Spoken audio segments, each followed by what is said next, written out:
What is... Not in this Christian Minecraft server.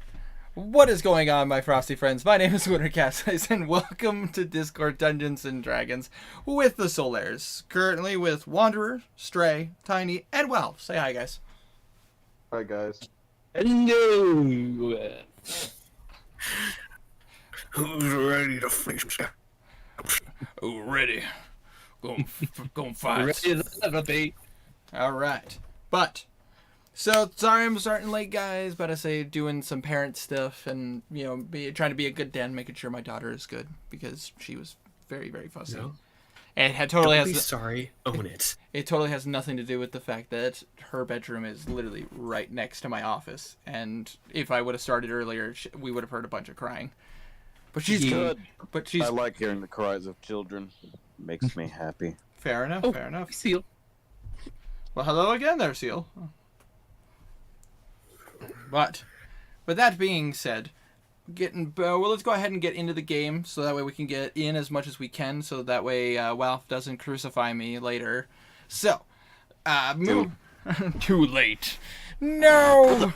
Fuck our Guardian's dice. I lost them already. Oh my god. Oh, fair. Well, you got time to find them. I've come to listen. Fair enough. Alright, so, I'm gonna go ahead and get the scene set with last time on D&D. The Solaires, after their long time of traveling on the Ravaged Path, were able to finally get to Stratford by unconventional means. Getting the assistance of the Thieves Guild and having to run a course in their trials in order to become a full-fledged member and earn their support, Kazir and the rest of the party was able to succeed. Kazir being honored a little bit more and becoming a Shadow Stalker. I forgot to open my D&D notes again. I am an asshole. But No, you're just an idiot. But Kazir getting a little bit above a cut above, because of the fact that he would become a official Shadow Stalker underneath Silver Crescent.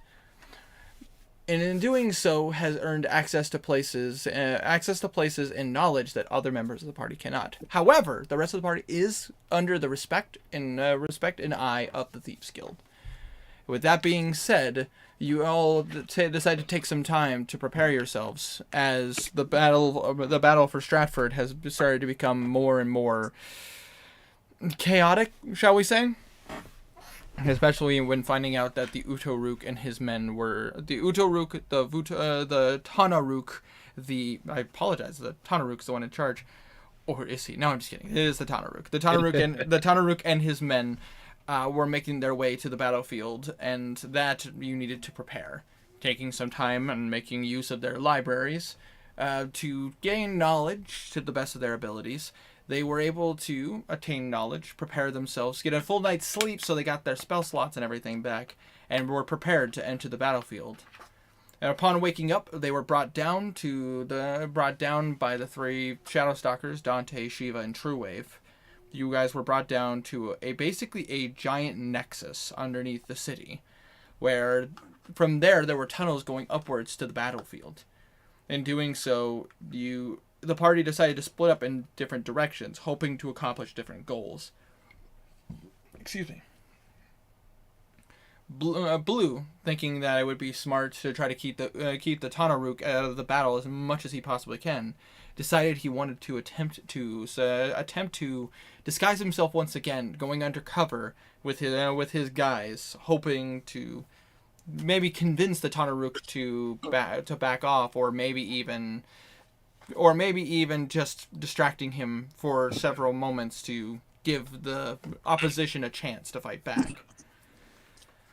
Unfortunately, the magically inclined Utoruk was prepared for the magics of Stratford, and unfortunately could see through the ruse of which Blue had prepared himself with. And now Blue faces many problems. But, it still could easily bounce back. In the meantime, at the same time as Blue is dealing with this, Garnan had entered the battlefield.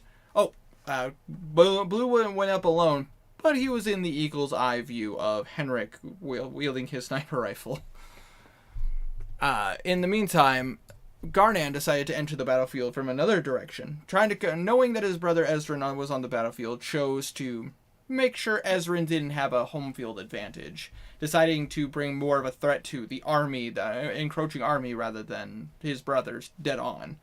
Being boosted and powered by Alosa and Bimp, and even getting some boost from Knuckle, he quickly dispatched of many orcs that were in his way, but encountered a foe he did not expect. The one-armed revenant, Vector, who decided to make his presence known and to test his mettle against Garnan. The battle that ensued was rough. It could have gone either way. As far as everything was inclined, Garnan was doing a lot of damage, proving that he is definitely something to be taken seriously. And in doing so, made Vector have to use his powers of an abyssal avatar to prove his point of having a difficult opponent. But try as he might, unfortunately, Garnan was unsuccessful in putting Vector down, and unfortunately was the one taken down.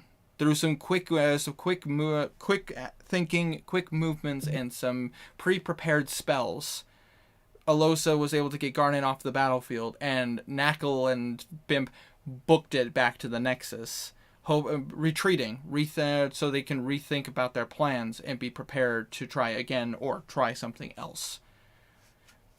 But where we're going to start tonight is party number 3.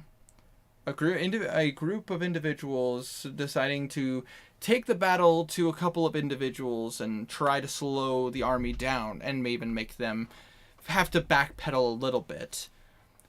Filman, Karik, Kazir, and Belwraith, your group had decided to take on individual targets, trying to take out some big names and make the army think twice about attacking Stratford. And we're going to start with you. Opposite direction of where Garnan and his crew went, and off to the side of where Blue and Henrik went, your group enters the battlefield, coming out of the eastern part of the Nexus. I would ask that Welf, if you could mute yourself, and Kazir, if you could unmute yourself. Oh, sorry. I muted myself because I had a little cough. Makes sense. So, Belwraith, Kazir, you are currently walking up with Karik, who is decked out in his studded armor and wielding his rapier, and Filman, decked out in plate mail, wielding the Kobakiri, the weapon that Garnan once wielded. You currently are entering the battle. Kubakiri. Kubakiri, not Kobakiri. Kubakiri. I'm sorry, my pronunciation isn't amazing. Anyways, going on to the battlefield, the first thing you see is obviously the blinding light of the outside, as the Nexus is literally underground and in pure darkness. But off in the distance, you can see the clashing of steel. You can see orcs currently putting their blades up to fight the Stratford army, which is faring. Actually, I gotta roll for this real fast because you guys went in through a different section. Okay. Ooh, they are not faring well. Ooh. The orcs are actually dealing a lot more damage than they first anticipated, and now they are struggling to keep the line. That is actually a pretty powerful domination there. The question of the day is, for your group, what would you like to do? Did you want to look for individuals? Do you want to just enter the fray and try to slow down the army as much as you can? Kill some individuals to see if you can help the army turn the tides of battle? What is your plan?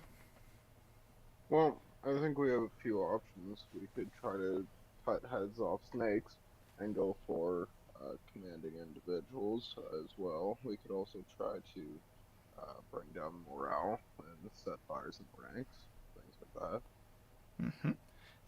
Basically, my question is for you two, since you two are in this party. Yep. What would you guys like to do? Do you want to, would you like to charge to battle? Would you like to try to kill some people in hopes of looking and finding some more, like, alphas in the group? People, like, trying to lead? Kazir's gonna try to find the heads, like anyone of importance Okay. this time, rather than pick off individuals. And I mean, pick off like important individuals, not full on. Yep. Not assassinate or not a war guy. I hear you. So basically, my question is going to be: do you guys want to run into the battle in search of these people, or would you like to keep your distance a bit and try to peek out first, and then enter the fray, or would you like to enter the fray and search for them at the same time? We should probably go about this a little bit quieter. So, Agreed. a little bit of distance and perception checks to see. Yeah. All right, then I want. Best to sneak through everything. Sounds good. Then I want Kazir and Belwraith, both of you, to roll perception checks. All right. Kark and Philman Do will you do the want to same. do a? Can we do a help action? If you'd like to give Kazir the help action, that would allow Kazir to roll with advantage. Okay, good. That's a good thing because I rolled Before we kind of. commit to this, I have a +7 as well. Ooh. +7. I'll Not bad. tell you what. I will tell you what. Because of the fact that Philman and Kark are both with you guys, they will give each of you the help action, so both of you can roll with advantage. Okay, good. That Good. works because I rolled a natural 1 for my first roll. I rolled an 8, which is pretty low, but I mean my stats. And then a 4 for my second for 11 overall. 2 weeks in a row. So what do we got totals? 8 + 9. Wait. Stealth, you said, right? No. This is perception. Oh, perception. +9, +8 + 9. 17. 6. No, 15. 15. Okay. Up, not down. Hold on. 9 + 8 is 17. 17. So Took 17. me a minute. So 17 from you and Belwraith. I got an 11. An 11. All right. So you guys, I don't need you guys to roll stealth checks because the battlefield's already pretty fucking full. It's kind of Good. I mean, the way things are going, like you'd have to really get into that fight for people to really notice you. Otherwise, orcs are more focused on bloodshed, and the Stratford army is more focused on them. So no stealth rolls are necessary. Cool. But with that being said, though, Belwraith, you are keeping your eyes peeled, but every time you think you see someone that is a worthwhile opponent that might be leading the army, you notice they get cut down or beaten down by the Stratford army. So obviously those individuals are not the leaders. You're basically seeing a wall of rage. You're not really seeing like any person barking orders. For you, Kazir, with a 17, it becomes a little bit clearer. You're starting to kind of see through the rage a bit, and you are starting to notice there are specific individuals that are kind of barking orders, kind of leading people in directions. Basically, you are noticing that there are a few orcs that they actually look a little different from the rest of the group. They actually seem a bit bulkier, but they also seem to be not in the fray. It's almost as if their eyes aren't like blinded by rage. So Makes sense. So to you putting one and one together, those must be the people telling the orcs where they should be striking rather than just going go nuts. Is your gestures to them pointing them out to Belwraith? I think they're the ones that are running the show. And at which pointing them out, Belwraith, you also notice these particular orcs. They similarly are not like they aren't fighting, and they also don't seem like they're lit up by like the glee of combat. They seem just straightforward focused. How far away are they? Right now, because you guys chose to kind of keep a little bit of a distance from the army while they're fighting, they're roughly about 60 feet away, and they are basically, you would need to get through about 2 lines of combat in order to get to them. Only 60 feet? Yeah, they're not too far away, but I say because of the fact that guys didn't go into the fray, but you got close enough so you could actually be like trying to spot people. Right, and it's Sorry, I'm just trying to get an exact picture. How many people are there for Uh, commanders? For commanders, it looks like there's only a handful, probably about 3 or 4 commanders that are really in this section of the battlefield. They, I'm about to say, they're very, now that Kazir pointed them out, they're very obviously not your typical frontline fighters because they're not fighting. They're about to say they are saying some words, but I assume neither of you speak Orcish? No, Nope. I mean I could if I want. Well, not speak it, but understand. You know what? Should I use that now? I'm gonna use this thing now. I want to cast Hold Person at Now. at the 4th level. 4th level? Alright. I believe this should like stop them from speaking because it says that they'll be paralyzed for the Yep. duration. Being paralyzed means that they can't move their bodies and they can't speak. Okay, that's what I thought. Alright. I was just making sure. Hold on one second. I gotta grab their stats real fast. Yeah, I I'm have them not right gonna here. use that yet. How far did you say they were away from Belwraith? 60 feet. Hold on. Okay. Right on the Was edge. good. Yep.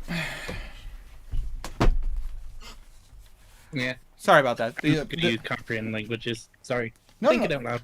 No, you're good. You're good. But I say, sorry about that. I was grabbing my book, which has all my information. But anyway, so what was the question? It's gonna be Hold Person at 4th level. Okay, so which means 4 targets. 3 targets? Let me check. It's going to be healing word. It's gonna be 3 targets. 3 targets. Okay, so you're gonna be binding 3 of the commanders. Wrong book. It's this book. Sorry about that. Just this is specific information.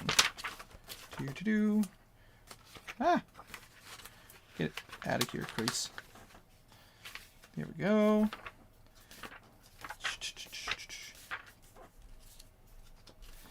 Alright, so this is going to be a wisdom saving throw, strength saving throw. What am I rolling? That's correct. Wisdom. Wisdom? Okay. I figured this was a wisdom check. Alright, here we go. And I'm hoping they have a low wisdom. That's a good idea. Alright. Okay. With that being said, that would be this with... Okay. Alright. Okay. So I'm going to roll, and what is the DC? DC is 15. Okay. So, Commander number 1, which you may be... You're 60 feet from each of them. They do have a bit of spacing away from each other, but they are still within about 60 feet of you, so... Your spell will still work, it's just they have some space amongst each other. So they're not, like, all grouped up in one. Yeah, that's alright. But you are within... You are... He's going to cut communication early. You are basically diagonal from most of them by about 60 feet. Yep. Alright. So 15 is the beat. First one is a success with a natural 16. Oh god! I dropped my metal dice. That could have been really bad. Ooh, yeah. Second one is a failure. And the third one is a failure with a 6. Even with its bonuses, that is still a failure. So, Kazir, I assume you're just keeping your eyes open? Yeah. Because I don't know, Belwraith, it mentions that he's doing this. Did Belwraith mention he was about to do anything? It is a verbal component. It does have a verbal component, so you'd be able to hear it. He's not saying that he's just doing it. Makes sense. So Kazir, would I have to roll insight to see if Kazir knows what Belwraith is doing? You have spent time with Bimp, and you've spent time with Blue, you've spent time with... And you've cast spells before yourself. Oh yeah, good point. You recognize an incantation. You don't necessarily know what he's doing, but if you follow his eyesight, you can see the effects. Essentially. Yeah. To logic it out, essentially. Question: how close are these people that Belwraith are? They are from where Belwraith is. And to each other. Yep, no problem. Belwraith to them is about 60 feet, but they are split up about 15 feet away from each other. So basically, like 15, 15, 15, 15. So they roughly spread out a span of 60 feet in different directions. But because of where you guys entered the battlefield, because of how close you are to the line, but not quite in the line. Basically, since Belwraith is concentrating, he can see that there are four of these orcs amongst the crowd, and with a good positioning point, can spread it out. But the problem is they are 60 feet apart. These guys are smart. They know magic. They know that magic is a thing. So they're probably logically thinking out, how do we avoid an AOE? Yeah. Completely makes sense. They're smarter than your average orc. Hey. They actually sharpen their spears. You know what? Kazir's going to, using one of Ivar's special arrows, he's going to target one of the people unaffected by, one of the higher-ups unaffected by the spell. All right. Da-ba-da-ba-da. All right. So with that being said... He's using his longbow. Okay. So let me paint a picture here while you roll to hit. Basically, because you are rolling to hit, if I remember correctly, with paralyzed I will use with the bot. Sorry. Oh no, you're good. Basically, with paralyzed targets, I believe it's all attacks have advantage. But let me just double check and make sure. I have all the status effects right here. I've learned from last time. Here we go. Paralyzed. The paralyzed creature is incapacitated, can't move or speak. The creature automatically fails strength, dexterity, saving throw. Attack rolls against the creature have advantage. That does not mean specific, so which means any attack has advantage. And an attack that hits this creature is considered a critical hit. Oh, if the attacker is within 5 feet of the creature. So it's not an auto crit, but you have advantage to hit. You do have advantage to hit him. Oh, cool. All right. Unless you wanted to race into battle and attack one of the paralyzed ones with your sword or a dagger. Yes. Oh, shoot! I wish I thought of that before I rolled. I'm now already rolled once. I need to roll. Actually, that is true. Hold on one second. Is there a special ruling on that? Let me just double check this real fast. But anyways, do you roll to hit? Yeah, I'll roll to hit. You know what? No, I'll wait. Okay.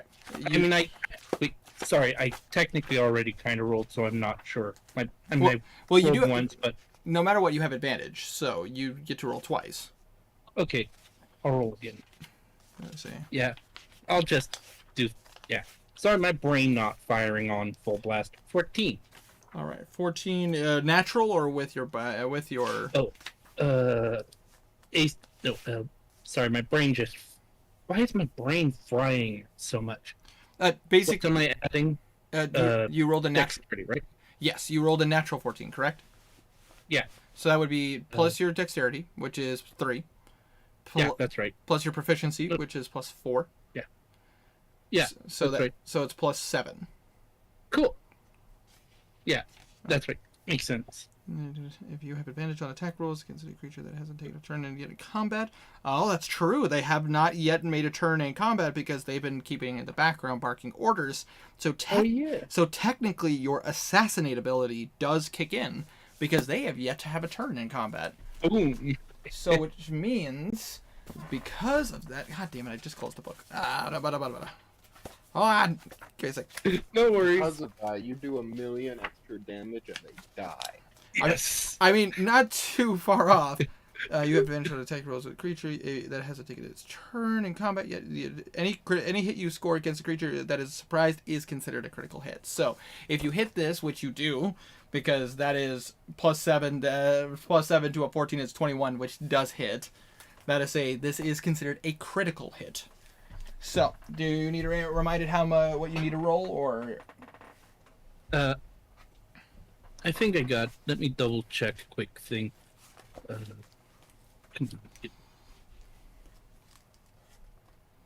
right. First, I need to roll a 1d8 since I'm using the longbow, right? Yep. Oh no, that's wrong. Okay. 1d8. Fuck. That was a natural one. God damn it. But, you are still level 8, so which means it's 46. Believe it's for sneak attack damage. Believe it is still 46 at this time. But it is 46. This is the wrong book. This is this book. But yeah, for sneak attack. Yep, for sneak attack. I believe it is 4d6 at the moment. It is because you are level 8. Yep, because you are level 8, it is 4d6. Cool. So I'll roll that now. 11. Okay. Not very good rolls there. So 1 and the 4d6 are all multiplied, but you used one of the special arrow, one of the special explosive Which is arrows. D10 fire damage. So roll me a d10 as well, because it's all dice that are rolled get doubled. 6. All right, so combined there, that is 39 points of damage. Nice. Not a bad start. So allow me to paint a word picture of what's going Would have been a on. lot better, but yeah, sorry. No, you're good. Basically, because you are a rogue, this does help you tremendously. And everyone around takes 12 damage. If I'm trying to remember, the special arrows are from a 10-foot radius? Yeah. Perfect. Yeah. Perfect. All right, let me just double check my notes here to make sure I got all my math correct. Because I have a battlefield written out the way that I do. Because doing this all in Roll20 would be a fucking pain because I don't ever know which direction. The problem with battlefields is that I never know which direction you guys are going in. If this was a straightforward battle, I could easily have made a map for this, but because technically you guys could have buggered off to all directions, it's hard to build a map. Completely understandable. I build specific maps for specific things. Yeah, Sometimes that's it's completely fair. Sometimes it's better theater of the mind. Man, you guys have had a lot of combat. My book has a lot of stuff. Oh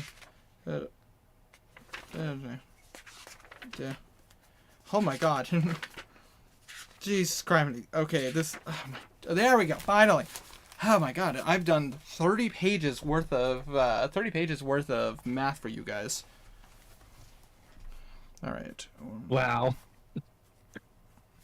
All right, and target number 1 successfully saved, so this would have been number 2. They're taking the damage, 39 points. You can't build a 10-mile map. Exactly. He kills you. Yes. As cool as that would be, and I have in IRL a massive floor-sized battle map that I could draw on. But this isn't IRL. This is on a computer. Yeah, that's fair. I can They could always use that as paint. Exactly. I'm only joking. I can hand draw a lot of things. I am not great at drawing on the computer. I'm better with my fingers than I am with like a mouse. Yeah. And art tablets are pretty damn expensive, even for the cheap off-brand stuff. Exactly. But with that being said, so allow me to paint a word picture of what's happening, essentially. My sister just texted me. I'm ignoring her. But anyways, so to paint a word picture, basically, as the party is prepared to take care of things, and shut up, Tiny, fuck you. But basically, as Philman and Kark are essentially prepared to enter the fray and make sure you guys can focus, and because of the fact that both of you are better at just dealing damage and causing problems, you watch as Belwraith and Kazir seeing the individuals. Belwraith extends out his hand, muttering some words, and basically you watch as 3 of the 4 commanders start to kind of seize up a bit. One of them just kind of powers out, and you see just a look of determined rage on his face, and he kind of looks into the direction of Belwraith. But number 2 and number 3, as they try to battle it, you watch as their muscles just kind of seize up, and they are trying to fight out of it, and you can kind of see some of the shaking, but you notice that they, by underneath a magical force, cannot move to save their lives. And as these 2 get locked up in this situation, Kazir, seeing the opportunity, quickly grab one of your arrows, knock your bow, and fire. And you watch as it makes contact, you hear a as it explodes against his chest. You see fire burning against his armor, but you watch as he just kind of gives a stubborn look as he does. He seems, it definitely looked like it hurt. He did not seem as phased as you would have liked it to be, but it definitely looked like it hurt. With that being said, I need you guys to roll initiative. I'll use Avery. I'm going to roll for Karik and I roll have for advantage Philman. because you love me. Well, I do love you, but that doesn't grant you advantage. Wait, no, I don't. It's Never okay, mind. I got a 16. Noted. Fuck, my brain fried. Sorry.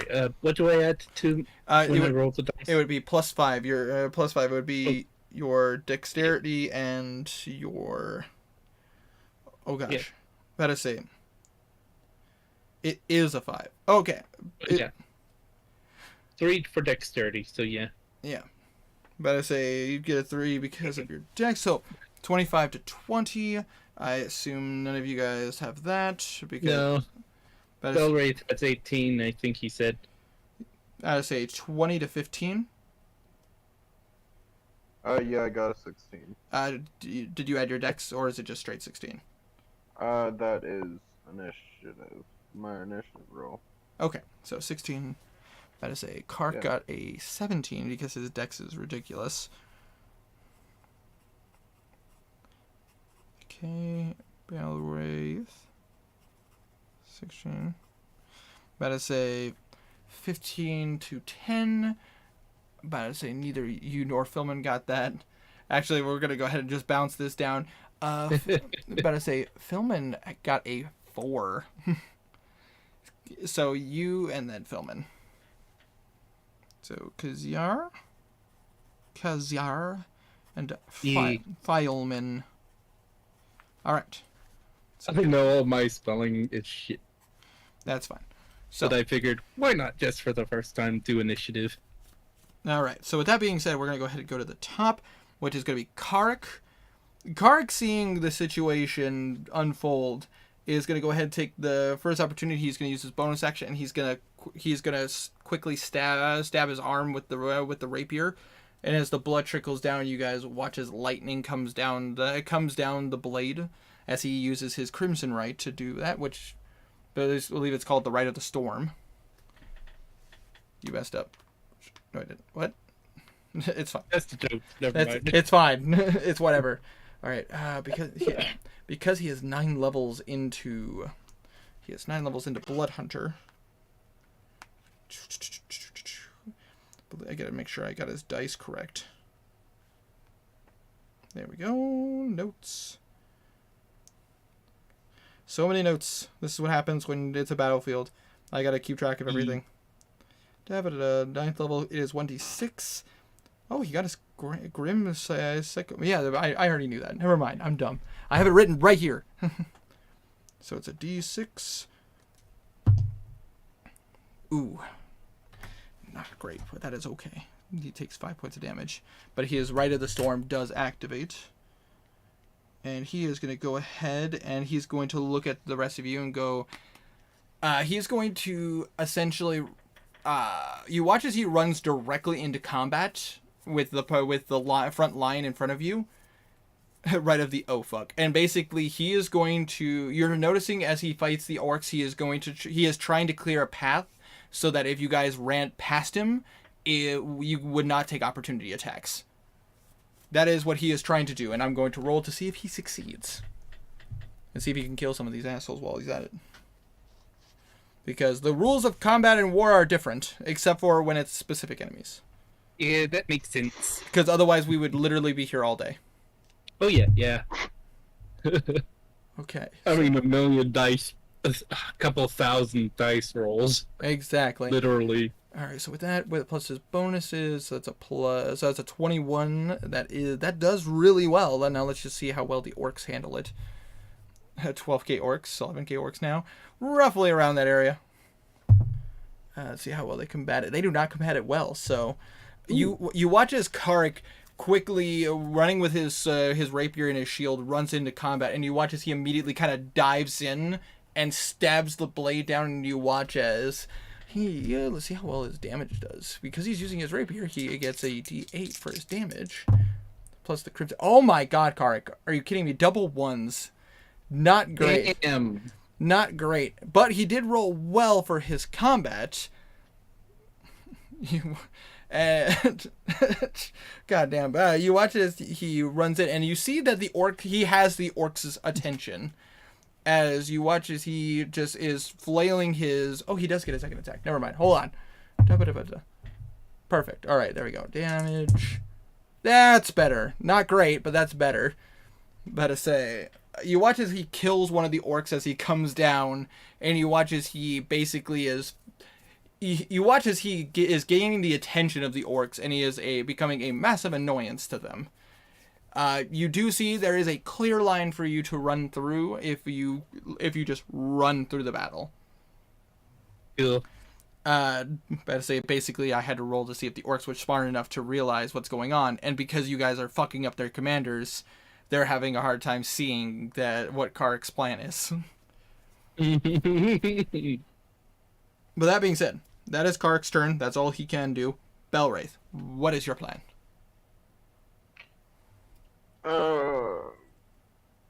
So the path is being cleared? Yes, Karik is keeping the orcs busy, so if you wanted to if you wanted to run through the crowd, you could. But they are 60 feet away from you, so you would, if you wanted to get up in their faces, you'd have to dash. Yeah, I'm not gonna dash, but I am gonna move towards them. Yep. Did you want to just move straight through the line? Yep. Okay, so you move 30 feet. You are roughly at the back end of the orc army.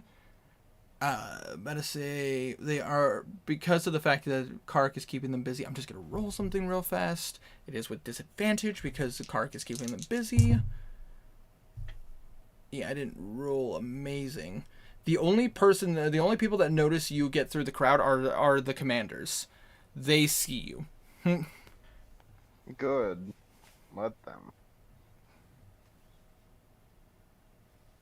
So I ain't hiding. So with that being I'll said, just be keeping the spell up. did you want to... You still have your action since you only used your movement action. Did you want to just defense up and so that way they have disadvantage? You can take the dodge action, or did you want to like cast another spell, or what would you want to do? I'll take the dodge action. Okay. So which means all attacks on you have disadvantage. Nice. So with that being said, next, because that is your turn, and you're keeping your concentration on hold person, it is Kazir's turn. I am going to repeat my last action, I think. Staying where I am, attempting to aim for the guy who I shot earlier. All right. So with that being said, you can roll to hit with advantage. All right, to the 20s. Damn. So That's a 9. No, 8.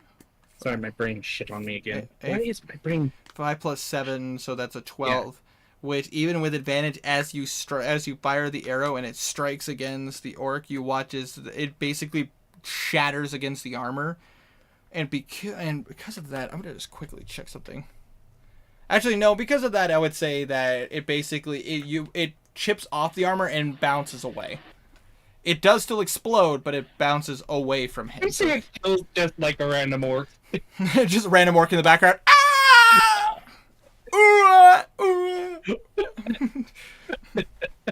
Like it bounces off and it's some other random guy. It's like Robin Hood Men in Tights, where like he goes to fire the arrow, and instead of firing forward, it fires backwards, and all you hear is ah! yeah. All right. So that is your action. Did you want to say put, or did you want to run? No, I'm going to hide. You want to hide in the crowd? Yeah, well, wherever I can. Well, you know, I mean, the best way to do is behind your own like forces lines. Yeah. Roll a stealth. I will. Roll a stealth check with advantage because of the fact of the massive size of this crowd. Oh yeah, there. Even with all your armaments, the sheer size of this crowd.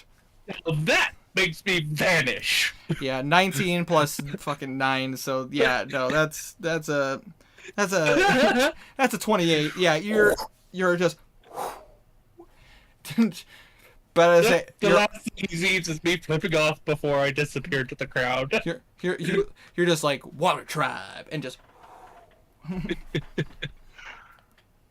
All right. With that being said, that is Kazir's full action. Next up is Philman. Philman gives no fucks and is just entering this battlefield. But I say double handing. What are you talking about? Yeah. Oh, plus It's at I 9, still- it's 11. oh, it's at 11. I apologize. Remember? That's right. I apologize. It's been It's plus 12. so either way, that's a minimum 30. Yeah, you're just Water Tribe. But anyways, Philman gives no fucks and is just going to enter the battlefield to cause as much mayhem as he possibly can. So he's going to go ahead and double hand the Kubakiri as corrected by Guelph. Let's see here. It's a +1 magical weapon. I'm aware, and with a nat 20, that's going to cause a lot of mayhem. Let's just give the orcs a chance. Let's just see what happens. Nope. I'll go ahead and just roll that damage real fast. Okay, wait. Well, I've sent me the information for the Kubakiri, so I'm gonna just double check that real fast. It's just a +1. It's just a +1. I figured that was the case. Yes, it's just a +1. I figured that was the case, but I just wanted to double check real fast, just to be on the safe side. You never know, but as I give you guys as many advantages as I can, as I normally do. So with that being said, let's go ahead and roll that damage, which we agreed the Kubakiri was essentially the equivalent of a greatsword, correct? But as a 2d6, or was that a d12? It's been a hot minute. I'm curious, I believe a D12? I believe? Okay. I don't remember. It's been a very long time since I've used it. It's in my notes somewhere. It was, I think, a D12. All I know is that it counts as a shield, and I don't remember how many attacks, but you can add both your dex and strength to the damage. Yep, I remember that. But I remember that. I just couldn't remember the damage die. So D12, and because it was a nat 20, say, nice. But so you watch as Philman just gives no shits and just jumps directly onto the battlefield, and he just brings down the Kubakiri and just like basically dents a guy's armor in so badly you watch it just crunch a person's an orc's ribcage into his body. Because that was fucking over 20 points of damage in a single shot. Wow. It's strong, and when you roll a crit, Garnet can attest, it does a lot of damage. And he is going to go ahead and back up Karek, so he is staying close to him, and he's going to use his second attack and just kind of clear this up a bit with his strength, and so that's a 19. That will absolutely hit. Slashies are fun. I say, nice. That's another 13. So you watch as basically Philman and Kark are going to town on these orcs. There are a couple of them dead on the ground and a few of them that are not looking great. Philman and Kark essentially have taken the presence of the battlefield. They are going ass to ass, pretty much like a buddy cop duo. Yeah. And as it's pretty obvious to see, Philman is basically keeping close to Karek to back him up as well. But I say, with that being said, it is now the commander's turn. Ooh. First things first, if I remember correctly, for the whole person spell, is it at the end of their turn or the beginning of their turn? Or is it just their action to break? Hold person spell. Yeah, I'm pretty sure it's the end of their turn. Like Tiny said. At the end of each of their turns, yes. So, we're going to start with number 1, who did not get affected by the spell. He is going to go ahead and pull out his greatsword, and he is going to charge. Let's see here. The only one he can see is Belwraith, so he is going to charge directly at him. He misses and dies. We'll see about that. Let's see. Hopefully. Well, I don't want this to be too easy for you guys. Fair. I'm not. To be honest, I don't want it to be too easy. All right. With that being said, he's gonna go ahead and pull out his great sword. So, all right. First one is I'm gonna assume a 7 misses. All right. And then second swing does a 18 hit. I don't believe so. No. Nope. Okay. With that being said, you watch as he runs up and he swings his blade twice. And the first swing was pitiful. You easily just sidestep it. But as he swings the second time, you just kind of pull up the side of your armor and you just bounce the blade off. Sorry. No. You're good. You're good. And he does not look happy that you were able to do that. Next up is the 2 that are currently paralyzed. First one, I'm going to assume a natural 1 does not succeed, so he is still paralyzed. And the other one rolled a 13, which fails because your DC is 15. And then the last one is going to join the fray with his great axe, and he is going to charge at Belwraith as well. They are He misses and dies. because of the fact that you're just at the edge of the battlefield between the orcs and them.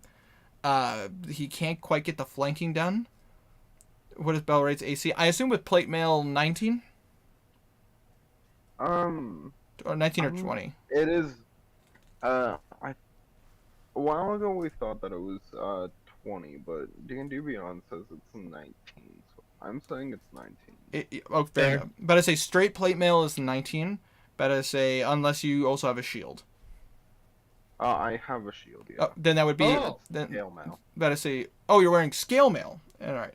So scale mail plus shield. Well, hold on one second. I would need to double check that. But I believe, in either way, 19. Even if your armor class is 19, that is still a miss. But I say, so both. He swings his great axe. Twice at you, and attempts to hit you. But in both regards, he is unsuccessful in doing so. Man, good thing you decided to armor up, my dude. Tanky cleric. And now, I have to roll my special dice to determine what's going to happen. Okay. Nothing happens just yet. So, with that being said, focusing back on the battlefield, I need to roll for both sides to see how well the battle is going. So, regular army and the orcs. Ooh. With Karik and Philman helping out the battlefield, it still isn't going great it is still not going great. The Stratford army is having a hard time repelling this wall of aggression. And as this is happening, you do see the commanders are still barking orders, the 2 that aren't paralyzed. Better say, which I assume infuriates the party. But either way, they're still giving commands, and they are taking advantage of them. I'm going to see if I'm going to roll something to see if that would hit, but because of the fact that he is wielding the Kubakiri, you watch as one of the orcs attempts that catches Karik off guard, but the moment he thinks he's going to get it done, you watch as Philman basically lifts up the blade and he essentially blocks the attack and it bounces off. Better say, using his reaction to do so. With that being said, well, I mean, they're a dynamic duo. But I say, they were slaves together. I made it that way, that they would be work well together. They've fought together for a while, so they know how to work as a team. Exactly. They know their strengths and weaknesses. But either way, so Philman gives up his reaction to protect Karik, with that being giving him a much needed boost to his AC. But either way, we go back to the top of the action, which is Karik. And I don't think it goes quite that far. But either way, Karik is going to go ahead and try to keep up the distraction and see how well this goes.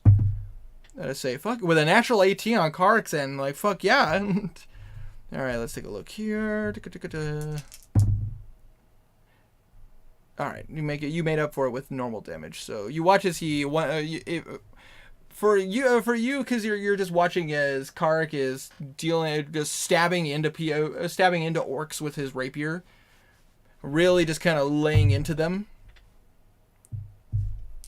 And yep, that's a couple. That is another 2 dead that are currently laying at their feet. And that is his turn, as he used both of his actions to do that, both his attack actions. Next up would be Belwraith. Belwraith, you have 2 of these commanders right in front of you. Oh, right in front of you. Oh no, not commanders.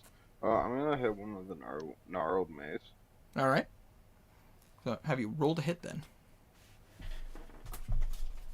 Oh, you gotta be fucking with Wait, me. checking. Is he still attuned to that, or did he reattune to it? Sorry, He's attuned to it. right. That's the second natural one of the night. Ooh, I'm gonna roll for I severity. was just making sure because I thought Winter said that he unattuned to it once he left the world because the demon thing. No. That was Henrik. Oh right, God, what And- the hell is wrong with my No. brain? You're good. You're good. It was the abyssal axe. Yeah, I remember now. As soon as you said Belwraith, it was like, I mean, Mora. And also, if I remember correctly, the gnarled mace isn't an attunement item. It's just an item that deals bleed damage when you use it. Yeah, I didn't think I did attune to it. I wasn't. I don't know. But it's all good either way. Better say. Ooh.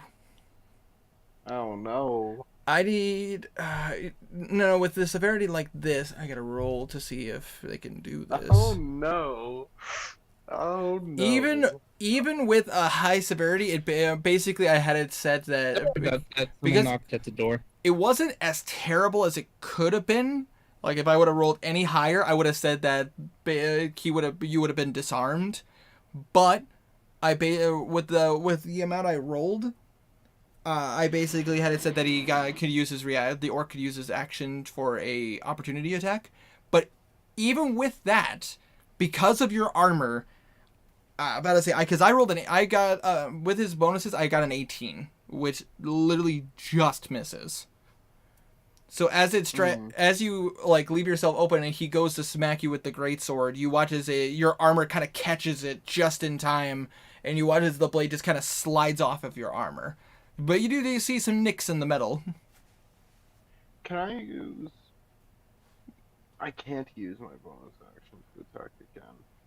It would only work if you had a light weapon in your offhand, which unfortunately you do not. You have a shield. Yeah, I'm dual wielding with my other character at the moment, and that's why I'm messed up. Makes sense. About to say a bunch of never mind. No, unfortunately, that's not how it works, Danny. It has to be a light weapon in your other hand, or he has to not wield his shield. That requires shield bash, exactly. That shield has saved me 3 times in this fight alone. So with that being said, was there any magic you wanted to cast with your bonus action, or would you rather just leave it for now? I can't do anything. About to say with that. So yeah, I'm holding position and putting my shield in their face. Sounds good. Next up, Kazir. You are currently hiding amongst the crowd. And you do watch as the 2 in the back are still frozen in place. And you watch as there are 2 commanders currently on Belwraith.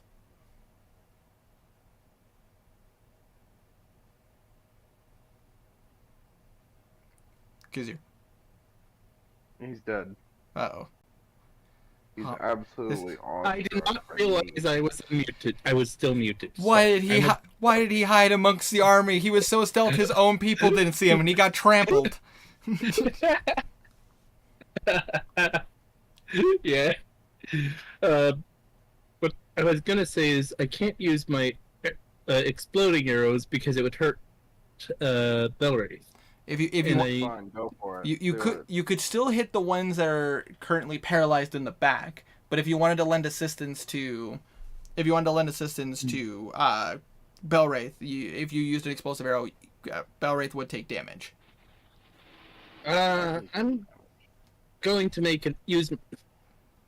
I only have so few of those left, but I may as well use them. I'm going to use the adamantine arrow on whichever looks the weakest. between the two that are between Yeah, the two. attacking Belwraith. Okay, so but I say with that being said, there is Great Axe and No, I just don't have a lot of them. there's Great Sword. And I only bought like 5 of them in the first place. Sorry. No, you're good. There is Great Sword and Great Axe. Your choice, which one you want to hit.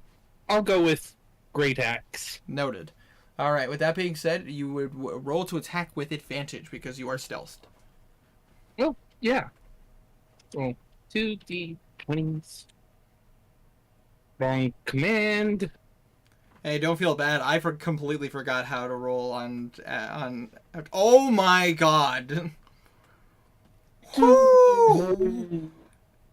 Ezra is being a bitch tonight. I'm Yeah. not going to use getting. D&D Beyond doesn't like any of us at the moment. Damn, Avery is like, fuck you. So with that being, It's not a critical miss. so you are correct. It is not a critical miss. You don't accidentally shoot Belwraith. You Or break my bow. but as you go to fire there, I will for starters tell you, absolutely misses. But as you fire it, Belwraith, you just hear the whistle of an arrow just go right past your ear, and you watch as it kind of it basically scratches against the metal helmet that the Great Axe person is wearing currently, and it just flies off. Like it goes wide. Basically, because as you're like trying to fire, somebody bumps into you, and your aim is completely thrown off. You still have your bonus action though. Oh, fuck it. I'm debating on if I should hide or move in, because I only have one adamantine arrows, and the rest of the arrows don't do shit. Well, they do normal damage. Well, I mean normal damage, but I mean I'd have to hit spot on pretty much, because I'm, at least from my picturing, they're really armored up, you know. Yeah, they're decently armored up. I will say that.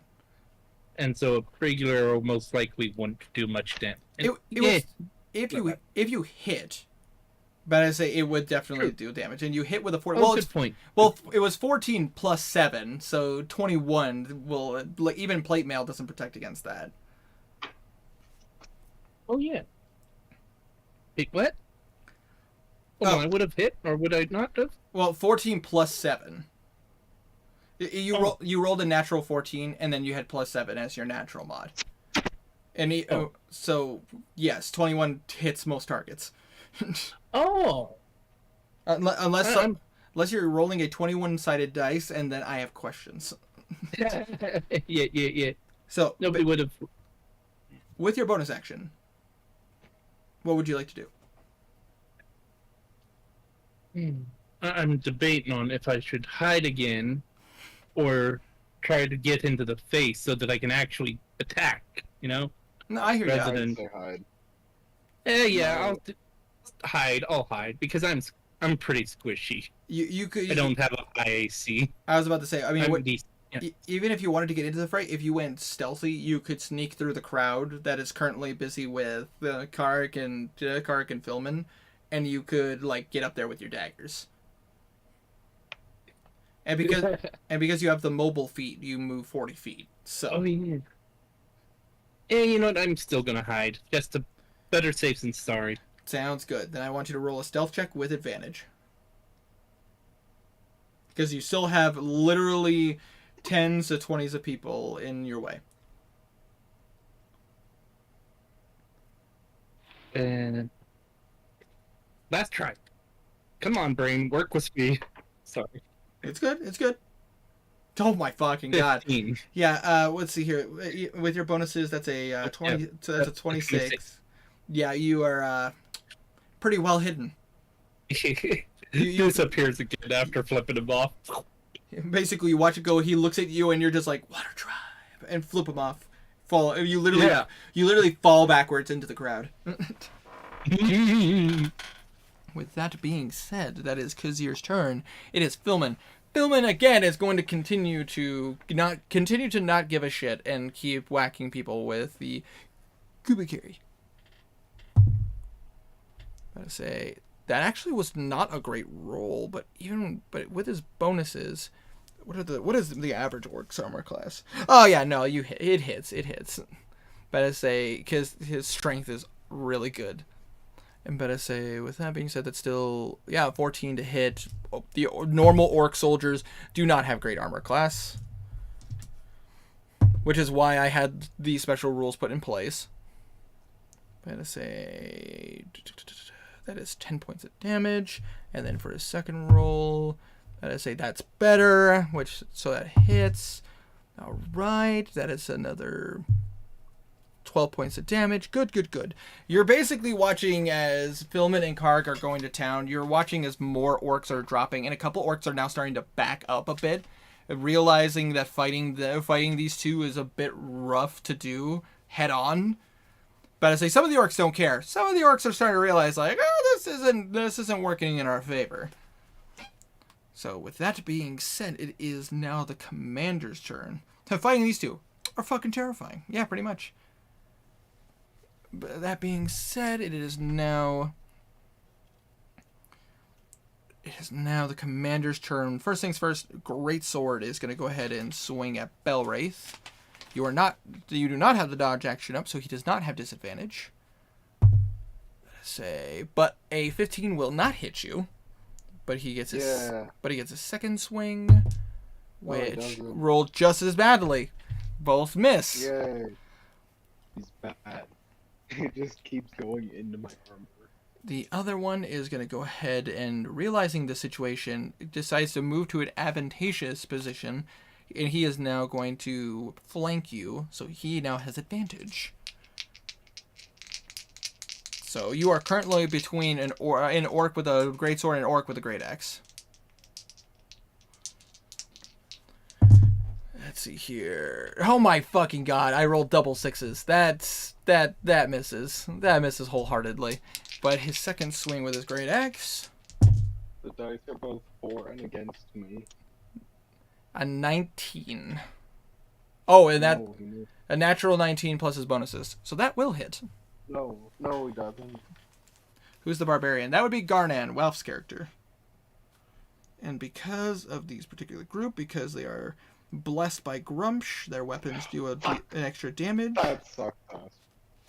The spell goes down because concentration is rolled 3. You rolled a Aww. But Unless you want me to add bonuses at all. You would add your constitution. You would add your constitution. It would be a constitution saving throw. So whatever your con saving throw. Yeah. Let me reroll that. It is. It's not just a straight roll. It's a con saving throw. Yeah. Okay. But let me roll the Don't be bad. I still fail because it goes to 6. 9. Oh fuck me. 9 That plus. sucks. You take 13 points of slashing damage. You take 13 points. As you as you watch as the great axe comes down and slams into you. Technically, the one with the great axe should have gone last. So I'm just gonna give those two straight rolls to see if you succeed, if they succeed or fail. So the first one, failure. Second one is a success. Either way, the concentration on the spell does break. I about to say, still want to be fair. Want to see my barbarian. You watched as the barbarian fought in a great giant battle last week. So, but I say either way, concentration drops, and all the commanders can now move again. But with that being said, I have to roll my secret die. I don't like the sound of secret die. Oh. I do not like the sound of either. Well, we're just gonna see how that goes. In the meantime, let's focus on the battle, guys. Let's focus on the battle. Let's see how. I'm scared. Let's see how the army is doing. Because Kark and Philman are actually killing some orcs, that actually should be going well for the army with their bonuses. My dudes, get off your asses! Come on, fucking. Hold on, and the other. No. How bad? The people do have the mask I gave them. Right. Yep. Eh? Yep. I'm aware. Good. But I say, but that's not for this. It's a bit something different. We'll get to that. And with that being said, though, unfortunately, the Stratford army you watch as the line breaks a bit, and you watch as some of the orcs are now starting to get through, and some of them are actually trying to get behind the Stratford army to flank and give them even more advantage. Yeah, the orc army got a nat 20 on their side. Ooh, cheat. Which, speaking of, now to roll to see how the orcs, roll these dice to see how the orcs are doing against Kark and against Philman. Not great against Philman, because Philman's armored up. Where are the leaders? The leaders are two of them have been in the back, not able to do or say anything, and the other two leaders are currently flanking Belwraith to take care of them. They're still barking orders to their people, and now that the two freed commanders are going, they're now continuing theirs. I mean the Thieves Guild. We'll get to that. Don't you worry about it.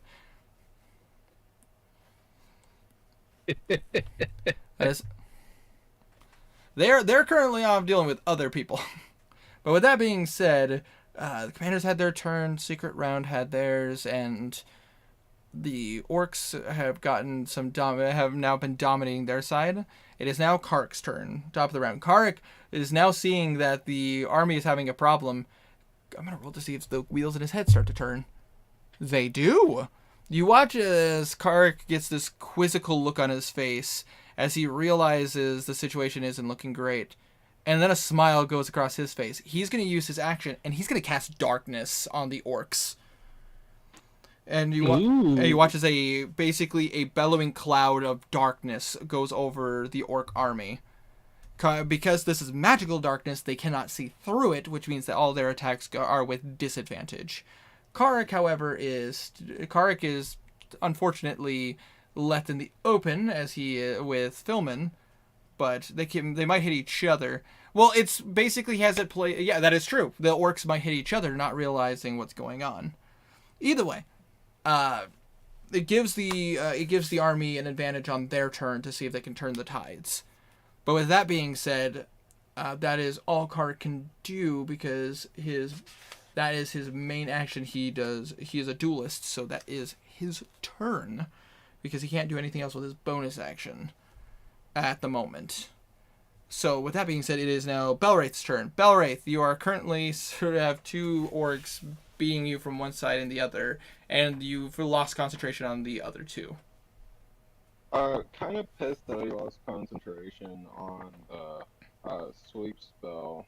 He is going to grab his amulet in one hand and cast Darkness. I just gotta find out. Give me a second. I know what it does. There it is. Yeah, he'll cast Darkness. That's an action. Yep. Cover the landscape in darkness. Would I be able to do my bonus action to do like a shove? Typically the shove action is a main action, but depends. Are you literally just trying to push them off of you, one of them off you a bit? Well, he's less trying to push him off and more trying to put him back on the side that he was before. Oh, so you're basically trying to shove someone from their position to prevent flanking, if I understand this correctly. Yeah. Okay. Like I wanna, what it would be visually is grabbing him by the chest of his armor and like throwing him back into his friend. I hear you. So with that being said, because you would go for the area with Darkness, you know what? I'll be fun because this is an army-like battle. For a bonus action, I will allow you to try to do the shove action. But I say it's basically going to be a contest of athletics. Your athletics versus his. Ooh, okay. I'll give that a shot. It'll be fun. But I say because this technically counts as an attack in darkness, he can't see you. So you do. I also got a natural 20. All right. So let's see if he can contest that. 22 overall. 22. Okay. He also rolled a natural 20. Oh, fuck, are you kidding? I am not. Hand to God, I will take a picture and put it in the Discord. No, I believe you. Damn. So with his bonus, that is a 24. Oh, I'm so mad. So Yeah. you grab him with this muscle that you've never, like, you were just like, fuck you, but then the moment you try to shove him, he doesn't move, and he grabs you by the breastplate and goes, no. And you're basically in this darkness that only you, Belwraith, only you can see through. He is like, you are watching an orc who is determined to keep his position. I am not kidding. I'm honestly kind of mad that I rolled a natural 20 on this and not an attack roll. This is bullshit. You know what? I'm not that mad, because that's fucking cool. That is actually Yeah, that is pretty dope. Literally, you guys are just like locked up like two wrestlers currently, like in a grapple session, trying to see who can gain the domination. Fuck yes, this is the D&D shit I live for. Moving on. Agreed. Moving on. That was Belwraith's action and bonus action. I assume you're gonna stay put. Yeah. All right. With that being said, Kazir, the two that we're fighting with, unfortunately, because of how the darkness spell works, it also goes upwards. So if you want to see the two that are behind the darkness, you're gonna have to kind of sneak through the crowd a little bit. Fuck. Yeah, know. I'll sneak Sneak. through the crowd All right. I to want try and get to a better place to hit targets. I would say roll me a stealth check with advantage. It is kind of chaos on this battlefield right now. Right.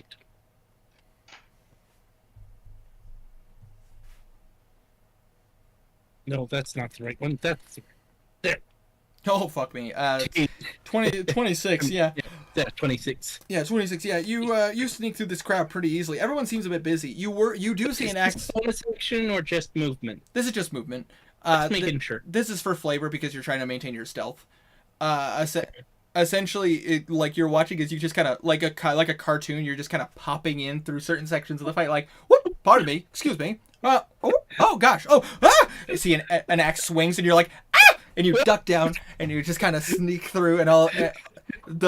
From the player's eye, you only see a tail moving through the army. Exactly. Finally, you kind of get to the other side, right behind because you have 40 feet of movement. You are on the other side, kind of lined up where Belwraith would be, but because you're obviously angling it so you can see past the darkness. You snake through with 10 feet of movement to spare. And essentially you see the two you see one of them is currently like patting his chest to try to put the fire out that you like exploded on him. And the other one is just kind of like just stretching his muscles, trying to like figure out the situation. So what would you like to do? I'm gonna use my exploding arrows, which I don't get to use very often. Gonna use it on the individual you've already hit? Yeah, I will. Okay. So roll to hit with advantage or without advantage? It would be without advantage because it's with advantage because you're stealth. Oh yeah. D20. Come on, Avery. Don't fuck me over this time. That was me being stupid. Yeah, that's fair. That's fair. Natural 20. All right. So we need to roll some dice. For first things first. Need you to roll a d8. This is the most 20s I've seen in a... Oh my god! It's either always good or always bad with you, bitch. I need to roll 46. Alright,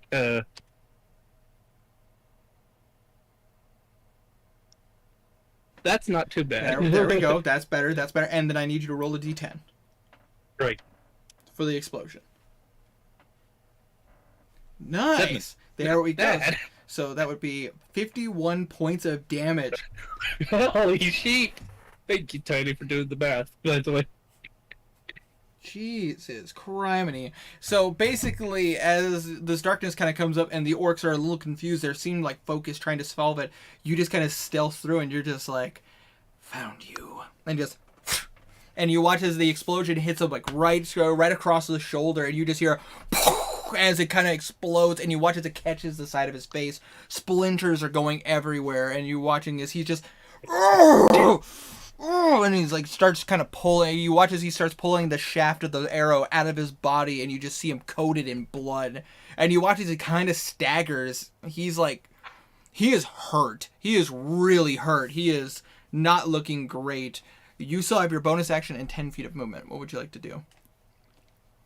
Hide. You want to hide? Roll me a stealth check. Better safe than sorry. Roll me a stealth check with advantage, because if you want to hide, try to hide behind the darkness. Not in the darkness, behind the darkness. Oh. Because how much movement would that use, or would that use any movement? Basically, if you moved your 10 feet to kind of use the crowd and the darkness to your advantage, I would let you roll stealth check with advantage. Okay, that's fair. Cool. So 2d20s. 19 plus that's 27. Wait, yeah, 26? That's 30. Wait, oh yeah, because that's 7. My brain miswired. You use that darkness to your advantage, wearing your dark mask. You did like all they see is two eyes, two red beady eyes going through this smoky hood, and you just use that darkness, and it essentially enclouds you. They cannot see you worth shit. It's like I been demon to them. Pretty much. Next up is Philman. He is going to go ahead and... He sees what Kark's doing, and he's going to go ahead and aid him by causing some of the chaos. He's just going to stab the Kubakiri into the darkness. And just sees what he's going to see what he hits. All right, fuck yeah! Even with the disadvantage, you watch it as you just hear a clank of metal as he just, ooh, ow! That's 17 points of damage. Oh, you guys just hear a loud clank as fucking Philman just brings the blade down into the darkness, just hitting shit. Just gonna roll that second attack just to see what happens. All right. But I say roughly the same, a little less effect. But I say you hear some more clanking of steel. It's just oofta. You're on my side. Back the fuck up. Pretty much. All right. But that being said, that is all they can do. It is now the captain's turns. The commanders. But I say they are now. Two of them are. Number one is currently in darkness. He knows that Belwraith is still in front of him, so he's going to try to hit him. But now, because of darkness, he has disadvantage. Oh, fuck, it was another natural 22, you bitch. I hate you so much. No, I'm legit. Again, I can take pictures. I will take pictures and send them. I believe you. But this is your luckiest night. But I know. But with the other roll, however, I got a 10, which does not hit. Oh, good. That's the beauty of darkness. Gotta get that advantage, baby. Number two, who is hurt.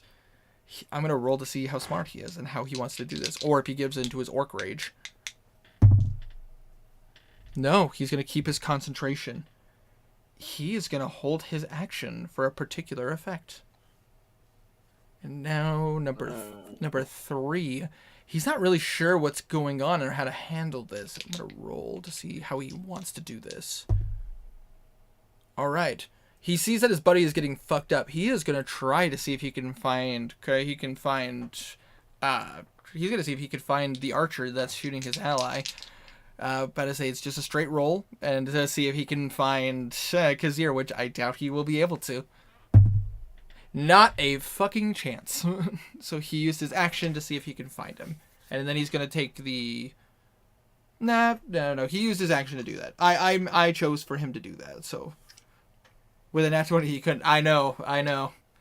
But either way, the last one with his great axe is going to... The one that's currently enraptured in the fight with Belwraith. He's going to try to swing his great axe with disadvantage because of the fact that he is in darkness. But I say, god damn it, that's a natural 19 and a 6. Fucking bullshit. God, I love darkness and Eldritch Shadow so much. Bellwraith. Second It's so swing. busted. With the second swing. God, that was another natural 20! God damn it, in a 2! Damn! Fuck! God. Bellwraith for doing darkness. And thank you, Kark, for also doing magical darkness. Exactly, that is 3 natural 20s I've rolled, and god damn it! Orcs, let me hit you! Go! No. I took one hit. I'm like, fuck Belwraith, basically, as you watch as these hits are coming down, and you just move to the side, and you see their weapons are actually making dents in the ground, like actually pulling up dirt as he's swinging. These would hurt if they hit, and you're well aware of that.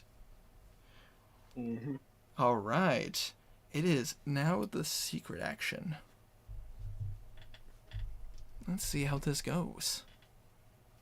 Okay, secret action is how the battle's going. That's my bet.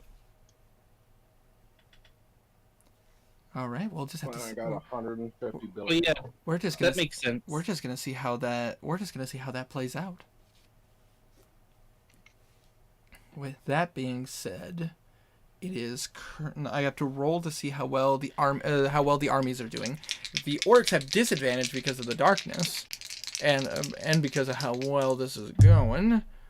About to say, all right, and then the Stratford army. Come on, guys, you have so much going for you.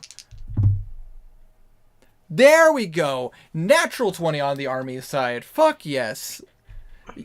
Just like that, the battle's flip side. You watch as the orcs they're so confused in the darkness that they're actually like, you hit me? No, I fucking hit you. Fuck you, bitch. And you just watch as they're like, basically it's like a cartoon like fight pile going on between the orcs.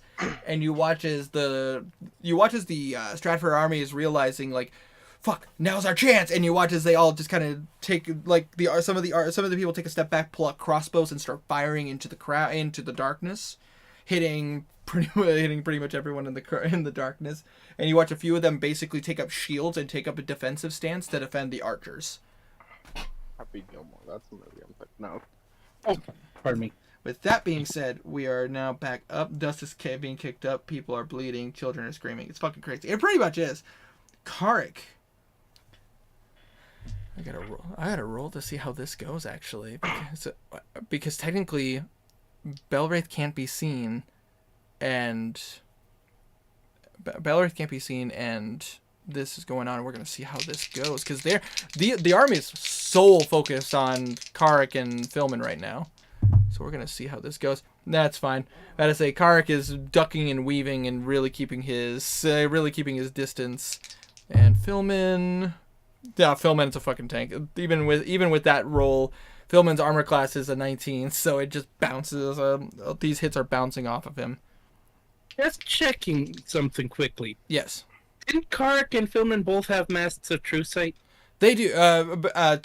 Blue gave them Masks of True Sight. Okay, just making sure you knew that. Or, you know... Yep, I have it written in their notes. Cool.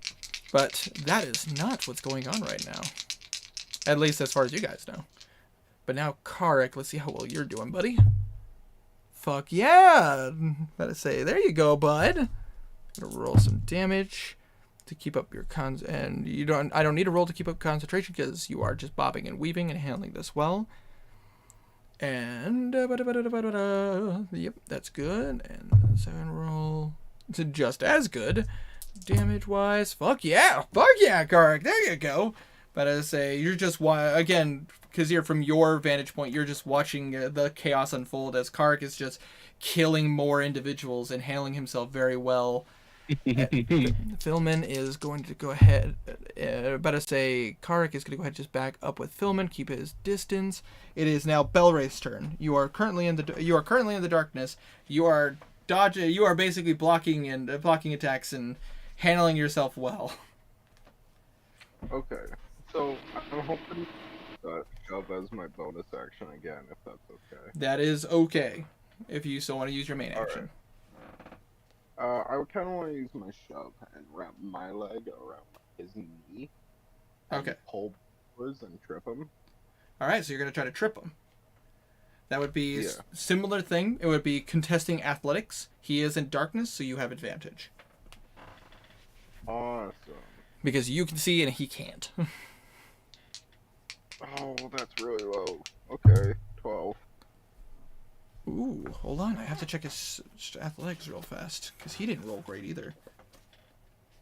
You said a 12? Yeah. I rolled a 7, so that is 1 under. He got an 11. Oh, fuck. Thank you. Thank you, Dice. So you successfully trip him. He is currently on the ground. Okay, so for me it's a broom ball shot, but I think for you it's a Happy Gilmore shot. Oh my god! You use your entire shoulder and do like this huge circle with it, and at the top you kind of do a 90-degree angle with it. And at the bottom your like arm is straight again and you flick your wrist. Ooh, I'm gonna have you. Yeah, I want to do that, but with my gnarled mace to the top of his skull. Jesus fuck! All right, I'll have you roll a hit with advantage. Awesome. Oh, that's not great. That's 13. 13, even with it, and that is with advantage. Yep. So you roll twice. Yep. Unfortunately, a 13 does not hit. These guys have. Yeah, He sits up just before I hit him. It goes right into the thick of his armor.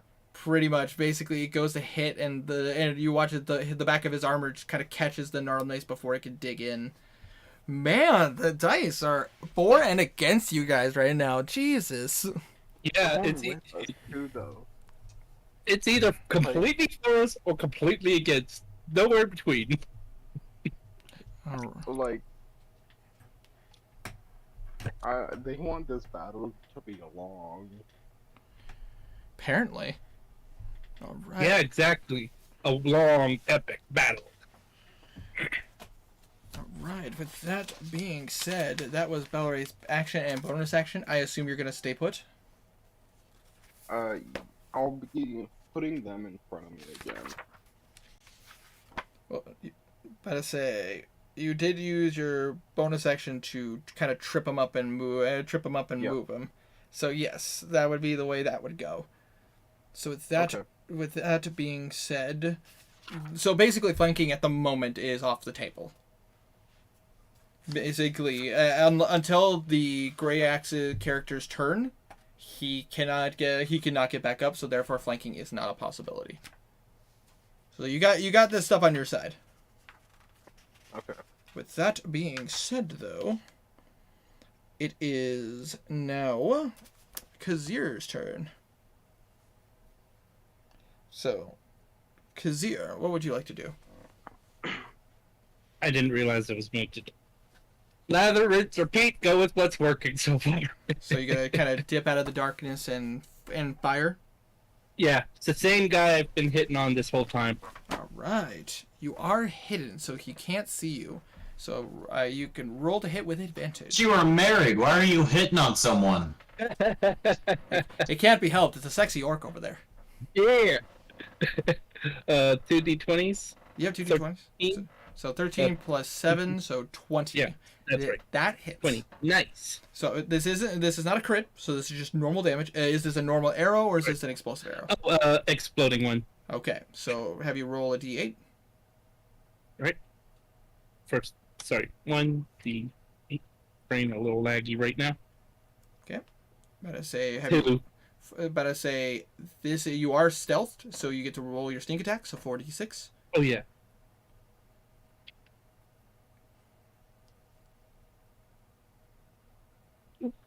Not bad. That's a pretty good set of rolls. 15. And then explosion with a d10. But either way, you watch as the arrow, as you kind of come out of the darkness, kind of like a shadow or a wraith, and you fire the arrow, and you watch as it sneaks into the armor slit, stabs him right through the forehead, and it explodes. You watch as the front of his face is gone, as he just hits the ground a bloody mess.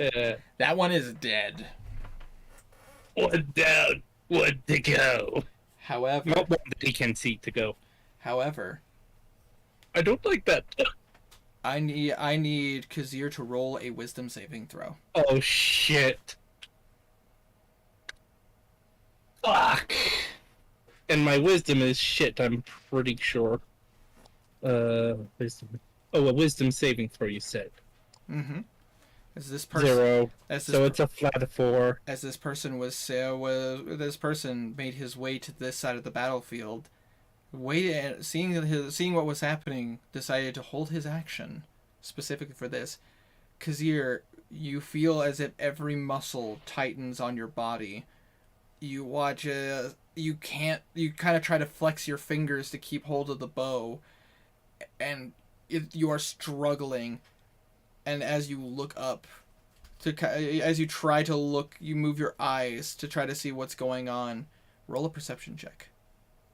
Alright. 5 plus, I think my perception is plus 9. So yeah, 14? that's a 14. Hold on a second. No, they're not stealthed well.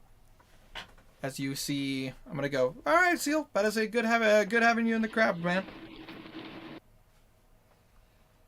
About to say, you look over, and you see a familiar black, kind of blackish tabaxi, holding out his hand, a grin going across his face. Fuck. Oh, dude, he was gonna. Oh. He saw this opportunity. Shit.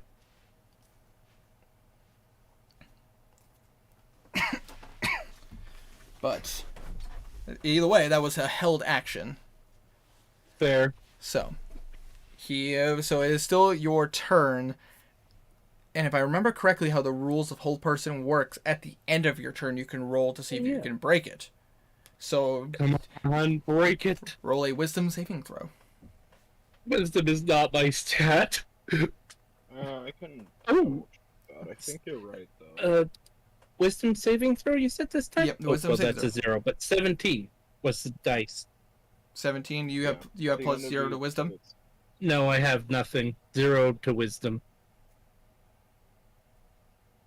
But I say, Yeah. so straight 17. Let me just double check this. Yeah. That is just his saving throw. See, Yes. you just barely break it. You're just like, no. You bastard. And you just kind of give him a look, and you just break it, and you just feel the bow kind of relax in your hand. That is the end of your turn. You can't do anything else, but you are not paralyzed. With that being said, it is now. I mean, technically you could move, but Well, no, because the saving throw is at the end of your turn. oh yeah, that's true. But with Alright. with that being said, it is Philman's turn. Philman is gonna go ahead and keep wrecking shit. He is gonna go ahead and swing into the crowd again. Nice, fucking goddamn Philman, fuck yeah! Giving you the Kubakiri, like, oh my fucking god, Jesus! Let's see here. That's another 17 points of damage into the crowd. You just hear loud, dense people crying out in pain. You see a body fly out of the darkness, just a crumpled Can mess. I have one free action to? I know we kind of ended it, but it's just not a big thing. Just because he would yell, "Corvus is here!" if he could, if you would allow that. Yep, I would allow that. Free action just Thank to you. say that. But I say, you do see Philman and Kark kind of respond, but they also, you can see we're kind of busy here. We got your back, but nothing we can do. And and how Belwraith reacts is up to Wanderer. And even with this advantage, but I say, fucking goddamn Philman, fuck yeah, 19 out of 14. Plus with his bonuses, that's fucking, even with his bonuses, that's still a 22. Like, shit, son, you are just you're out for blood after what these guys did to you. Jesus.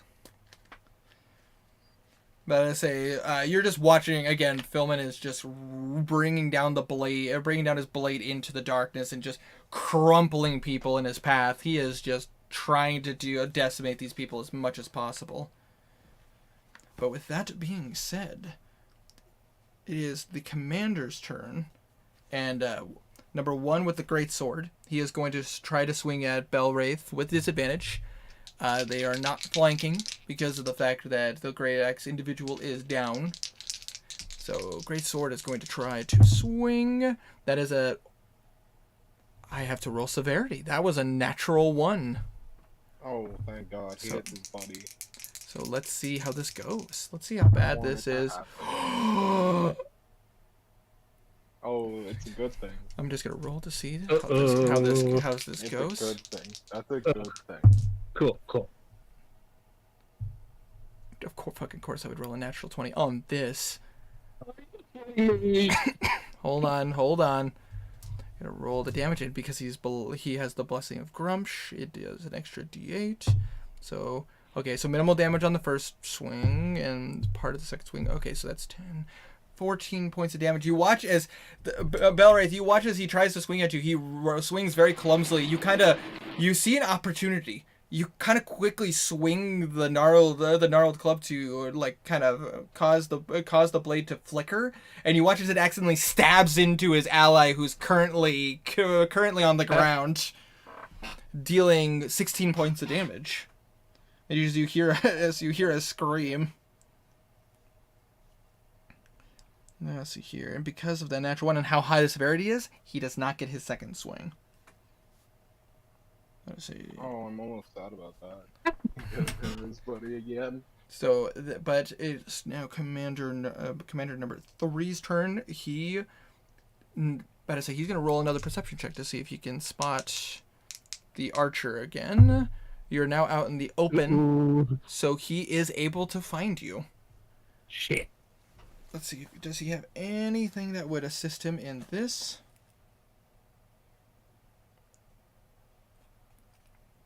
He is off of his back. He is going to grab. He is going to grab a spear, and he is going to try to chuck it at you. About to say. So we're gonna see if that hits. About to say he's gonna move, so he does not have disadvantage on this throw. Oh, fucking, that's another natural 20. What the fuck? You kidding me? I swear to God, I will take pictures. I will send them your guys' way. No, I believe you. I believe you. I am rolling so well. Oh. Oh my God. He pulls out a fucking gun. Oh. Jesus Well, I Christ. have this accuracy today. I have I don't. Because he's gonna get hurt. Oh, he's gonna get hurt a lot. That is 27 points of damage on a crit. However, just because I'm again, as your DM, you do have your reaction. You can use Uncanny Dodge. I'll use Uncanny Dodge. I'll do that. Gotta say, I because I'm a nice DM. You have Uncanny Dodge. Thank you. So you see, and you do see this coming. So as you see the spear, it is flying true at you, and you're just like, shit! And you just kind of narrowly move out of the way. But as it kind of swings past your face, as swings past your cloak, you see that it's kind of dives into the darkness a little bit, and you feel a deep cut going down your cheek as it does 13 points of damage. Okay, that's not too bad. It could have been worse. That could have been 27 points of damage. Yeah. And does he still get his? No, he can. He can throw another spear because he has multi-attack. No. But he only has a finite number of spears. Sticking out like a porcupine. Instead of hitting the rib, it stabs you into the shoulder. Ow. Okay, that is significantly less. That is 15 to hit. Let me double check my AC. Come on. Sorry about that. No, you're good. Where's my AC? I really need to get a legit character sheet for Kazir.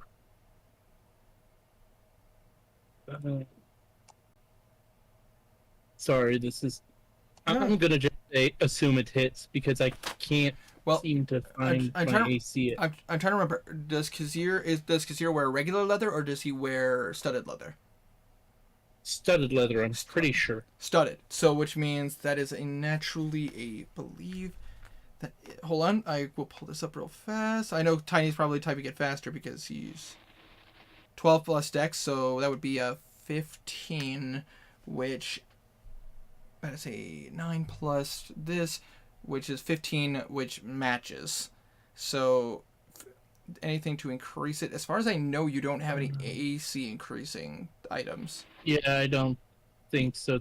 You have Bellwraith gloves, which makes your AC 93. I mean, damn, that's some strong stuff. Actually, you know what? Because he Oh, hasn't. there it is. Oh, I saw it for 15. Oh, according to my thing, it's 15, so I'm pretty sure that's way wrong. First things first, Gaming Colt, welcome to the chat. Also, doing good. It's been a while, Colt. But I say, however, he hasn't used his reaction yet. So, Kazir, as you watch as this person gets ready to throw the axe, you watch as suddenly, like, the guy kind of grabs his eyes as his aim is thrown off. And you watch as it zims by. As it zims by, you watch as you look over to your side and you see Karik. One of his eyes is bleeding as you see that his eyes are swelling with darkness as he uses his reaction to use one of his blood curses. Blood curse of the eyelets. Blood curse of the eyelets. Yes. Blood My curse. favorite one. Blood I love that. Blood curse of the eyelets to lower the roll, so it actually misses. He's not going to double down on it because it's unnecessary, but he is going to use it. No, do it. Fuck that guy. Fuck him over hard. Either way, but I say I fucking love Blood Hunters. God, I fucking wish I could play. I can't wait to play Alistair again. I know. You know, and when we actually play. I'm sorry. Fridays became a bad day when everyone's like, "Bud, you doing okay? We're gonna come." Plus, over. I'm also taking. Sure, exactly. But even though I wanted to play tonight to see if it would help, and I haven't really gotten to do anything. I'm sorry, man. To be fair, well, I mean, last round I didn't do anything either, so it's a weird dynamic with the battlefield and everything. It is good to have the players here to know what's going on, but at the same time, I'm sorry, Walf. I apologize. I know that It's fine. I don't really care. It's circumstances, but either way, yeah. So, because you just see blood trickling down one of Karik's eyes as he used one of his blood curses. There kind of gives a nod, recognizing what's gone on. About to say, be thankful for your allies. Definitely, very, very thankful.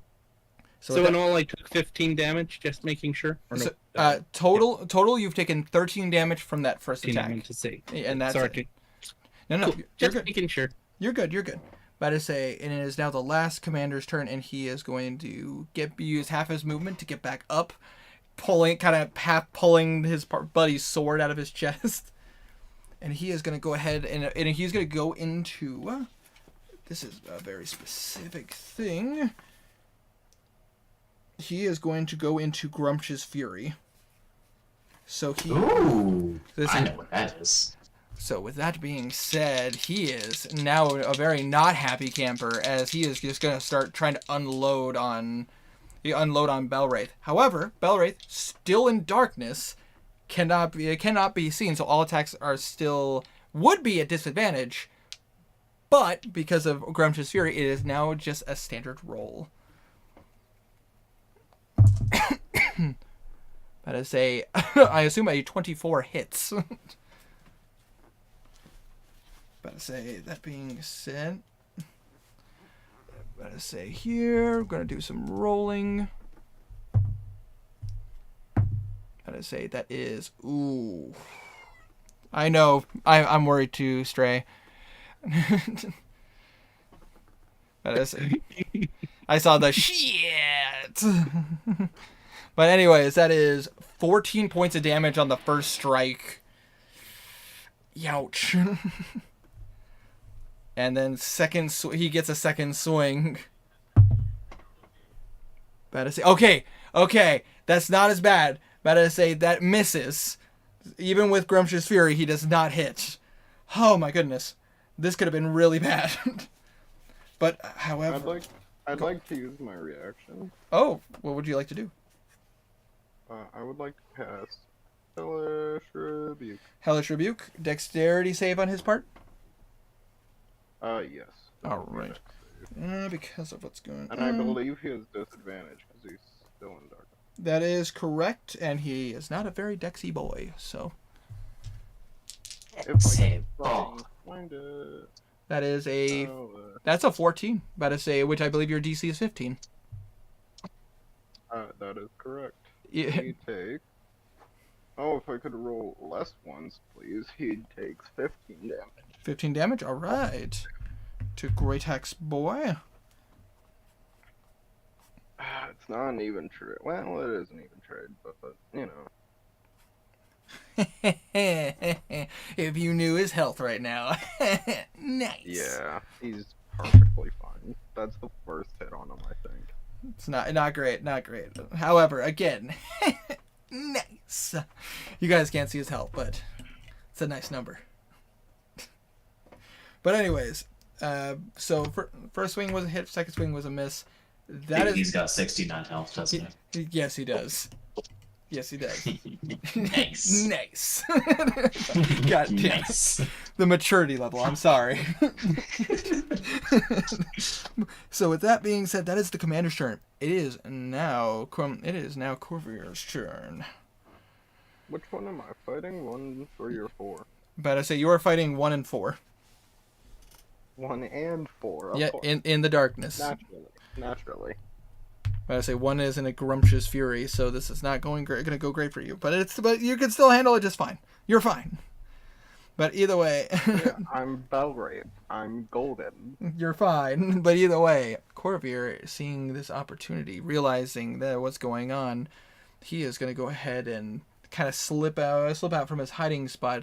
From where he's at right now, you see that Kavazir, you can see that he's roughly about 40 feet away from you right now, kind of off to the side of the battlefield. He's basically keeping he's kept a bit of a distance, but he's closing it slowly but surely. And you watch as he lifts up his hand.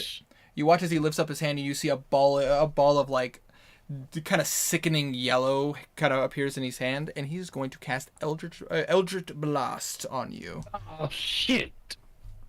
And I don't think I can use my reaction because that was Yeah, you cannot. I already did. Eldritch Blast. Eldritch Blast. Kitten, why do you want my attention now? Only when I'm doing Did so. you just call me kitten? No, I'm talking to Storm. my black kitten. She is My currently. name is Walf, not Storm. If you're gonna call me kitten, at least use my name. Sorry, babe. No, fucking Storm.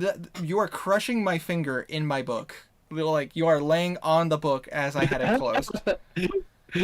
If I fits, I sits. The kitten says. Exactly, pretty much.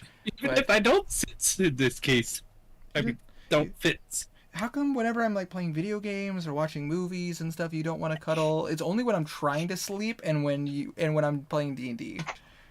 Yeah. Cats are weird when it comes to getting in your face while you're doing something. All right, first Eldritch Blast is a 17 to hit. Gotta go. Goodbye. Night, Colt. Have a good night. But I say so. I believe that's a hit. Yes. And then the second bolt. Oh, Storm! I'm trying to roll dice.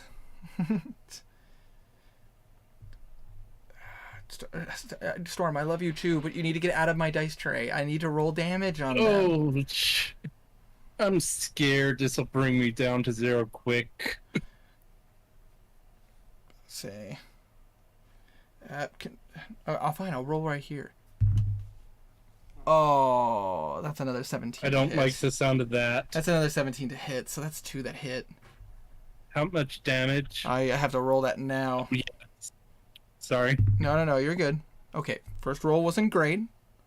Second roll. Oh, that was better. And because... hold on, and because of his Eldritch Invocation, he gets to add his Charisma modifier to it. So that is... Doing some math in my head. Ooh, that's 20 points of damage. Oof.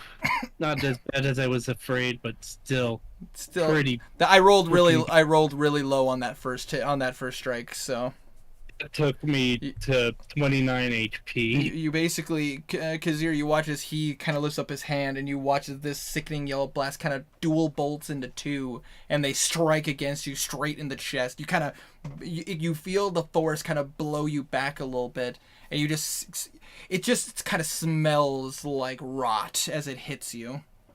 Not like rot, but like just the smell of the magic hitting you. Yeah, I get what you mean. Kind of like that rotten, fruity smell. Yeah, kind of like that.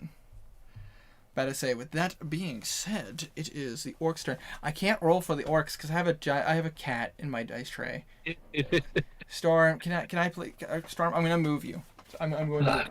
Because he growls in anger and pain as he gets hit. Fuck, bastard! Storm, okay, I love you. I love you very much. You are my kitten. But I need to be able to roll my dice. Alright, now I have to roll. Gotta roll for the orcs and the Stratford army and see how. Okay, so that's the orcs and the Stratford army. There you go, Stratford army. There you go. They're starting to take the field really well. The crossbow shield strategy is working very well. But I say, with that being said, that altars how the fight with Karik and Philman goes. And all right, so Mrs. Karik is literally nimbly dodging out of the way, and against Philman. Philman is a tank, and he is blocking the hits. It is not going super great. That was actually close to hitting him, but he was able to successfully block the attacks. Gotta say, goddamn, this strategy is working very well for them. But with that being said, it is now Karik's turn. Karik is going to go ahead and he is going to look in the direction of Corvus, realizing what's going on, and he is going to, let's see if he can pull this off, but he needs to roll well. First things first. Hell yeah! Honestly, but let's see how much damage. How much damage you do. Nice. All right. And then with the second. Thank you, Corvus. I mean, Karik. Karik. Corvus is an asshole. Fuck that guy. Yeah. Perfect. You watch as Karik quickly just runs up to an orc as fast as he can, and he's going to just slam his saber right into the chest of this creature, and you just watch as electricity just kills him instantly. And Karik is going to look him in the eye, and you watch as the other eye starts to bleed, as he is going to use his second blood curse. And you watch as he pulls out the saber. He looks into the direction of Corvus, and you watch as the orc charges him, as he is going to use blood curse of the fallen puppet. Ooh. Yeah, blood hunters, man, they're dope as fuck. As Karik chose to attack the orc that it was farthest in the back, so that the orc would be focused on the nearest target, specifically Corvus. Cool. But Karik had to do a lot of damage to pull that off. I rolled max damage on one of his rolls to do it. So, but I say he rolled an 8 and a 6 plus his dex. That's nearly 20 points of damage in a single hit. From a blood hunter, that's fucking ridiculous. Nice. That's not using any magical weapons other than his blood curse. That's pure goddamn luck. Yes, basically, you're now watching as the orc charges Corvus. So, like, with that being said, I need to double check the effects of blood curse of the puppet to see the full effects of how this works. Hold on 1 second. Wrong one. Here we go. Blood curses, the fun part. All right. How many more blood curses does he have? I will let you know in a second. I'm double checking. Sanguine Master, Dark Augmentation, Grim Psychometry. Blood curses. Here we go. That's Crimson Rites. Blur is my Hunter's Pain. How to empowers you with control of Humancraft magic using your own blood. Yep. Normal stuff that happens. Blood Maledict. You know a blood curse. You learn one additional blood curse of your choice. It's 6th, 10th, 14th, and 18th. He only had the 2, unfortunately. And he is gonna go ahead and hold on 1 second. Anxious, binding, bloated agony, corrosion. exposure. Bloated Agony is my favorite. I know. For sure. But I say in my home campaign that I do for my brother Abby and Brick Toaster. Brick Toaster is playing. Yeah. He is playing a Blood Hunter, and his favorite is also Bloated Agony. That's the one Lana used the most. He used that against he actually used that against my my Sahagin, and it basically made him useless, and I was pissed because he empowered it, so it lasted a whole minute, and I'm like, fuck. Dude, Bloated Agony is so strong. But I say he is going to go ahead and amplify Blood Curse of the Fallen Puppet. Yeah, he is. So Make sure to roll the die. Yep. So remember, for blood curses, you only have to roll the die if you amplify it. Only if you amplify it. Which Yep. Karg is still doing just fine on health, and I just rolled a 2, so that's good. But I say I rolled very minimally on his blood curse die, which is good. But with that being said, now the creature now charges towards Corvus. Because of aggressive, he easily makes it to Corvus. And now, because of the fact that he amplified it, the attack now gets a bonus. This orc's attack gets a bonus equal to his Hemocraft modifier, which, because of its intelligence, normally it would be a negative. At the moment, he gets his positive. Better say. Because otherwise Kark wouldn't even be able to use blood curses. That's a personal thing. A personal rule of his roleplay. Better say. Because he wouldn't be intelligent enough to know to use them. What we know. So with that being said, I'm going to roll to see if this guy hits with his Great Axe. Better say. That will absolutely hit Corvus. Corvus is not getting away. Better say, with that being said, rolling the damage. Oh my god. That actually is gonna. You just watch as this orc charges Corvus, and as Corvus attempts to kind of back up and protect himself, you watch as the orc just what kind of like baseball swings the axe, and it slams into his side, doing 12 points of damage. This orc fucking did good damage. Holy shit! Even in death, just oh my god. I like how you say 12 damage as if Hey, 12. It's a big number.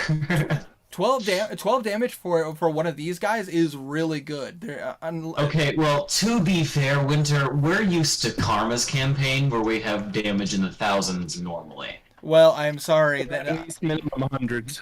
Well, I'm sorry that my I get it. It's numbers for vanilla, or well, not you know what I mean. Yeah. But I say I'm sorry that my creatures aren't DC 73. No, we do damage in the thousands. But I say I don't do that. But I say Yeah. I like a nice clean game. Agreed. Let's say y'all can do your thousands of damage. I'll stick to the impressiveness of just being able to hit an enemy and deal damage. No, I much prefer just hitting an enemy and dealing damage. Thousands of damage is kind of annoying to deal with sometimes. Yeah, because it's a lot of damage. Plus, enemies have to scale with that, so. Exactly, and it's like, it's not fun when you have to deal with all of that. Makes the enemies catastrophic. It's like, oh wow, they can take thousands of points of damage, but they only deal this much. It's like, ugh. Either way. You watch as Corvus does get rocked by this hit, and you just kind of see him in surprise more than anything else, like kind of like. But you watch as he kind of stands his ground and just looks in the direction of Karik and looks in the direction of you, Kazir. He is not a happy camper. Because you're just kind of half smirks. But Karg is going to use the rest of his movement just to back up to be next to Philman. Belwraith, it is your turn. Okay, so there's still a guy on the ground in front of me, right? No, he used half of his movement to get back up, and he is currently in a weird state of mind. You see his eyes kind of go blank, and it's almost as if you see like some little bits of energy coming out the sides of his eyes. What spell is casted on him? You I mean, you can roll a religion check. Yeah, I'll do that if it's a free action. Yep, I would say free action to see if you recognize this. Okay. That's pretty good at an 18. An 18. You would know that orcs are typically worshippers of, pretty terrible gods. They love battle, they love fury, they love blood and gore. But there is one god in particular that orcs typically worship, and it's a god named Grumsh. Grumsh is essentially the god of chaos and discord. He's essentially Sheogorath if Sheogorath was pure evil. And essentially, Grumsh typically grants some of his more worthwhile followers who dedicate themselves to him, to his honor and bloodshed. It make you know that they can go into a thing. They go into a fury. It's kind of like going into a rage, like how Garnan handles fights, except for it's blind, destructive, and they deal. They can hit way harder than they should have any right to do so. Basically, he's something to be worried about. Okay. And that. Oh no, stealing word will break my concentration. I'll just stick to plan A and put inflict wounds at 5th level on him. Ooh. Alright, you're going to have to roll to hit. It is with advantage because it is still in the darkness. I don't think I need the advantage. 22 to hit. You can still roll advantage to see if you get that crit. Crit fish. Nope. Damn. But still, level 5. That is still does a lot of damage. That is 47 necrotic damage. Oh, Jesus, fuck. Hold on, let me do some math real fast.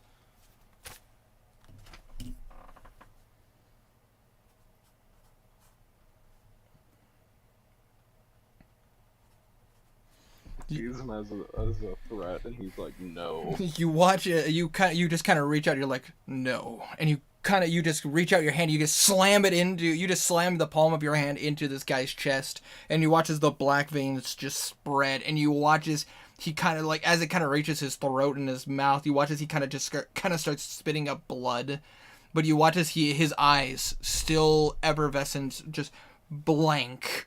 You watch as that fury is still pushing him strong, but he does not look good. He is hurt really badly. He is aggro. But he is still standing. I've casted that. I've done that.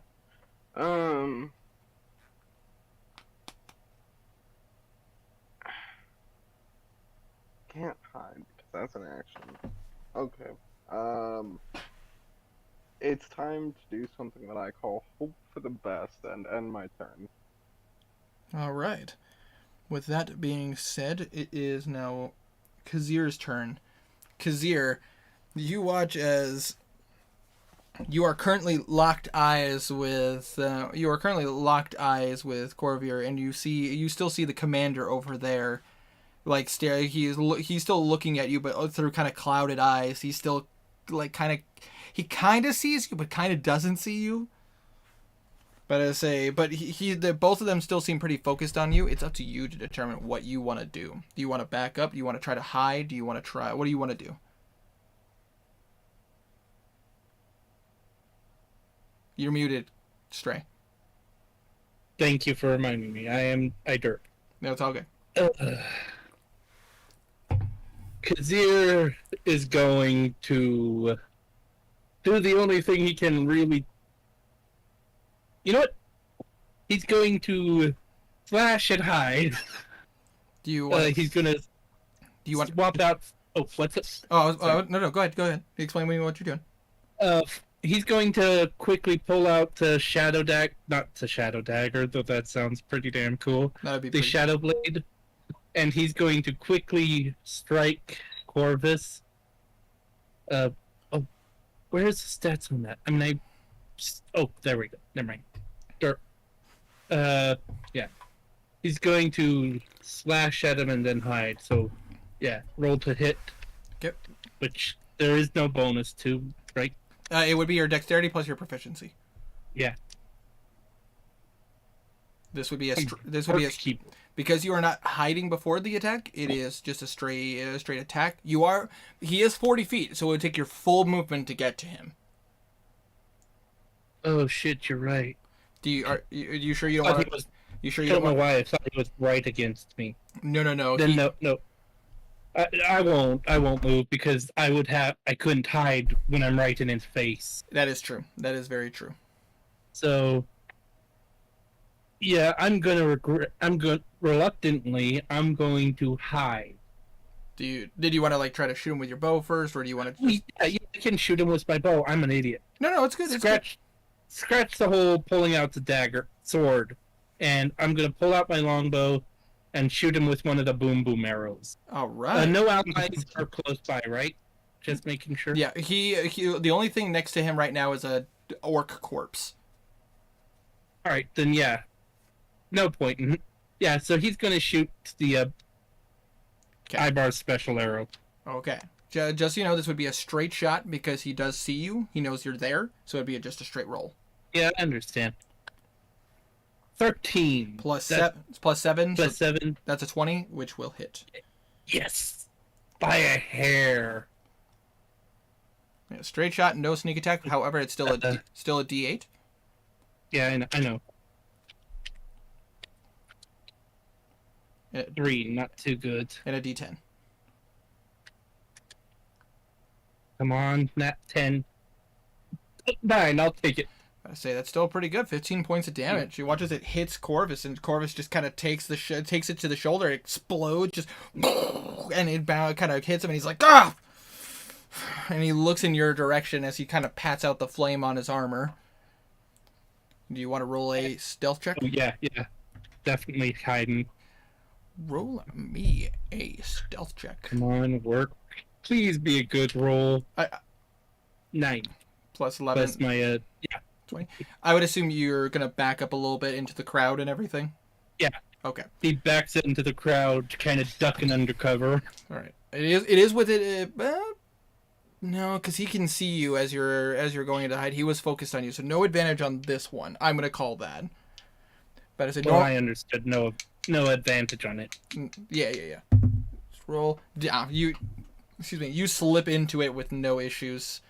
You use that mask and you use that mask well, and you just hide into the crowd. And you see that he's struggling to kind of keep his eyes on you, and eventually he doesn't know where you are. That being said, that was Kazir's turn. It is Philman's turn. Philman, seeing what's going on, he is just kind of like, shit, where do I? Fuck. And you watch as he runs towards the. You watch as he runs directly at the commander that had to get closer to throw his spear at you, and he is gonna get in that guy's face and back you up. Nice. But that also leaves Kark open, unfortunately. But Ooh. they know what they're doing. True. So he's gonna roll to hit. Kark's fine. Yeah, Kark hasn't taken that much damage. He's only taken 7 because of the fact that Philman's been backing him up. Gotta say, fuck yeah, Kark! Sorry, Philman, because either way, it fucking destroys this guy in a straight hit. But I say with Gary. And you know what? For added flavor, he's going to add his superiority die to it. He's going to go ahead and use his bonus action. And wait, hold on. I got to make sure I'm doing this right because this is a specific thing for. He's about to say he is about to say. Hold on a second. I got to make sure I'm using the proper maneuver. Better than you die.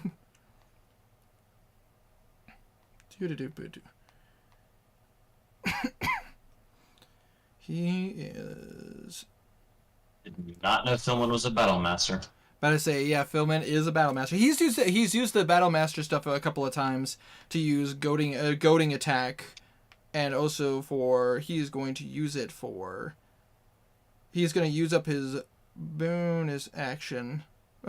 Sorry, wrong one. Different one. When you make a turn, you can expend 1 spirit, right? Increase your reach. Nope, that's the wrong one. Which one is it? I specifically chose goading attack. He got the bait and switch to give to 8 allies. Oh, no. I was thinking about a different one. He does not have this particular one. You only get certain maneuvers depending on what your current level is. His 3, the ones that he has are more to boost up allies. I thought he could use it for damage. I was thinking of a different one. But however, you know what? He's going to go ahead and use goading attack as well. He's going to expend a superiority die to... Oh, it does add... You add the superiority die to attack damage rolls, and the target must make a wisdom saving throw. So he still gets to add the damage. Nice. Alright, so rolling, for starters, roll the damage for the Kipikiri. Not great, but still not bad. But I say that is 9 points of damage, adding a superiority die, which is a d8.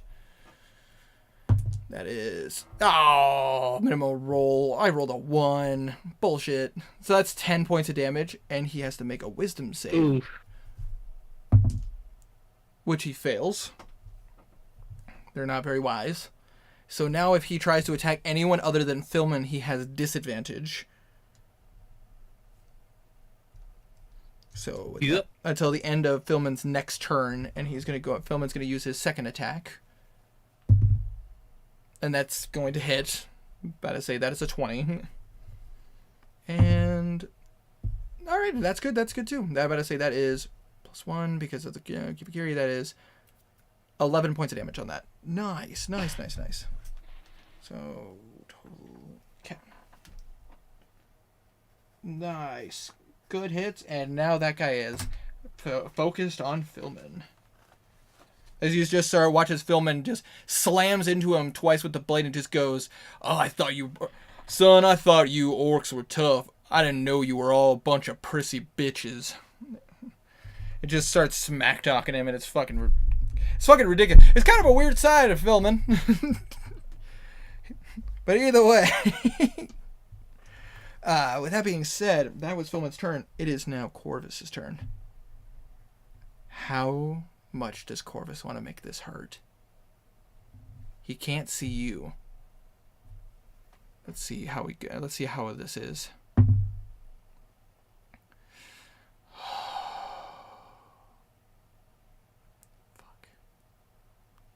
I gotta honor it. Oh no. Corvus, why does that scare me? Corvus can't find you. So he turns to Karik. Ah, shit. And you see just a you just see veins in his eyes. You see the anger. He's going to use his other spell slot.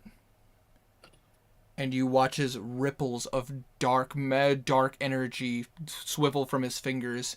And you watch as he extends out his hand, and you watch as they encircle Karik.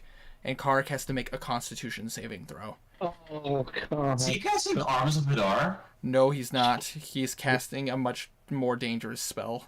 Oh, shit. Much more dangerous than the Arms of You have a Hadar. cleric, Yes. don't worry. Well, but I will tell you because I'm casting this. He's casting the spell either way.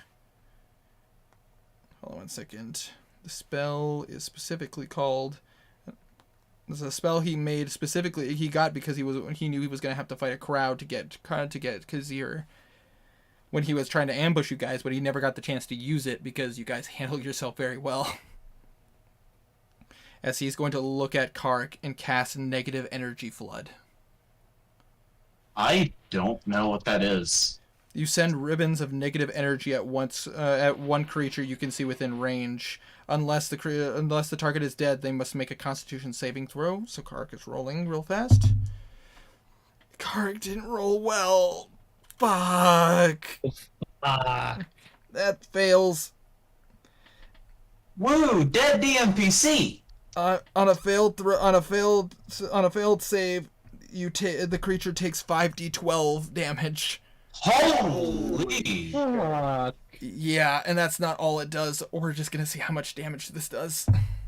Oh, Jesus. there goes. Down Well, Oh, strong start. Okay. issues now? Oh. What is...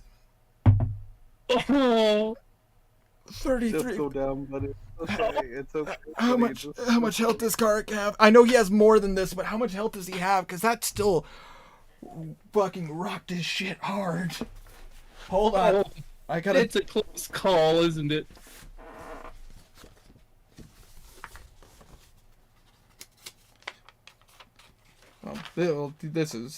That's Corvus's information.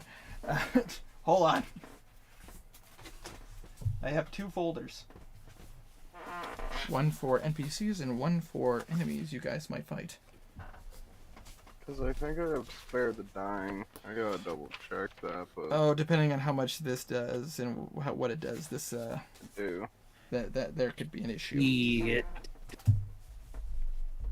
Well, I mean, we're what, level 9? So we have Revivify if we need it. Yeah, but there's a specific effect with negative energy Oh, flood. I thought you needed crystals for Vivify. Yes, it You do. I think Knackle has some, though. Knackle does. The only problem with Oh, yeah. the only problem with Revivify is it has to be done within a minute of them dying. Oh, yeah. Otherwise, I- otherwise, The dying. It's all good. It's all good. What was that? Karik. Here we go. Yeah. Oh, and with He's dead, isn't he? he is not. Oh, He did. This guy did 43 points of damage. And oh. and he only sustained a little bit of damage prior, about to say, because he rolled low on his blood curse when he amplified it, and he rolled low when he took damage to activate his Thank goodness. Rite of the Storm. That's still he lost 50 health. Yeah. Well, no, sorry, he would have more than that. He has 26 health left. So he's doing okay, but still, ow. You watch as basically Karik takes he gets engulfed in this cloud of energy, and you just hear him scream out in pain as you watch black veins go all across his body. Yeah, little nasty effect about this particular thing, by the way. If a target is killed by this damage, it rises up as a zombie on the start of its next turn. The zombie pursues whatever creature it can see that is closest to it. That's the thing about this spell. It's about as nasty as this spell is about as nasty as casting oh god, what is it called? Finger of Death. If you were to get hit by Finger of Death, if you die to it, you immediately resurrect as a zombie. But Finger of Death does more damage. But I say it's still 43 points of damage. That's still a lot. Karik is hurt. Yeah. Kazir is fucking pissed. Yeah, you just see Karik kind of drop to his knee for a second and just... Ow! And he just stands back up. Just... Oh! And Corvus is just looking in anger, and you just see a smile as he's looking for you. He is going to go ahead and take he's going to take 10 feet to step back, so now he's 50 feet away, and he is going to end his turn. Better say, that being said, Damn it. It is the commander's turn. Commander number 1 is going to... That's why I was like, does he really want to do this? And it's like, yes. Is he willing to do it to someone that, even if it's not Kazir? And it's just like, yes. Who pissed him off? Oh yeah, that's right. But with that being said... It is the commander is going to number 1 is going to swing his greatsword to see if he can hit Belwraith in the darkness. No, he can't. He missed. Is with disadvantage. Another natural 20 in it, but the other one's a 9. Fuck. Yes. That's a good thing. That's a good thing. Good thing. You don't want to kill your party. Sorry. I was paying attention for like half a second. Is Karik down? No, Karik he's still up. Karik is still up he still has 26 HP. He just lost over half his health in a single shot though. Yeah. Basically, options are run. Yeah, basically. Because- Well, Corvus just used his second spell slot. Yeah. He is a warlock. Oh. We've talked about this. This isn't me spoiling anything. No, yeah, I know. So what I you guys, realized that. so whatever, what you guys do is your call, but at the same time figured I'd let you know it's like, yeah, no, warlocks at that level or at his current level aren't great, and he used one to try to hold you down. But the second swing with the sword, I gotta say, that is a miss. 17 does not hit. Gotta say, commander number 3 is going to try to swing at Philman because of the fact that Philman is in his way. This is a straight shot. Wow. All right, I have to roll severity for this. I rolled a natural 1. Yay. Swing with a spear? No, so he pulls out a great axe that he had on his back. Okay, minor severity. So, no, this would be just a straight miss. But I say, so he still gets his second swing though, since it was pretty low severity. That one will hit though. But that being said,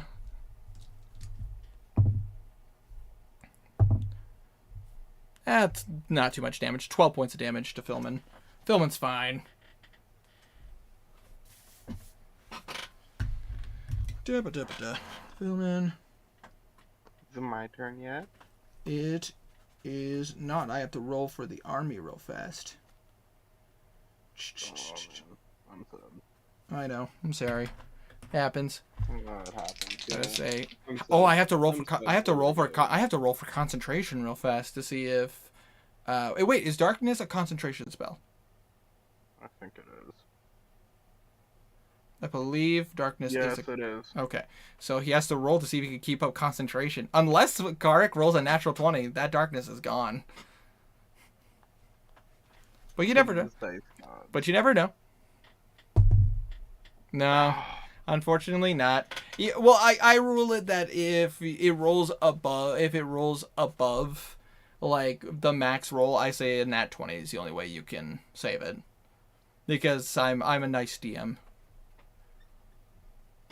I hate everyone. You watch as All the darkness that Karek had up unfortunately fades to nothing, and the orc army realize they've been beating the shit out of themselves. So Both me and Karek had darkness up, and I had no idea if you were talking to me or him. no. Both technically. I know what's up. What if DC 10 to DC 25? How many died? We're gonna find out. But I say, all right, so that's that army, and there's this army. All right, so as the orcs are attempting to try to overpower the Stratford army, you watch as the Stratford army keeps up their shield, and they're actually taking the blows to keep them at bay. And you're watching as they are actually holding their own. The orcs are actually starting to fall back a bit, as they can. Their numbers are not doing well to the Stratford army. Hell yeah, go Stratford, doing well. But now I have to roll to see if the orcs attack Karek while he's weakened. I say it's a straight roll. That does not hit. One of the orcs tries to take advantage of Karek's weakened state, and you watch as Karek just quickly swings his rapier and blocks the strike, and is able to kind of get into an advantageous position. But that being said, we're back at the top of the round. It is Karek's turn, and Karek is going to go ahead and swing at this motherfucker who tried to hit him. That will absolutely hit. And that is 10 points of damage. Nice. And then second swing to deal some more damage. That is a 17, which will hit. Max damage. Holy fuck. Yeah, Kark kills the guy that tried to kill him. Nice. Just stabs the rapier through his throat and just pulls out. Blood is just gushing out. Kark is not taking any of this shit. Good on him. But I said, with that being said, that is his action. Kark is just going to keep up his defenses, and he is going to his turn. So Belwraith, you are still in the darkness with these two individuals. Okay. I want to throw Healing Word at 4th level to Karik. Healing Word 4th level to Karik. And in that case, He's the one that took a bunch of damage, right? yes, Karik is the one who took. Well, I mean, Kazir took damage too. Yeah, that's true. Sorry. So Yeah, but either one, I mean, not here to metagame, but I'm basically saying both of them took a lot of damage. Karik took 43 points of damage in that last attack. Yeah, he couldn't.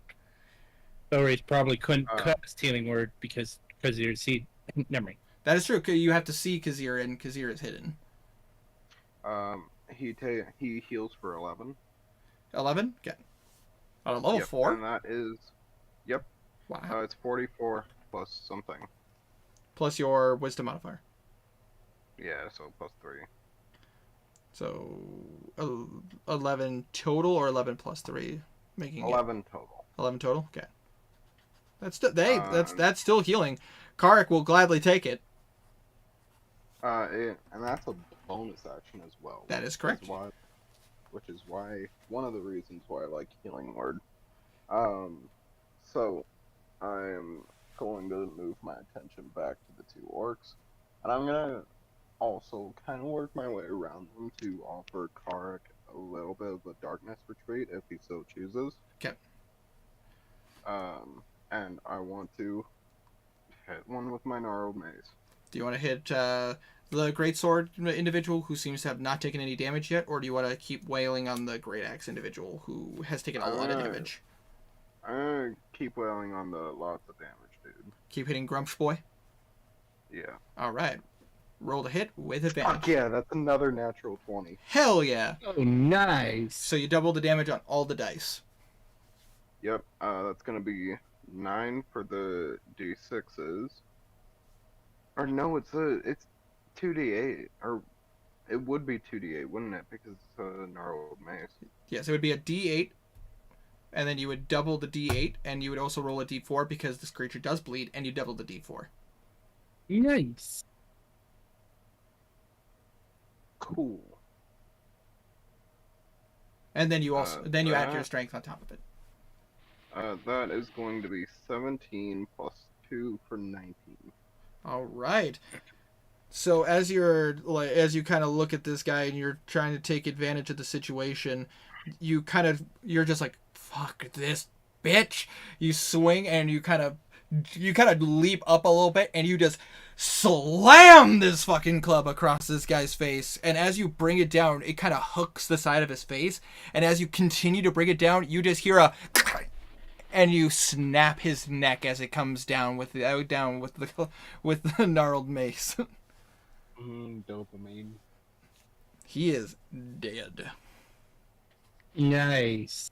Dopamine. Yeah, so Belwraith bathed and cleaned his armor before this fight. I said that as last remarks. Not last session, but the session prior. What's up? All of it's back. Nice. All the dirt and mud and blood, it's all back. Cool. Tiny wants to know. Belwraith. I'm not gonna read that out loud. Tiny is asking you something. Oh no. Does Belwraith have a war boner? Kazir may not read it out loud. Well, Guys, this is my he YouTube. doesn't. I do. Carry on. This is my YouTube channel we're talking about. Is it half mast or full mast? Mine is full mast. However, The only reason I'm reading it is a bunch of different things. Stupidity. Hell yeah! But anyways, no. Stray, I respect you and and I appreciate you actually, taking the worry into this. So, but if anyone's gonna burn my channel to the ground, it's me. So, moving on. Moving on. That is Belwraith's turn. Kazir, you are currently hidden, and you watched all that happen. Question. Answer. If I use my cloak of lesser invisibility, is that like bonus action or a action to activate it? To activate it, it would count as an action because you have to actually use the arcane word to activate it. Dang it. I thought so. I just wasn't sure. Dang it. But if you were to shoot with your bow now, you do have advantage, and if you do hit, it's a crit. Yeah. I'm going to use my bow. I mean, bring longbow with Ivar's special arrows. Oh, sorry. You would get sneak attack damage. I apologize. You wouldn't. Yeah. You wouldn't crit. But you have a chance to crit. I got you. No worries. Understood. So, rolling 2d20s. Worth a hit.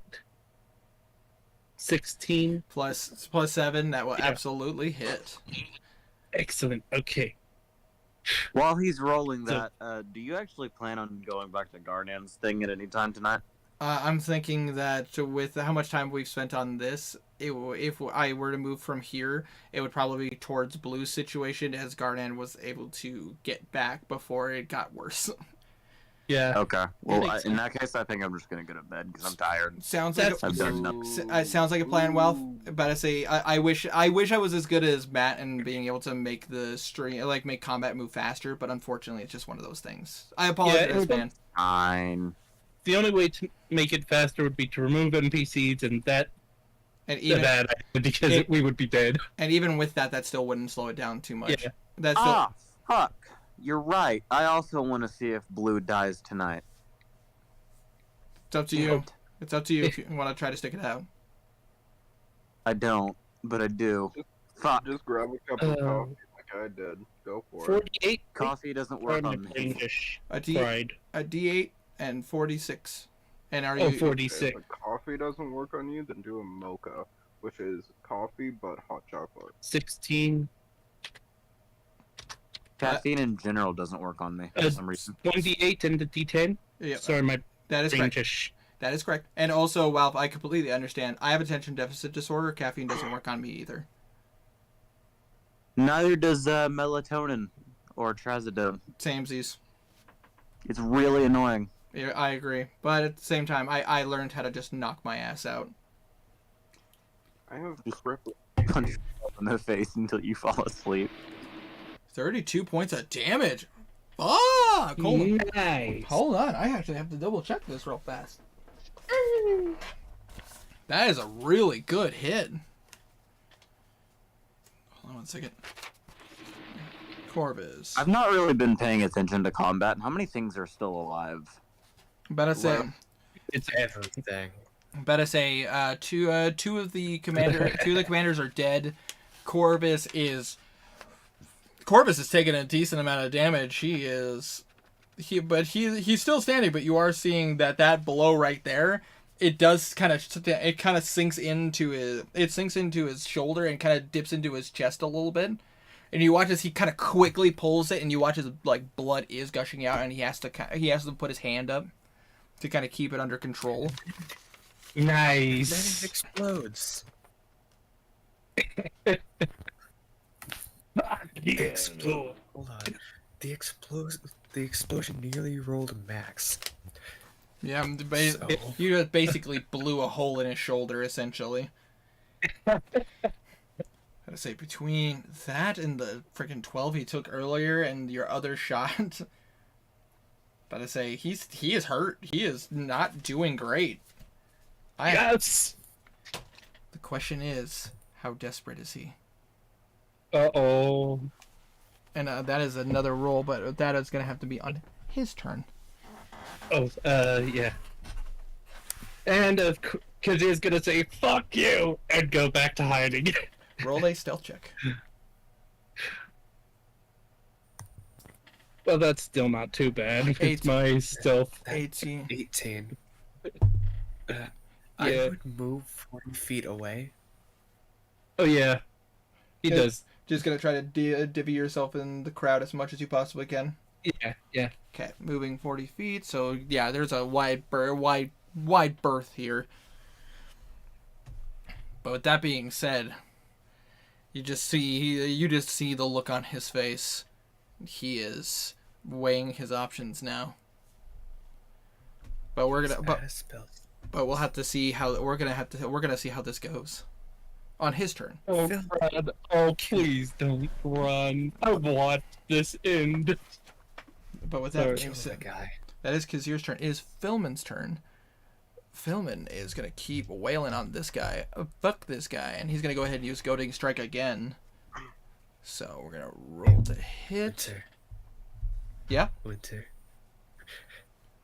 You haven't used Death Roll in so long. I just want to point that out. I know. But I say it's one of those things where. Oh, but trust me, like we've gotten a close look a couple of times, and this shit. And the thing is, the higher this shit elevates, the higher chance it's going to happen. But as, Yeah, that's true. the thing is, you guys have yet to be cornered with an avatar. True. Hopefully you don't have to, and you haven't had to solo fight any of the rulers of the empire. I'm still really pissed that Garnan rolled so well, like sneaking around the fucking Tanaruk's place. I'm still really mad. Winter, That's fair. Winter, you saying that we don't have to solo fight any of the leaders. Just Yeah, I know. That's concerning now that I think of it. Technically, you still don't have to, because Kazir, not Kazir, but Kenrick is still watching. yes. Remember, whenever we do that roll for experimental shots, he has 2. Yep. I'm aware. But I say I got his stuff right here. Okay. Most of his stuff, anyways. He didn't like send me his character sheet. I just remembered most of it, and I wrote down his class. I have his homebrew class stuff right here as well. And I created the light shot. Yeah. Whenever he dips, he doesn't give people character sheets. It's Yeah, I mean, to be frank, I am kind of annoyed of what Herma did, but at the same time, he is an individual, and I cannot control or tell someone what to do, and I refuse to do so. In the meantime, I just control Henrik because fuck, I'm not gonna just throw him out of the story because I feel like it. Plus, he's a fun character. Exactly. I mean, him slapping Blues. That is something Herma would do too. He would. But with that being said, that is a hit on one miss, but a hit with Philman. Not bad damage, not great, but superiority die. How come I'm rolling shit for Philman's superiority die? What the fuck? I mean, that's still 12 between the two, but at the same time, just could have done so much more damage. But now the commander has a disadvantage on any attacks that isn't Philman, so the guy is dead focused on Philman. With that being said, that is the end of Philman's turn. It is now the commander's turn. Go ahead. This is just 2 brutes beating each other senseless. Pretty much. It's amazing. It is pretty much. The commanders are going to go ahead and take their turn. Greatsword individual is going to try to swing at you, not realizing his buddy is dead. Still thinking that he has the advantage. He is with disadvantage because he's in darkness. That's double 5s on that first one, so that's a miss. Second roll. Nope, that is going to miss with a 17 to hit. He's like, oh boy, I got you now, slash. Where'd you go? He still thinks his buddies are with him, so he still thinks he has this. And Little does he. yeah, little does he know. And the other one who is going to use his great axe on Philman. That's not a cocked die. That's a natural 16. That will hit Philman. Ooh, that is actually some nasty damage. It's nasty. That's some nasty damage, unfortunately. Fortunately, Philman knows how to take a hit. And then second attack. That's going to miss with a 5 plus his bonuses is not going to hit. So the second anybody who's watching could see that Philman takes you watch as Philman blocks a blow, but as he blocks it, the great axe, the individual swing kind of takes the great axe into like the shorter parts of his hands, twirls, and it smacks him right in the rib cage. And you just see Philman just you just hear a crack, and Philman's just like, oh. But he's still doing okay. About to say, he's a tough cookie. It just cracked a scale. It's gonna be bruised tomorrow. It's gonna hurt. But then again, he's a fighter. He lives for this shit. Masochist. But now, it is Corvus's turn, and I have to make a very crucial roll to see how desperate he is. I'm scared. Good. Oh. I can't tell if that's good or bad. Oh. Bad. Corvus, you watch as Corvus's demeanor changes as he sees the blood coming out of his wound. He looks into the direction of the people that caused him problems. He still can see Kark, but he can't see you. You watch as he reaches to his pouch, and he pulls out a scroll of paper. And as he unfolds it, he starts to mutter some arcane words. And this is the only item that he has from this individual that is... I gave it to him only as an emergency to fight you guys. Fuck. I don't like the sound of that. And I have to check the monster manual real fast. Oh no! He's gonna summon something To tell you... big. To tell you guys what happens.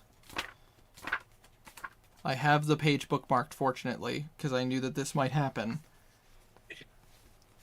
He's gonna summon something big and bad and mean. And you watch as he starts to mutter some words. He starts to mutter some words in a language that I think only Belwraith knows. Belwraith, I speak Abyssal, Common, and Infernal. I was about to say Abyssal. As you hear him start to mutter, "From the great beyond, from the depths below, from the veils of the abyss, I summon thee. Go, Glabrezu." Oh shit! And you watch as the scroll of paper ignites into flame, and you watch as a symbol in black ichor opens. And you watch as a doorway opens as he casts Summon Greater Demon. And you watch walking out of the door. I actually have an image for this, so I can show you guys what you see. Oh. Let me just pull it up. Let me just pull it up. I instantly knew what this was because I love this spell. Damn it! We need healers. I have an idea. I'm a I think healer. I should Calm down. Oceans. I'm a healer. Don't be so sassy. I can heal all of you. Then do it. You can only heal what you can see, and I'm not visible most of the time. Well, come into my darkness. No. But you can't see in the darkness. Oh no, my eyes.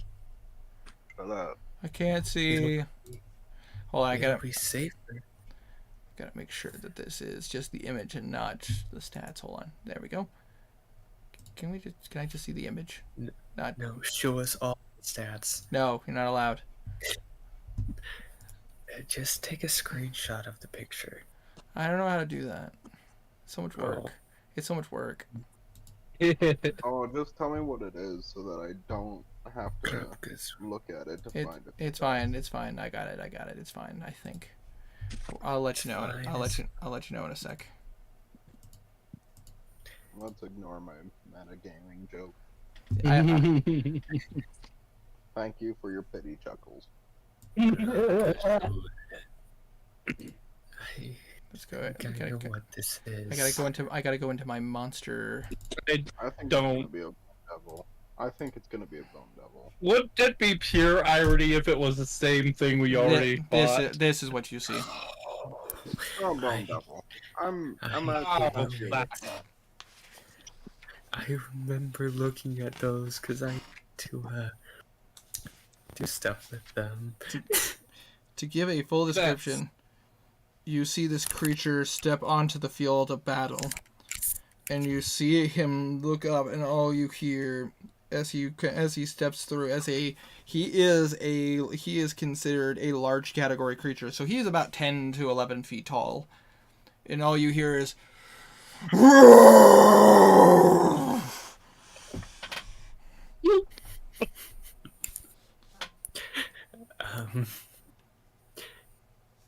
Have fun. and he will enter the battle last, which I have is an idea. technically now. I have an Oh idea. shit! Don't worry. I have an idea. So an idea. I have to roll to determine who he's going to go after, because he can see have an through idea. he can see through magical darkness. Orc. Nah. Eat the Nothing orc. can see through magical darkness, but me. Of course, naturally, and a demon from the abyss would have no idea. So I have to roll to determine who he's going to target. Make sure to include the 12 orcs. Yeah. Oh, buddy. Oh no! There goes Karik. He looks towards Karik. No. And It's less fine, but it's still fine. Okay, don't worry. At least it wasn't me. Fortunately, this creature actually has to take the dash action to get to Karik. That's good. He can't just very fortunately he can't just like go up and start beating the shit out of him. Like he actually has to move. Do we think that this thing has a high wisdom? You're not sure. You can roll a religion check. I'm gonna do that. All Zero knows is it's another Oh, that's a 10. chunk of HP. You are not sure. Demons vary from being incredibly dumb and dangerous to being incredibly smart and dangerous. So it's hard to say if this creature is wise. It does seem to have a field of awareness, but you're not quite sure how well that goes. Okay. But he uses his dash action, and now he is right in front of Karik. Karik has nowhere to go. Yeah. Poor Karik. Yeah, Karik. I liked him. Karik has gotten really fucked in this right now. That's well put. Well. That being said, oh yeah, I forgot. With the last of Corvus's return, Corvus looks out, and he is going to go ahead and back up and get to cover. He is going to go ahead and try to. He is basically going to use his movement. He is going to use his movement of 40 feet, and he is going to get away from everyone. So he's 130 feet away. I knew I should have gotten closer. That's it. But with that being said, and then the Glabrezu has used his action to get up to Karik. You just hear Karik go, "Fuck." Now I need to roll for the orcs and the military now that they see a fucking Glabrezu right in front of them. Well, yeah, because the orcs might not realize it's on their team. The army is actually still standing their ground, keeping the orcs at bay. The orcs are actually struggling, and they're worried because they've never seen this thing before. So now there's a little bit of a fear factor. So the orcs are actually keeping their distance, and most of the orcs are running away from this thing and focusing on other sections of the army. So right now the battlefield is pretty cleared out at this point for you guys. But this is still particularly bad.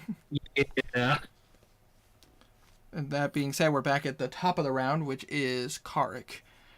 Karik looks at this thing. Shit. I have to roll a religion check for him to see if he knows. Okay, he actually rolled really well, realizing what he's up against. Hold on, Winter. I would suggest rolling an arcane check to see if he knows what that spell is. Oh, the spell he cast? Yes. Oh, no. It wasn't to understand what happened. He's aware. He had to roll a religion check to know some stuff about this creature because he's a blood hunter, and this is one of the creatures that he technically has a specialty against because he's a fiend, because this creature is a fiend. So it's basically more of a knowledge check to see how well he knows this creature. And he actually rolled really well, and he just looks at it and goes, "Shit." And you watch as he kind of closes his eyes, and for the rest of you, you watch as the lightning on his rapier just kind of dissipates. And you watch as he turns it and he stabs himself in the leg, taking a little bit more damage, unfortunately. Only one. I rolled a 1. Oh my god. Yes. And the luckiest one in the world. Using his bonus action, he uses Rite of the Dawn. And you watch as he pulls the rapier back up. You watch as it glows bright with radiant energy. As he is using his Ghost Slayer ability. Ew. Now he is going to go ahead and use this to try to do a little bit of damage. And if all else fails, he does have a way out of this. But, like, ow. We're going to see how this goes. So first things first. First attack. That beats it. I'm about to say that's 19 to hit. That does hit. So he gets to do a D8 of normal damage and a D6 of radiant damage. Oh man, I've never sweat during a D&D game before. Oh, low roll. Damn it. That's okay. Only the first roll. It's fine. Everything's fine. God. Everything's fine. Everything's fine. Shut up. I'm not worried. You're worried. You're right. We both are worried. But it's plus his dex, so that's still okay. And he gets his second attack. How much of Charlie the Unicorn have you watched? I've watched a lot. Oh, I know early seen that. I know early internet. That's his name now. Ha, nice. There we go. That second shot is really good. Gotta say, you watch as Karik swings his rapier and stabs him twice, and you watch as the radiant damage does actually take hold on this creature, but it does not seem too phased by it. And Karik's just like, shit, fuck.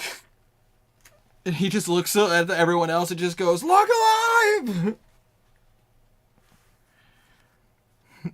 I don't blame Karik for being scared shitless right now. Yeah, Karik isn't doing great. I actually have to check. He had to use his bonus action, but I'm going to check something. That is the end of his turn. Belwraith, it is your turn. You are still in the darkness with another individual. Okay, I have an idea. How far away is the glub away from me? The Glabrezu is roughly about 50-ish feet away.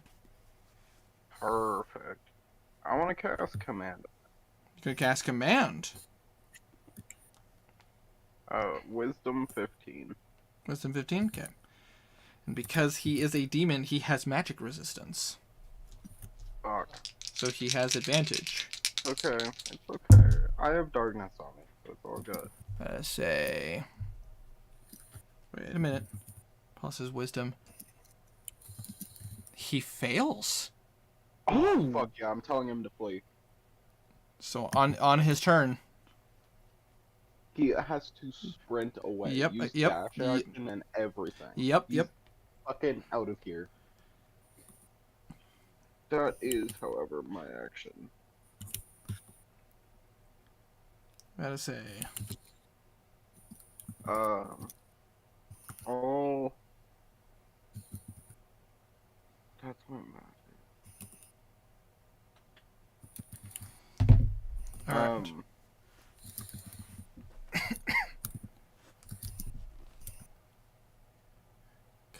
How far away is Karik from me? He is 50. He is he is roughly 45 feet away from you at this moment because he didn't really get much of a chance to move. Okay. Can he? And he can see in magical darkness. Karik can. He actually can't see in magical darkness. Darkness up then. Because, What a fool. because of the fact that he is a drow, he innately has the ability to cast darkness. What a foolish fool. Can't see in darkness, but casts it anyway. What a.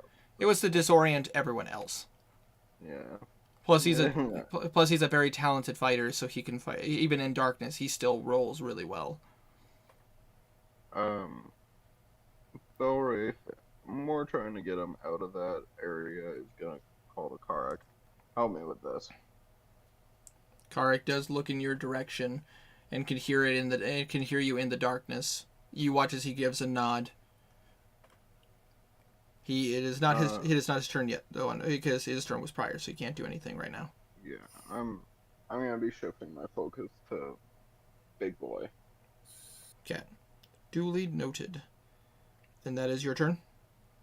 It will be, yes. All right, it is now Kazir's turn. Kazir, you're watching as Corvus is getting away. There's a giant demon right in front of you, and currently dealing with and there's still the two individuals. One currently engaged with filament, and you don't know how many are in the darkness because you can't see through magical darkness. Oh, shit, Kazir's in magical darkness? Or No, do you mean that... He can't see. Okay, just He make can't sure. see Okay, into the yeah. magical darkness. I understood that. Okay, can Kazir see Corvus from where he is? He can see Corvus, yes, but Corvus is 130 feet away from you. Do I move closer then shoot, or shoot then... Because longbow can do 150 feet. Yep, but as far as I know, you do not have the sharpshooter feat. So Do I? No, I don't. Let me double check. if I remember correctly, your feats that you chose were mobile and... Does he have sharpshooter? Yep. I do. Sharpshooter and mobile. All right. So so even at your longest range, you do not have disadvantage. So if you fire at him in your hiding spot and you hit, it will hit him. And you better say you still have advantage. Yeah, I'll do that. All right. So you're gonna pull back. You're gonna load up a shot. Is this gonna be an explosive shot? Yes. Okay. He is trying. That almost... Corvus is trying to get away. You do get to shoot with advantage because you are stealthed.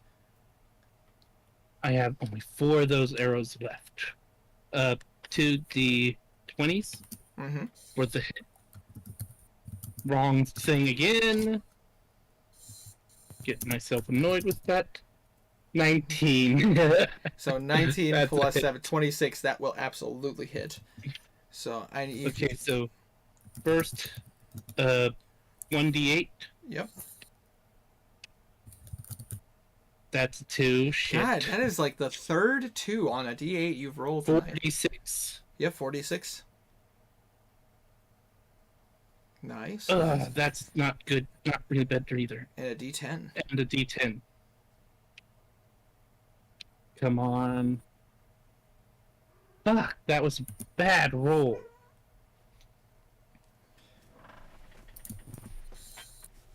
$22 points of damage. All right. Yeah. Good. Kazir, how do you want to kill this motherfucker? Those are the words that I wanted to hear. His ear aims dead for the eyes. Right in the eye. Huh? Watches as the arrow travels smack dab, blinding him. Corvus roars with rage as it explodes, blowing his head clean off. Kazir, this asshole, the one who's caused you so much pain and suffering, the one who stole your wife in the first place. You look at him with blind rage. You basically get into a kneeling position. you kind of just slam the bottom of the bow down on your knee, and you just pull back full weight, and you just look in that direction, burning hatred, and you just let go, and just, and you watch as this individual tries to run away. He turns back to look in your direction one last time, and as you said, nails him right in the face. A scream in pain, and explodes. No worries. It's almost. No worries, son. No worries, son. Everything everything Stray said is exactly how it happened. I just gave a little flourish to him, just Fair. a little flourish into how he I think Tiny meant like me going, these aren't good rolls. Oh wait, it killed him. He didn't. Irony. In all honesty, because of the blood curse of the fallen puppet, doing that extra D12 of damage, like that, it set him into a really bad set. Literally, he had Yes. Yes. Sorry. No, you did just enough, like just a little over his health to cause that to happen. There is a cat in my book as I am trying to do things, but Corvus does not get away. Yes. However, even in his death, though, the demon does not vanish.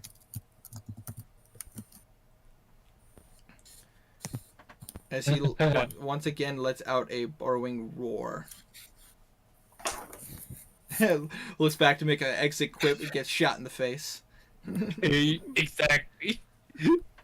But Perfect. But even with your sigh of relief, you realize, oh shit, demon, right? You still have your bonus action. I know. I'm just thinking of what I could do with it outside of hiding more. It was at that moment that Kazir pulled out his gun. And Corvus knew he fucked up. Pretty much, that's how it went. Yeah, Kazir's going to... Corvus is 150 feet away, you said? Yes.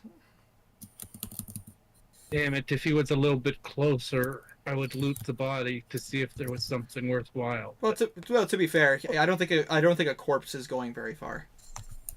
Yeah, true, but I mean... Kazir just gonna...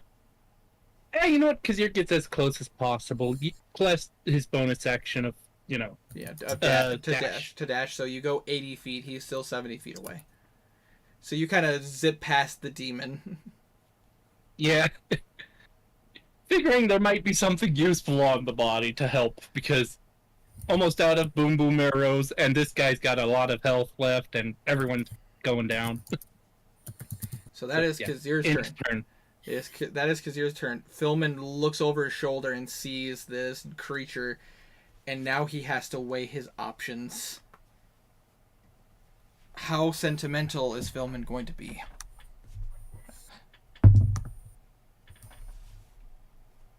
Philman looks in Kark's direction, and he looks at the demon.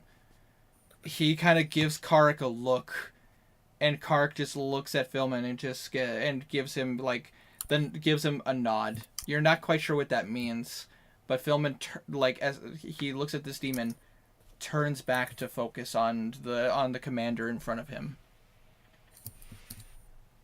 trusting his ally. Philman is gonna go. Storm, I need my book. I need to be able to read the pages and stuff. I'm sorry. I'm gonna drop you out of the book. I'm sorry. Thank you. I need my papers and stuff. Frickin' cat. Anyway, so he is gonna go ahead and use goading attack again to try to do more damage. So that will absolutely hit. So now he gets to add his superiority die to it as well. Oh, God, I am rolling shit with his superiority die. God damn it. I mean, that's still another 12 points of damage on this one attack, but that's still, like... Fuck. And now he has to make it. He has to make a save, which he actually beats. He is not affected by the goading strike. Philman seeing that, fuck, shit, and he's gonna roll. He's gonna swing again. Natural 19. Fuck yeah. Fuck yeah. Do a normal attack. It's still not great.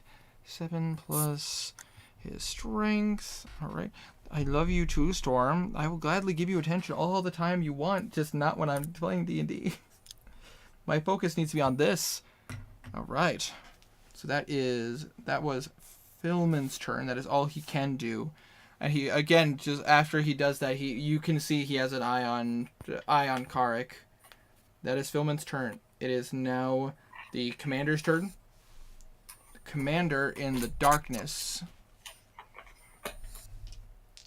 is going to try to hit. Is going to continue to try to hit Belwraith,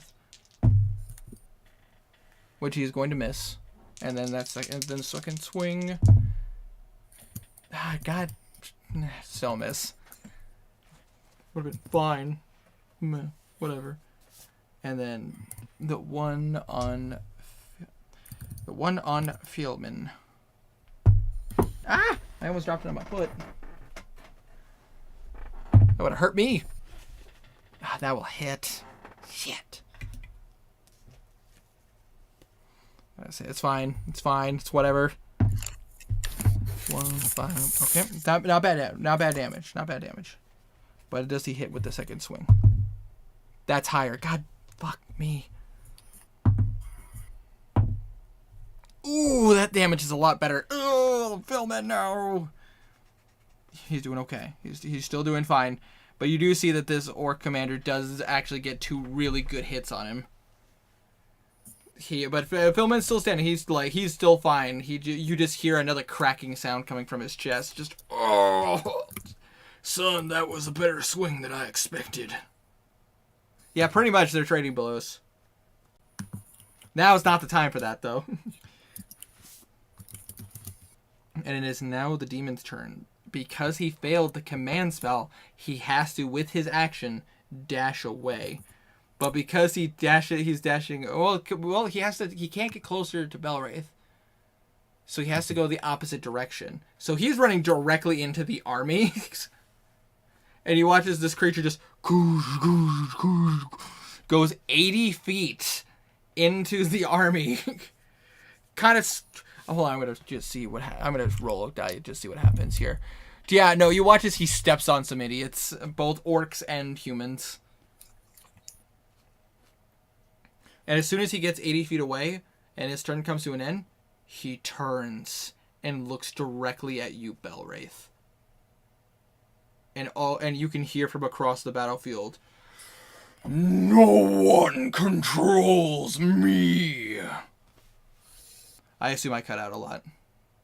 Yeah, you did a little bit there. No one can. That's all I heard. Control me. Figured that was what it was.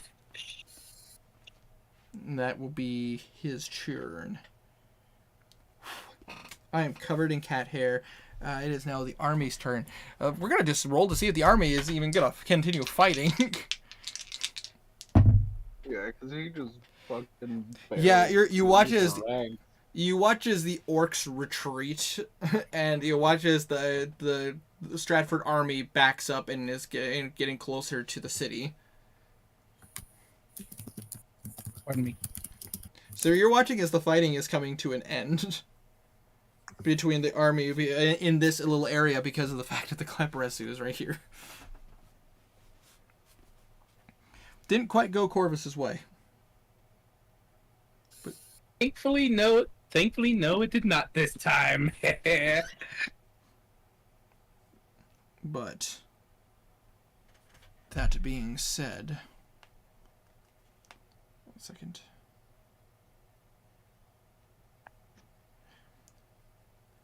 You know how if you say something loud Wait, enough, whose turn is it? Hold on, I will let you know in a sec. It is Karik's turn. Oh, Yeah. okay. Brain You know kind how of if up. you say something loud enough, even if there's a language barrier, the other person will still get what you mean. Yeah. Yeah, I have that kind of an idea for next turn. All right. Fair. You watch You watch as the creature. You watch as Karik, seeing this, takes this opportunity. He kind of grabs his ribs. He takes this opportunity, and you watch as he takes a step and he vanishes as he uses Aether Walk. The thing is, the only person who sees him next is Belwraith. You watch it appearing from essentially out of nowhere in the darkness. You see Karik wielding a rapier of light, and you watch as he is going to swing his. He actually closes that distance between your enemy and him. Yes, flanking. So it is normal damage. Because technically, what Karik did was he walked into the in-between of light, walked between the material plane and the astral plane, so he can still see everyone in between the planes. But he has to materialize to attack, so he would get disadvantage. But because he's flanking, it's just straight. That hits. That's a fucking 19, plus his bonuses. So that's a D8 plus a D6. Not great on the radiant damage, but 8 points of his normal damage. So that is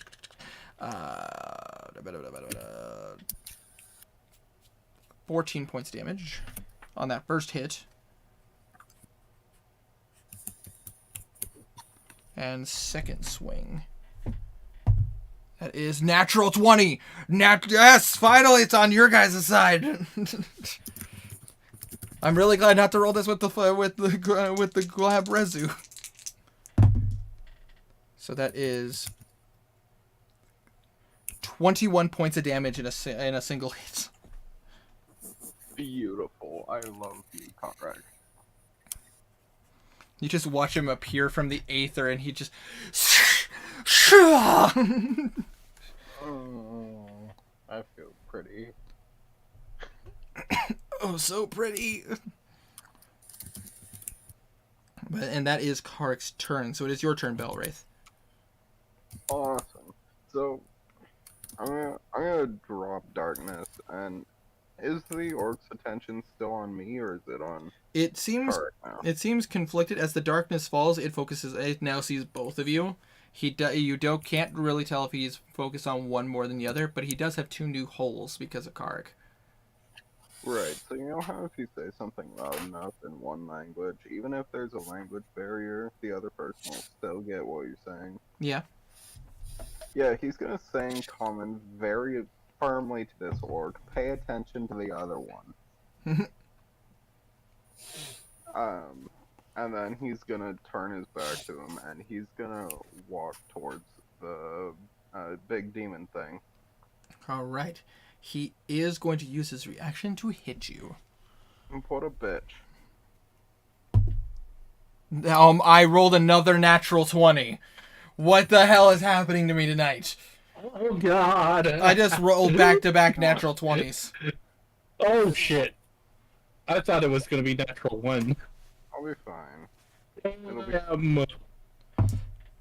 Oh, this is going to hurt. It's gonna be fine. You take 20 points of damage as you walk away. Well, it's only 20 points. Only 20. I'm gonna use Cure Wounds at 4th level on myself. All right. So roll for your healing. That is 16 points. Not full heal, but most of it. And are you going to walk the full 30 feet towards him, or are you walking how much? Full 30. Full 30? Okay, so he is now about 120 feet away from you. It would be 100 feet away from you because he was about 50 feet away. No. It would be 120. No. it would be only 100 feet because he was 50 feet away and then he moved 80 feet, so which was 130. You just moved 30, so now you're 100 feet away. Yeah. All I'm going to kick the shit out of the demon. All right. That the end of your turn? Yes. All right. Next up is Kazir. So you are currently 70 feet away from Corvus. If you wanted to move and dash with your bonus action, you'd still have your action to search him if you wanted to. Kazir, Why does this say what you were going to say first, Tiny. Why does this feel like a point-and-click adventure game like The Walking Dead? You gotta help Philman, or you gotta help Clark, or you can go over here. It doesn't help either, but go over there. Yeah, but I say I mean, he could do that. I'm just saying, if that is still your goal to glue Corvus, he is 70 feet away from you. Which of the baddies looks like they're at the lowest health? If you look over your shoulder, it's hard to judge. It looks like the one fighting Philman seems to have taken more damage. Kazir kind of looks towards the body and then looks back at the battle, and he goes, fuck it. And he kind of makes... What were you going to say, Tiny? Just to remind you, Philman's turn comes right after yours, so if you end up killing the guy, he can go and help Kark. True. How far away is Philman and his battle buddy? From where you're at currently, believe it or not, you're only about 20 feet away. You can close that gap in no time. Because basically you had to go upwards. You had to go a bit farther upwards to go where Corvus was going, which is in the direction that Philman went to fight. The direction Philman went to fight this individual. So 20 feet away. I don't even have to use... You don't really move. Yeah, you don't even need to dash. You can just casually walk over there. Do I want to use a weapon, or do I... You know what? Yeah, I'm going to walk over to baddie fighting not Corvus. Fuck Corvus, he's dead. Goodman. Yeah. And he's going to draw out his... what is the name of the blade? Shadow Blade? Yep. Sorry, my brain That's kind cool. of spasmed. It's cool, it's cool. A bit of an adrenaline rush. You easily pull out. You easily slide the shadow blade out of its sheath. It makes no sound as you pull it out. Thank you. He gets right behind the asshole fighting Philman, and he just... Yeah, you know what? He's gonna use the power Shadow Strike. Wait, No. Can it technically see me while I'm behind it? Well, technically, he would see you coming because of the fact he is aware of you. But I'd say there's no real place to hide when you're in the open. Oh, then that won't work. I mean, but you could easily walk up to him and strike him. You'd still have advantage, and if you hit, it's still a sneak attack. Yeah, I'll just do that. All right, so you walk up. You just casually unsheath the blade, walk up, and you're like, "Motherfucker!" I'm so done with this, and goes to cut his back. Just to shank him with it. Yeah. But roll with advantage because you are flanking. Ooh! Oh wait, 14. Plus 7, so that's 21. So that will absolutely hit. Excellent. That's all right. Let me double check my stats on the sword. Plus 2 damage. My brain just shit on me. What else do I need to roll? Or do I need to roll? It's just damage die at this point. Do I need to pull it up? Do I need to pull it up for you, or? Yeah, because I don't. Give me 1 second. I don't see what damage I need to roll for this. Oh, short sword. Yeah, that's one. It's like D6. Yeah. How many D6? 5. All right. Total. No, other way around. 5 D6. 12. Hold on. 12. God, Avery, you are a bitch today to me. 2. But at least I won that. True. Hold on. Sorry, I'm kind of lightheaded. No, you're good. 18. All right. Yeah. I'm just double checking this real I'm fast. pretty sure that's right. Yeah, but just making sure there's Yeah. no other effects on this. So just because I like making sure you guys do as much damage as you can. Yeah, I get you. I don't think I can because its powers are once per day you can cast without trace, walk without shadow once a day, and shadow strike, which only works if they can't see me.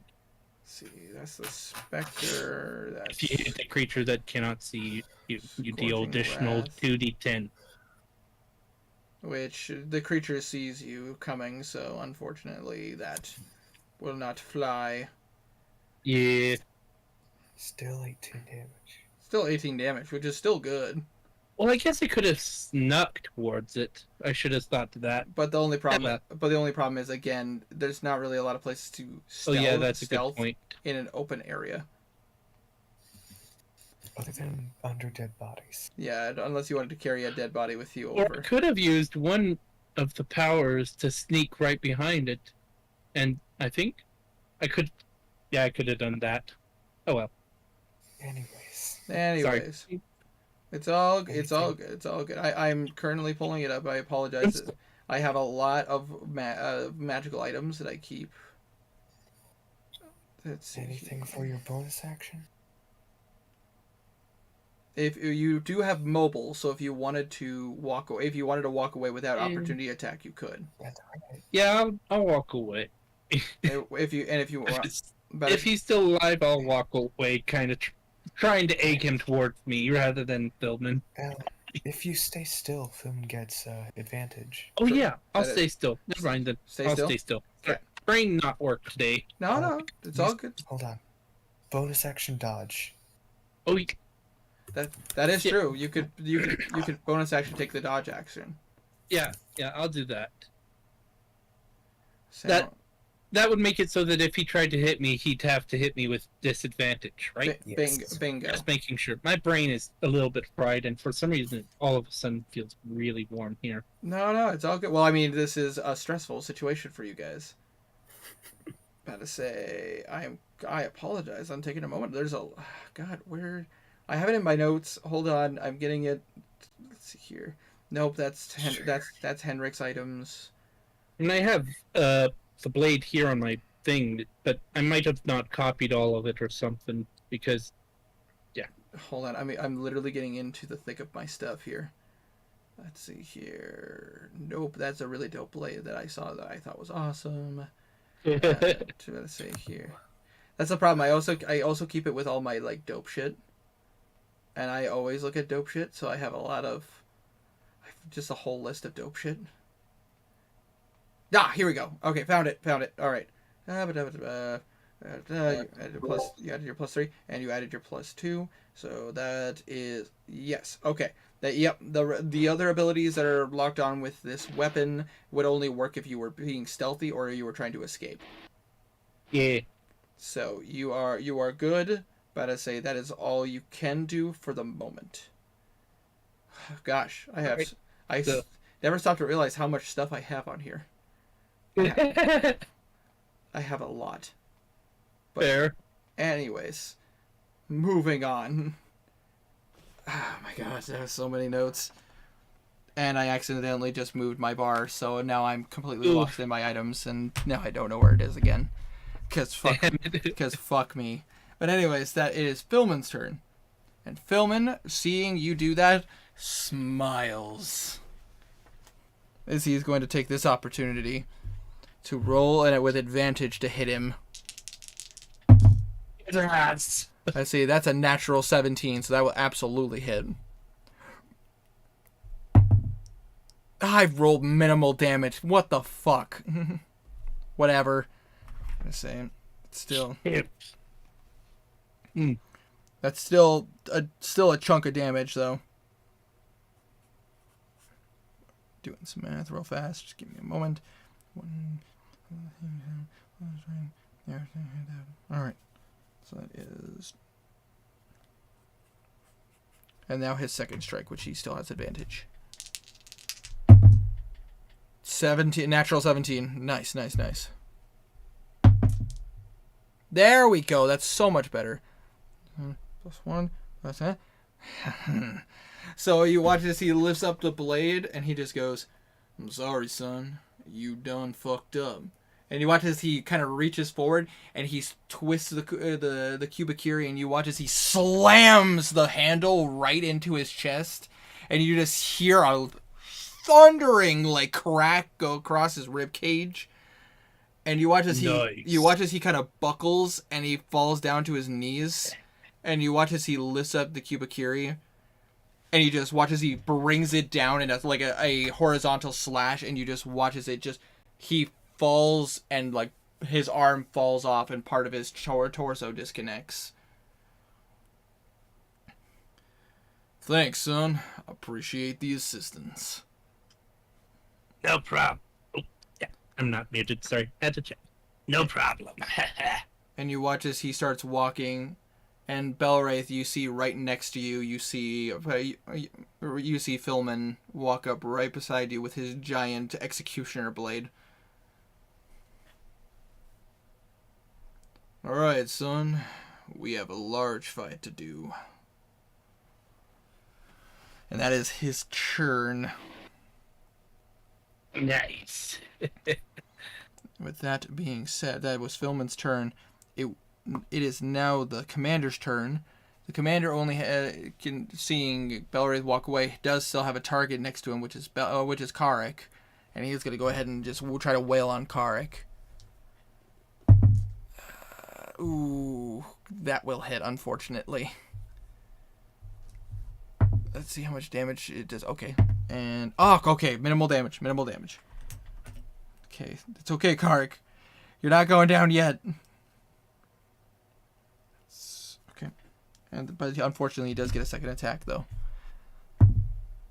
Okay, I only rolled a 5. Okay, that's a miss. So one hits Karek, and then as he swings another one, Karek uses his rapier to flourish and block it. That is his turn. He's not going to try to run away from Karek. So that being said, it is the demon's turn. The demon looks over at you, Belwraith. He walks 40 feet.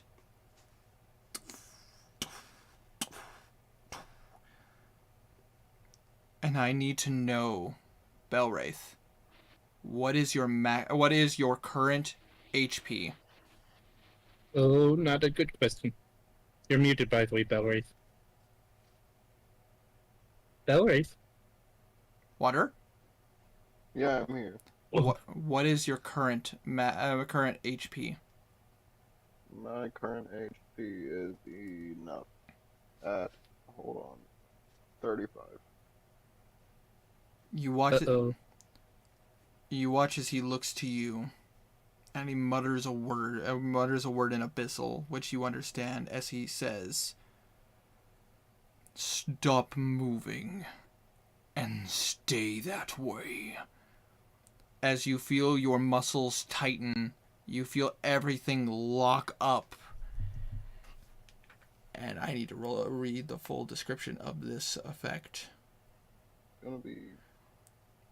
You watch as your mind becomes overwhelmed, and you are now completely dumbfounded, as you are currently stunned. Command? I think it's. No, you do not get a saving throw on this spell. It only you have to have under a specific amount of health. At the a power word, doesn't it? Yes. Power word's done. At the end of your turn, you will get to make a Constitution saving throw to see if you can save from its effects. Okay, zone of truth. Kingdom Hearts is darkness. Maybe he's right. Oh God, why did you make that reference? But that is his turn. He cannot do anything else. So that is the end of his turn. It is now back up to the top. It is Karek's turn. Karek is going to go ahead and just swing at this guy. Fuck him. And that is a natural 16, so that will hit.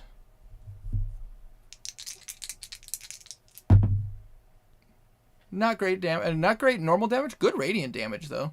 So that is 13 points of damage to this individual.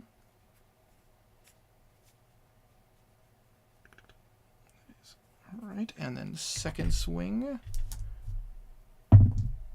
A natural 19. God damn it, Kark. Why weren't you rolling this high with other stuff? That's a lot of damage. That's a lot of damage. That is 18 points of damage on that. Fucking go Kark. Jesus, I'm doing a lot of math now. The guy is still standing, but man, 2 really good hits. Yeah, Kark is desperate. He would be. He's fucking, aside from this, there's a giant demon right there. And he is going ahead and end his turn. Belwraith, it is your turn. You can make a Constitution saving throw.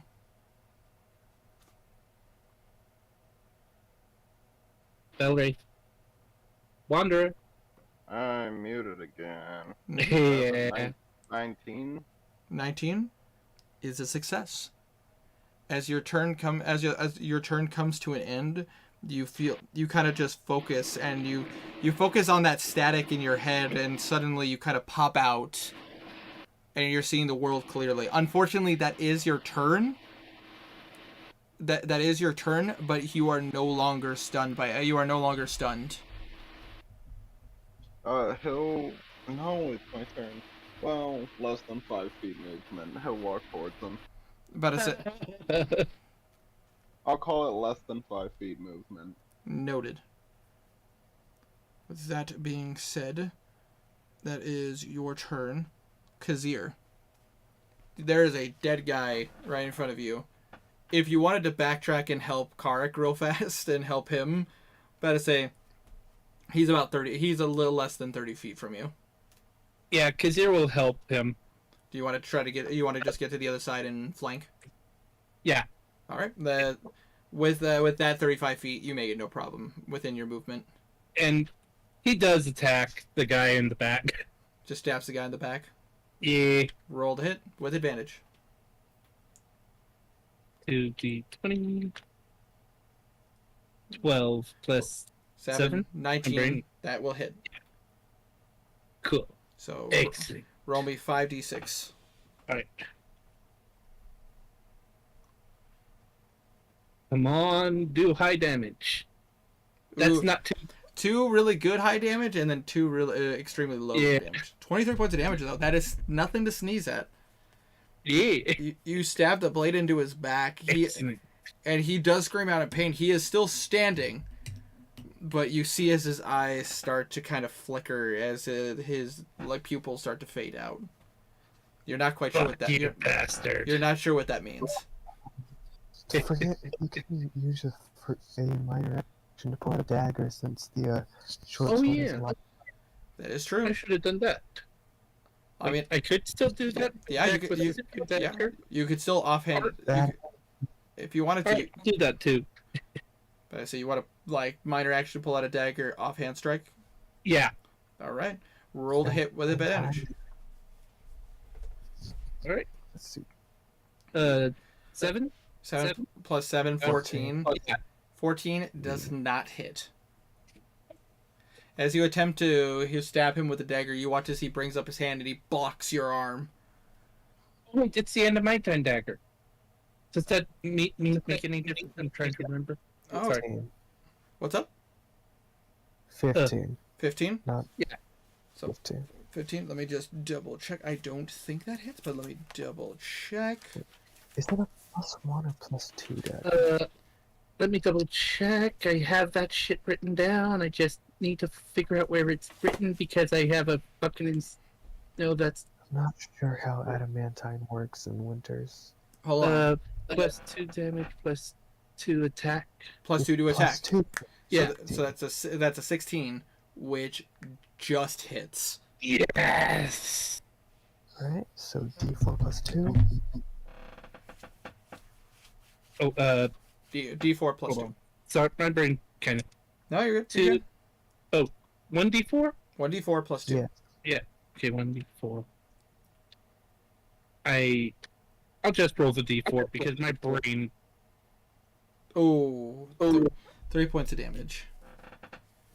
Not great. But hey, 3 damage is still 3 damage. Yep. As he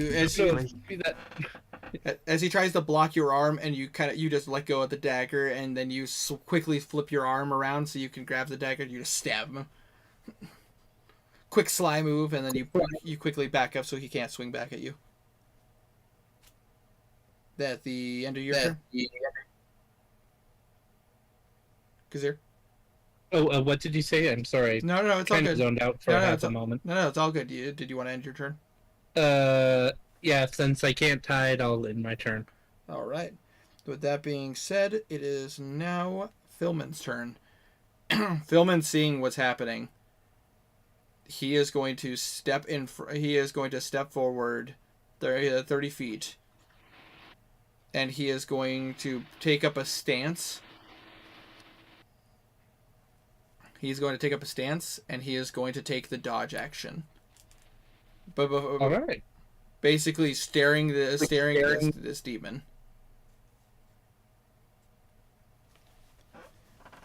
Basically, knowing what he needs to do. Dang it. That God, that's echo. You're up against a wall, and I am the wall. Fuck you. Amen. And with that being said, that is Philman's turn. It is now the Glabrezu's turn. Glub, glub, glub. The Glabrezu is going to close that distance to meet up with Philman. You're a brave one. And you watch as he clicks him. You watch as he snaps one of his fingers. And you watch as encircling both him and Philman is pure darkness. As he casts the darkness spell. Ugh. Sheet.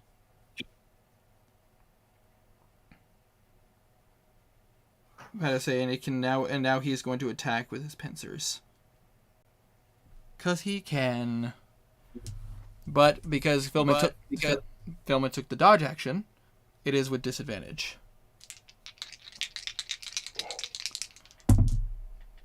Which that is going to miss. And second roll is also going to miss. You guys can't see it except for Belwraith as he brings down both of his pincers, and basically you watch as Philman just uses the Cubicuri and he just swings it around his head, and you watch as he just slams the pincers away. And the Glabrezu is not happy about that. The club, club, club. But that is all he can do for right now. And I'm not going to call it that tiny, because every time I hear the word glub, think of that stupid, ugly creature, the glab go glab glab, or whatever it's called. But with that, The Purina? Yes, with that he knows what I mean. Oh, and also the commander gets his turn as well. I forgot about him, but he is now inside of a Grumpsh Fury. And he is going to... Does he want to focus on Karik or Kazir? Which one does he think is fresher meat? Heck. I say... He turns to you, Kazir. He is not happy with you just coming up and stabbing him in the back. So, Shit. Natural 1. I have to roll for severity. Kazir actually laughs. Low severity. He just misses. And now for his second attack against you, Kazir. That is a 16 to hit, which your armor class is... I should have held my action to dodge. Yeah. Too late. Yeah, you still did damage, though. Yeah. The just hits, unfortunately, he still does a decent amount of damage. How much? I'll let you know. Oh! That's 20 points of damage. Oh, When- well, easy math. That means I have 8 points. Hit Oh, him 9 points. 9 HP. Yeah. Because he growls in pain as he gets hit. But you are still alive, though. You touch my ta-la-la. Ooh. My ding-ding-dong. It is now Kark's turn. Kark is going to take advantage of the flank to try to take this guy out. And that's a natural 20. Because of advantage. So, D8 and a D6. Minimal damage on the minimal damage on the blade, but nearly max damage on radiant. So that is 15. That kills him. Kazira, as you watch as the guy swings and he cuts you, and you watch as he smiles for a moment, but then you watch as that smile like changes and it kind of falters as you watch as a rapier comes out from his back through his chest, and you see Karik's glowing white rapier coming out the chest of this guy. Thanks. And you watch as he pulls it out and the guy drops to the ground. These assholes. Fucking Great. And he looks over in the direction of the demon. And you watch as he just... And you watch as he disappears and reappears. Watch as he disappears and reappears in right next to you, Belwraith. What do you think our chances are? Swim to none.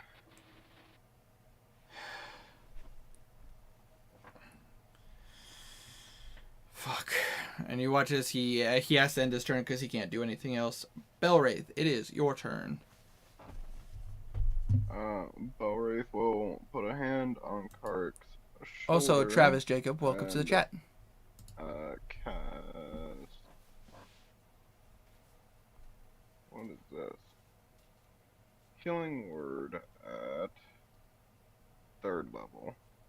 You're gonna use... And he'll heal both himself and Kark. For 10 hit points. Alright.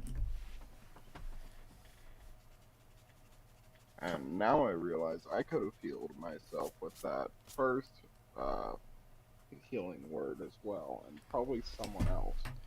Kark. Oh well. Kark. It's fine. Kark is now at half of his HP. Better say yes, Tiny, but there is a special condition to it. It's the way that the scroll was made. Better say Corvus may be dead, but that doesn't mean the demon goes away.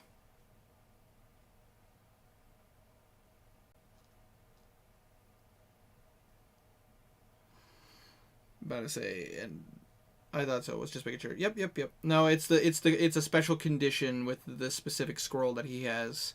It was given to him as a last resort, which he intended to use on your guys' party, but seeing the opportunity where he could crush Kazir, it was too tempting for him to not use it. Fair. With that being said, Belwraith, is there anything else you would like to do with your turn? One moment. I just gotta check something. What's Kark's AC? What Kark's AC is with a shield. It is actually 19. What's Kazir's? Let me double check. I saw it 2 seconds ago. 15.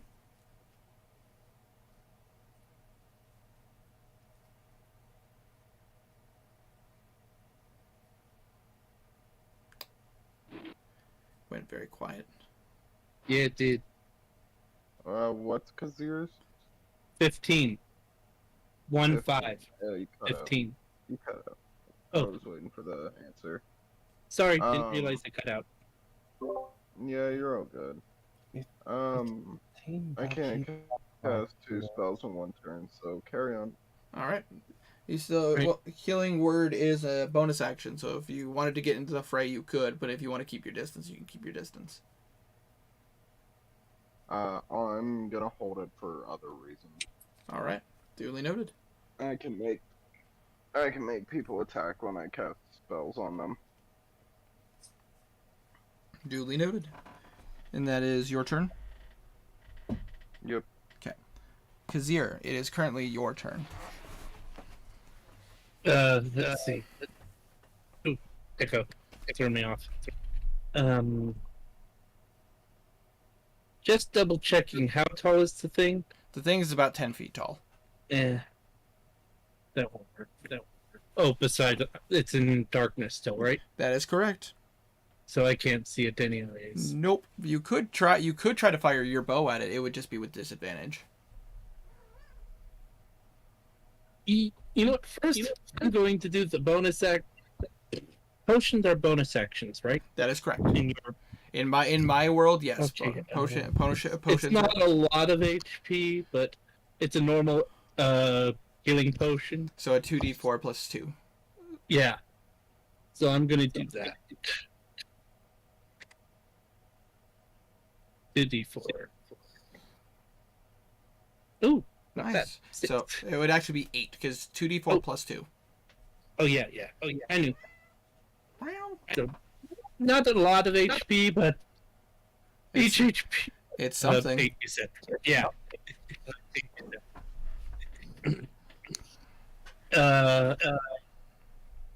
Hold on, I have to turn the Chinese down because the echo is just a little too much for my head right now. Sorry. Not to be rude, just No, my earbuds came out and I forgot to change it. yeah. I'm gonna just cross my fingers and shoot with a regular arrow. All right. Roll to hit. It would be roll me 2d20 and you take the lower of the two. All right. 2d20. Yeah. Oh. And so the other one is a 14, which a 14 misses. Dang it! Damn. Because your growl's an annoyance. One of the first ever natural 20s tonight. Like one of the Yeah. Oh gosh, Jesus Christ, Storm, you scared the crap out of me. She tried to jump up on my lap but over my arm and scared the fuck out of me. Fair. And that's my turn, I think, because all I can do is move, and moving doesn't get me anything because there's nowhere to hide and nowhere to get at. I mean, you could hide amongst the dead bodies. Oh, well, yeah, okay, I'll try to hide. Try to hide in the dead bodies? Yeah.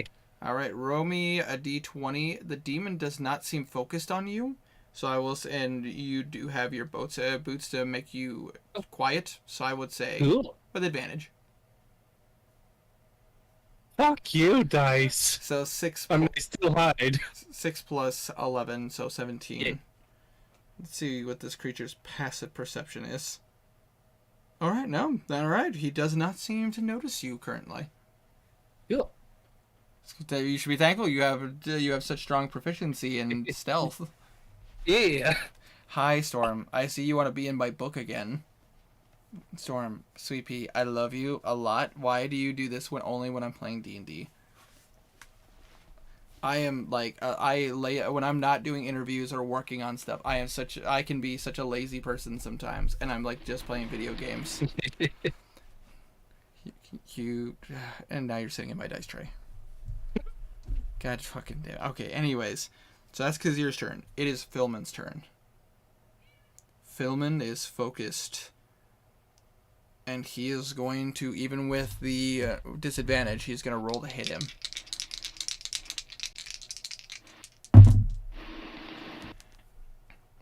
Better say, ooh, that's still good. Better say that's 20 to hit, which does hit. I rolled a 14 and a 12. So that would be with the Kukiri. It is a magical weapon, and he's actually going to go ahead and throw and make this a goading attack so he can add a superiority die. There we go. Now it's paying off. Let's see. So that's 14 points of damage. And the demon now has to make a saving throw.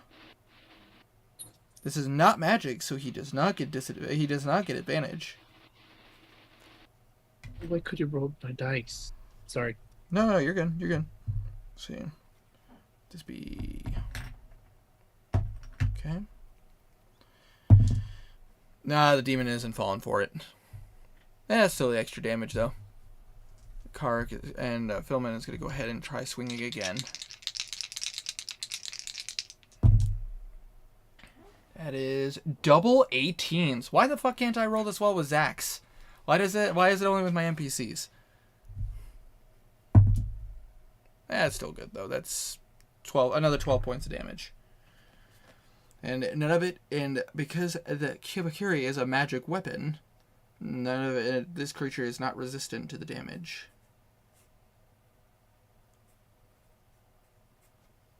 Alright.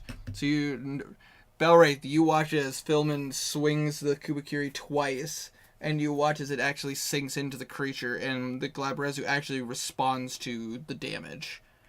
He doesn't seem too phased by it, but you could see that there is some damage left on the creature. And that being said, that is Philman's turn. The commanders are all dead, so now it is the Glabrezu's turn. The Glabrezu is not happy. And actually, I have to roll concentration. It's a con save +9, so unless I roll a nat 1, nope. I rolled a nat 1. Oh my god. So yeah, you watch as the darkness drops from that from the second swing.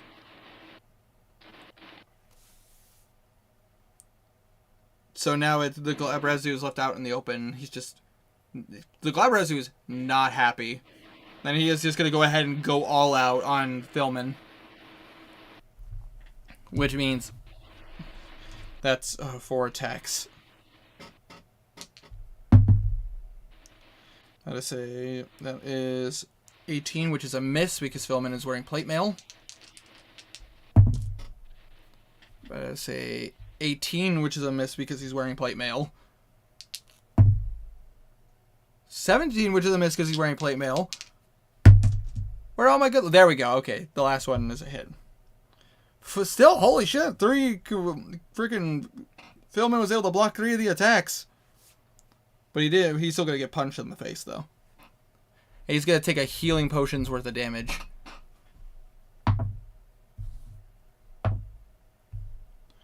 Uh, 7 points of damage. Ouch, Philman. That probably still hurt you, even though you sure act like a tough guy.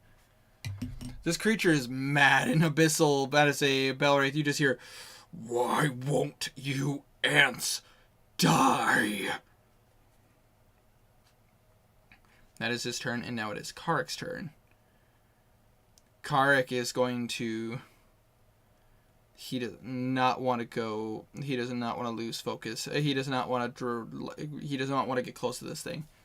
You've been in the same fight for 4 hours. I'm sorry, Tiny. I'm really sorry. It's a lot of... Longest D&D fight ever. He drops concentration on his blade. And you watch as he pulls out his crossbow. And he nicks his thumb on it to take damage. He's going to let himself take damage with his bonus action. I rolled a 1. So only 1 point of damage. Kark still has over half his health, half his HP. You're going to roll the hit. He's going to use his crossbow to fire. That will hit. That is a 20. So crossbow is a D6, and he does...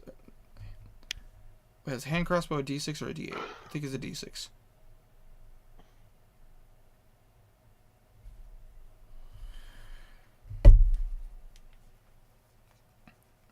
I have it written down, and I'm pulling it up right now.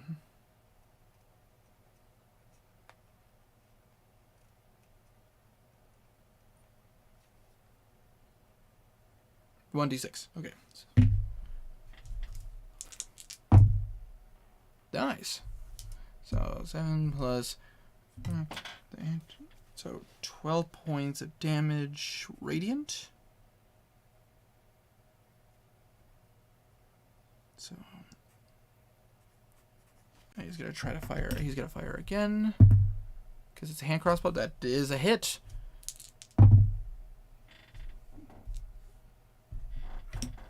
Damage. All right. So 2 solid shots with the crossbow. But you watch as they sink into him, he just looks at it, pulls up his pincer, and just snips them. Gotta say, that is all Kark can do, and Kark is just like, fuck. Shit. And that is his turn. Belwraith, it is your turn. I cast command on it. Alright. It is going It's a wisdom 15. Wisdom 15.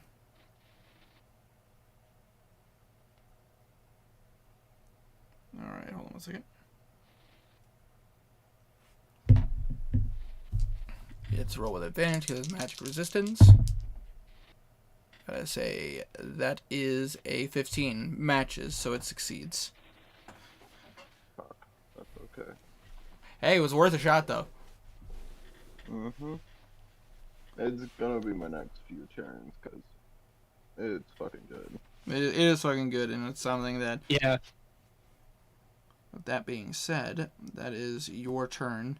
It is now Kazir's turn. I'm like, command will probably be my highest damage output through vicariously, because I can make it grovel, which makes it go prone, which gives level 1 advantage on it.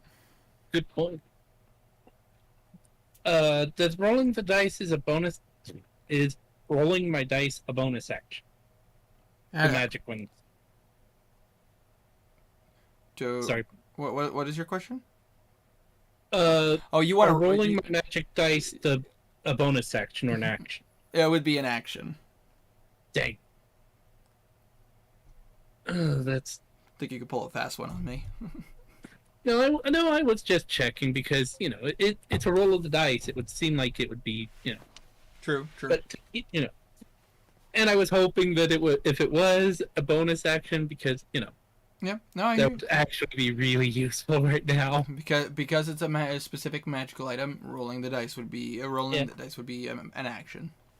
That's fair. I'm going to shoot it with an adamantine arrow. Correction, my last adamantine arrow. All right. You are currently stealth, so you get to roll with advantage. All right. No, it's not the 13. So that's a 20, which does hit. Nice.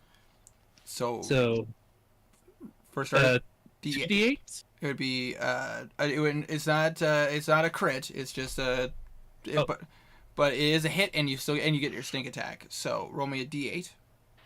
Okay, one. Yep. Brain kind of crapped it out. There we go. 7. Nice. I need to roll 46. Nice. 13.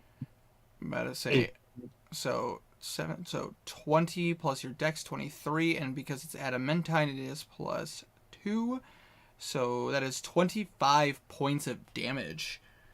And as you are in the midst of these corpses and you let this arrow fly, you watch as it strikes this creature in the neck, and you actually hear it roar out in pain as adamantine breaks through magic resistance. Oh yeah. So creatures that would not take damage from non-magical weapons, because you hit it with an adamantine arrow, it deals its actual damage. Yeah, bitch. He yells as he goes back to hiding. Roll a stealth check. With advantage because you're in the corpses. Cool. I wasn't sure. Okay. Oh, what the hell is that?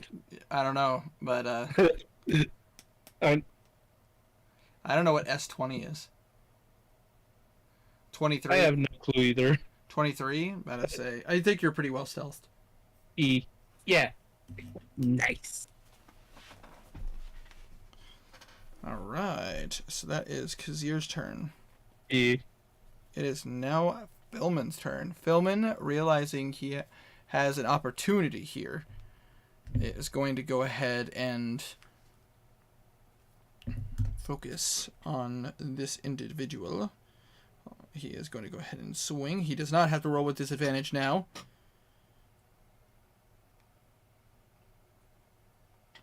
But I need to pull up his stuff to see what he could do to help himself out. He is coming down to the last of his daily maneuvers.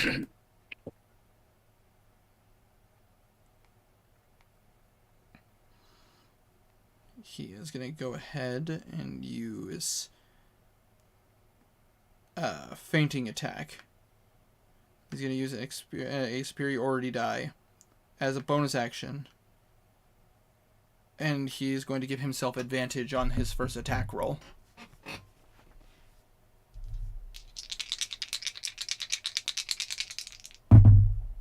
That is a natural 20. Oh, nice. I was just like, you guys need to pull out the stops if you're gonna kill this thing. So I'm like, oh fuck. Man, oh man, you have had more D20s in this night than almost the whole set campaign. I'd say. I am on fire. That first hit is 24 points of damage.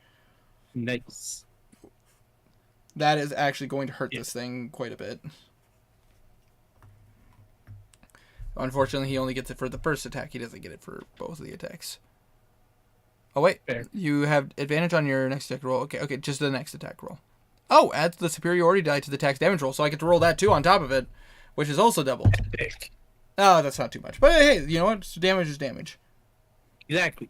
Even if it's 1 point of damage, that's 1 point closer to victory. That is very true. That is very true. Now his second swing. Natural 15. Nice, which will hit.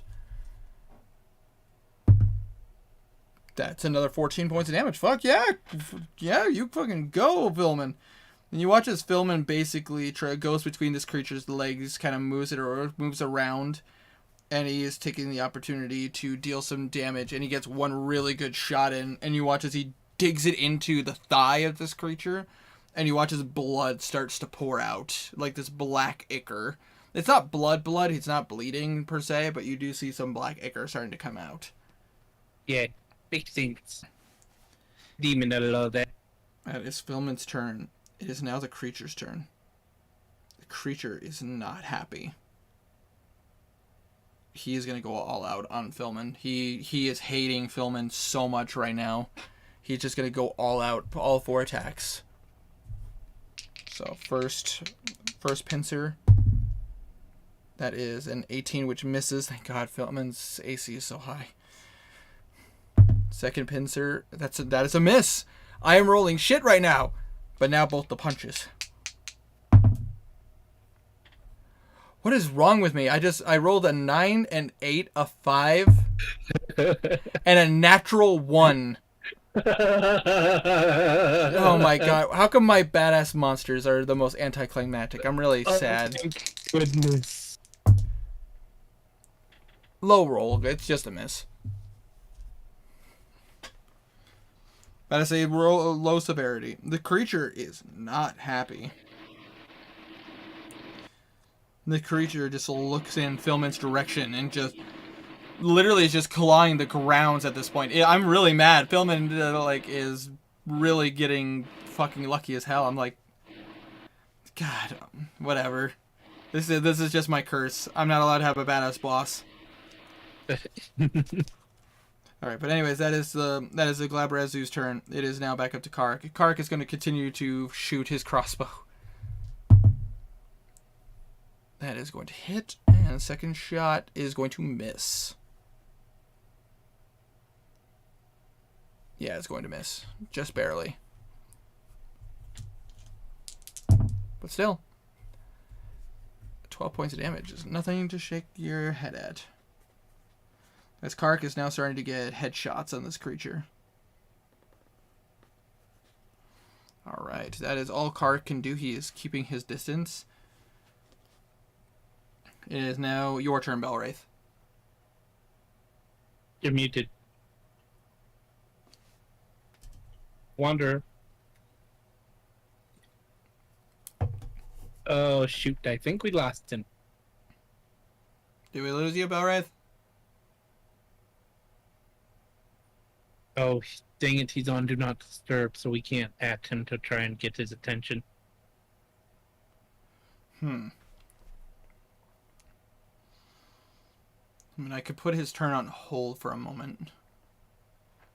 And if he comes back, he could take his turn. So I'll put a pin in his action right now, because I don't want to act for him. I know he said he wanted to cast command again.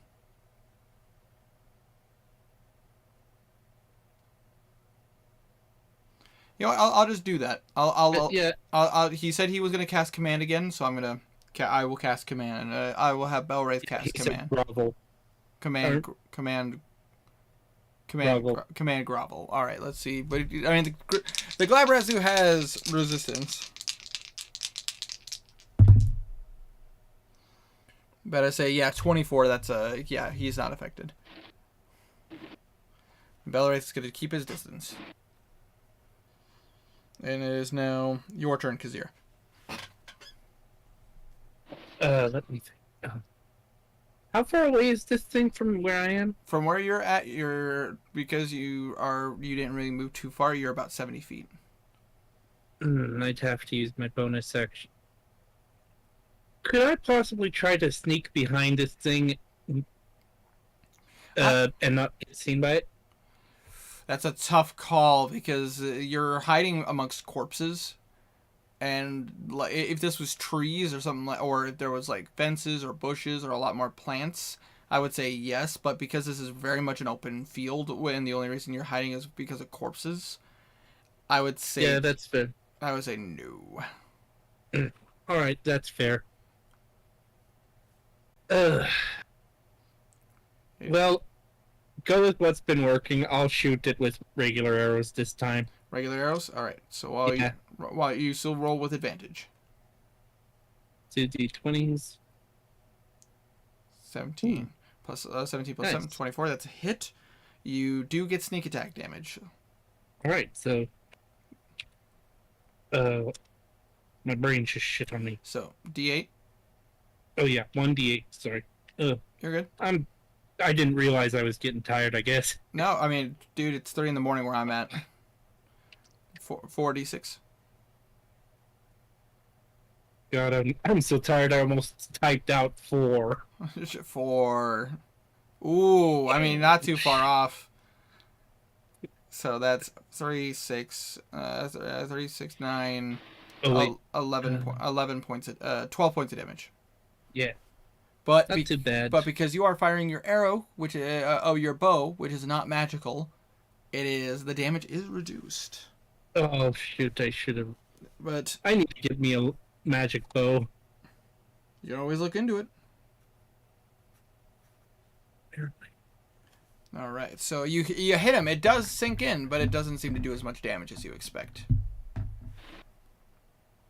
Do you want to try to stealth again? Yeah, I'm gonna just hide. All right, roll with advantage. Oops, accidentally just rolled 1. And then roll again. Oh, there you go. There we go. 25, yeah.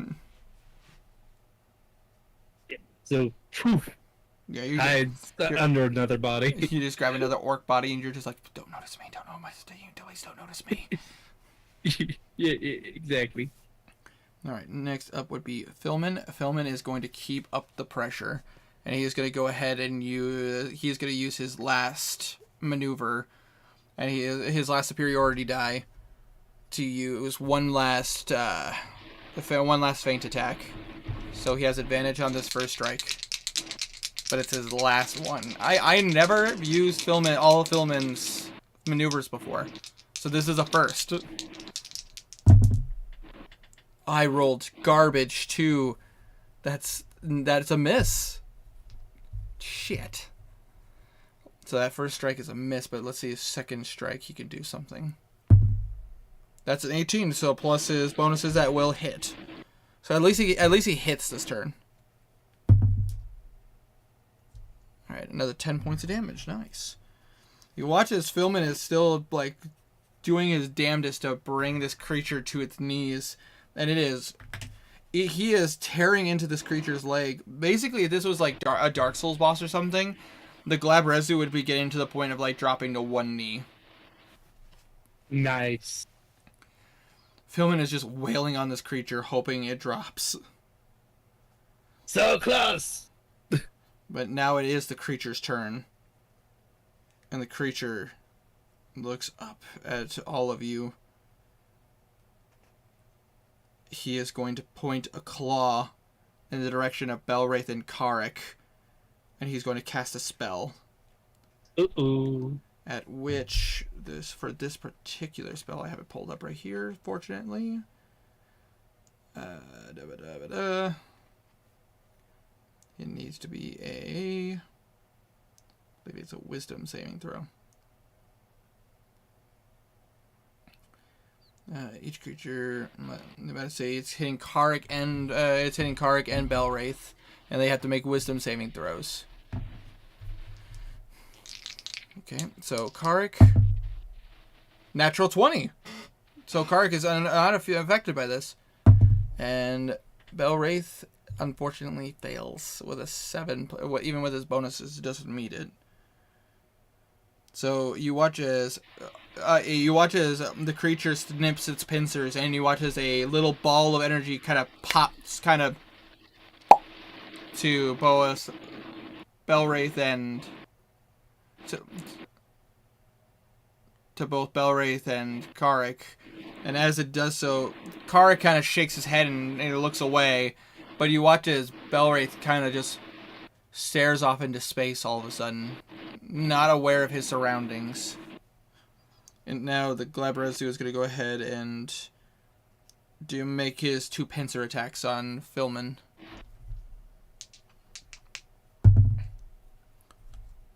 I say that's a 15. That's a miss. God, I am rolling shit for this guy. I say that and then I rolled a natural 20. That's not good, actually, because this attack does a lot of damage. I know. That's what I laughed. Kind of just ironically laughed. You know it. 25 points of damage. Ow, Philman's not doing good.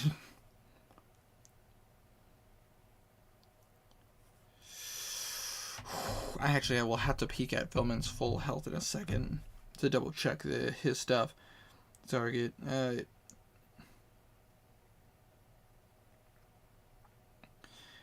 Also, as the Glabrezu grabs him in his pincer, you watch as he wraps it, or as he pinches down on Philman's center part. You watch as he lifts up Philman into the air. Philman is considered grappled. So he is not going anywhere.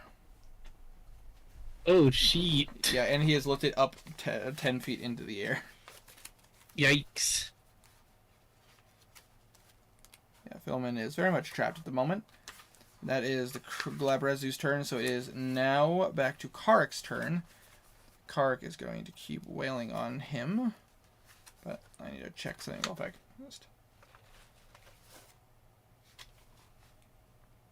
Oh my god. Philman. Oh god. What level is he on here? Oh, I never gave him more HP for his level up to level 9. Oh god. So his health is technically a bit higher than this, but even with his level 8 stats, he's at 1 hit point. Oh shit. Because he has taken 81 points of damage in these fights so far, and his previous maximum was 82. I'll have to adjust his thing in a bit after the session. Fair. But yeah, he is, as far as I'm concerned, he has 1 hit point right now, and he is elevated. So he is looking bloody, battered, bruised, damaged, and Kark is going to go ahead and shoot this creature to try to free his friend. That is going to hit. That is a 19. And the second shot is higher, so it's going to hit. Alright, so that's 7. And 17. So, alright. That is 23 points of damage. This creature, you watch as Kark fires 2 crossbow bolts, and you watch as they both hit the creature's right eye. And the creature, and the Glabrazu actually flinches in pain at that. Nice. It is now Belwraith's turn, and I have to roll to determine what happens to him. I have to roll a d10. Alright. That is a 6.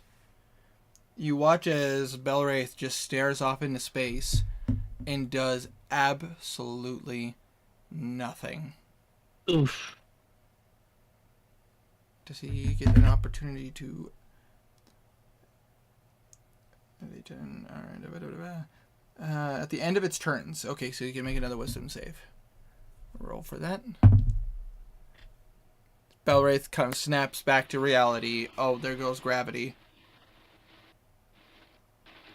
So he breaks out of his confusion. It is now your turn, Kazir. You know what? Kazir's... This is probably a bad idea, but Kazir's gonna just go into battle and get behind him using his sword because this, doing shit for damage without magical weapons, I understand.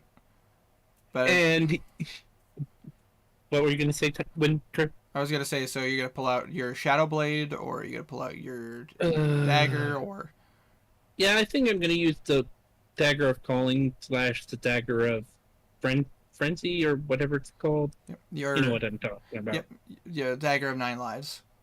Yeah, Dagger, thank you. Which now you know is a connection to Silver Crescent and her faction of the Tribunal. Yeah, that's fair. Oh, I could have called for help, couldn't I have? Probably not. Probably busy. They're probably busy. They're probably busy doing other things. Yeah. He runs up behind it, tries to stab it in the back, use full power, using its power. Absolutely. However, because technically you are not flanking because he is grappled and lifted. So this would be a straight hit. However, if you hit him, you do get your sneak attack. Because there's still an ally within 5 feet of the Glabrazu. So just a straight roll? Straight D20. Alright. But you can use your offhand strike to try again. Oh, yeah, I'll do that. 16, that's 16. better. 16 plus 7, that's a 23. Oh, yeah. So that will hit. Did you want to use the dagger's effects? Oh, yes. Okay. Just making sure. Yes. Just making sure. So I need you to roll me a D4. D4. Plus 4d6 for sneak attack. I almost thought you said 4D. No. I know. 4d6. 13. And now roll me 3d10 for the lightning damage.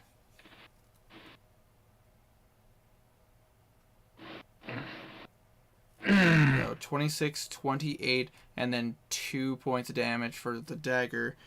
All right, and after everything, Kazir, how do you want to do this? Oh. Kazir growls as he goes, "Fucking die, athlete! Fucking die, bitch!" As he aims for the small of the back, attempting to cripple it.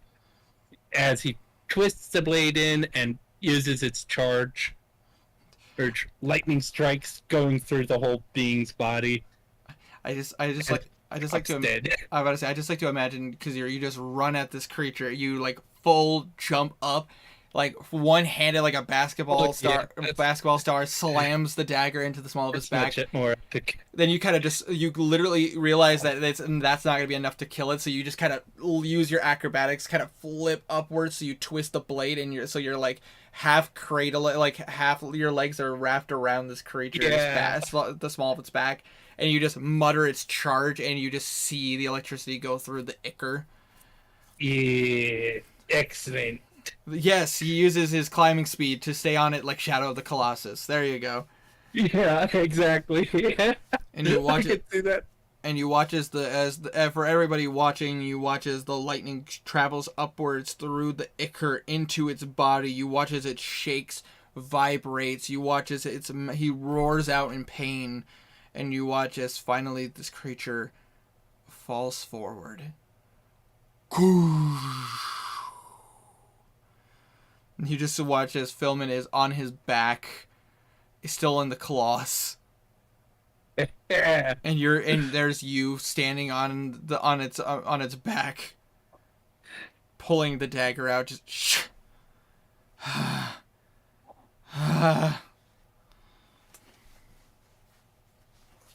It only had 23 hit points left, because all of Philman's strikes have been magic. Thank goodness it's over. You watch as Belwraith and Kara quickly run over to Philman to make sure that he's okay. His ear also runs over to make sure Philman is okay. Which you run over and about to say Karik and Belwraith grab. Karik grabs one end of the claw, and Belwraith grabs the other, and they just look at you, just like, grab him. I assume you go to help him. Yeah. Sorry, I half zoned out for a moment. Yeah, I go to help them. Which you help Philman back to his feet. He's still conscious. You see he's breathing very heavily. I haven't had a fight like that in a while, son. Same. Fuck. And as you guys are kind of catching your breath, do you want to go over to Corvus? Yes. So you, in one turn, you just double dash over to him. Because you can go 120 feet in a single turn. Yeah. I use my whole speed. Alright. I'm sorry, I'm just kind of zipped out. No, you're good, you're good.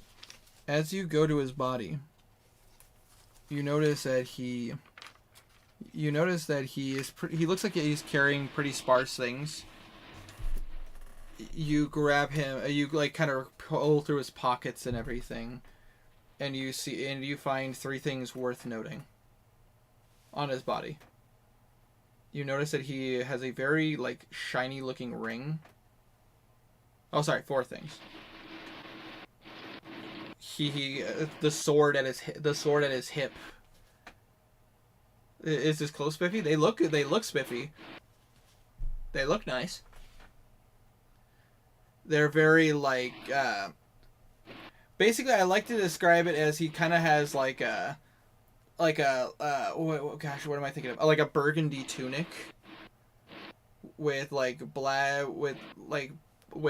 kind of like sweatish pants. They're like pants that like thieves used to use back in the day. You see that he kind of has a bit of a fur, like he has a nice fur like overcoat that keeps him warm. Yeah, what the hell? Kazir will loot everything from him. Just strip him, like fuck him. Yeah. Leave him in his skivvies. Fuck the guy. Yeah. But you notice that he has a very shiny looking ring. He has a nice looking sword. And then there are two other personal effects. One is what appears to be a stone. And it has a marking on it, which you recognize immediately. And because of I remember, it's the Hagstone. About to say, you recognize this stone immediately. It has the symbol of the hag on it. You've seen it before. But there is one other item that he has. He leaves the hagstone, though. That's the one thing he'll leave. Okay. He has one other thing.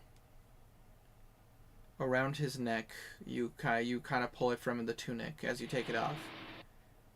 You see a locket. And as you grab it, you immediately recognize it. As you look at it and you feel it, you open it up.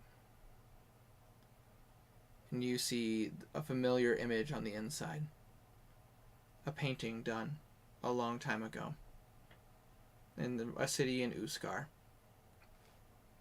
You guys couldn't afford it very well, but you insisted on getting it. This is your wife's locket. Oh God! He soon as he realized what it is, he holds it in his palm, and he actually starts like crying, heavy tears as he holds it in his palms and puts it on Absolutely. with his own. It takes it literally takes you a couple of seconds to easily get the locket on. And you just look back at this piece of filth. The fact that he's been hunting you and he's had that the whole time.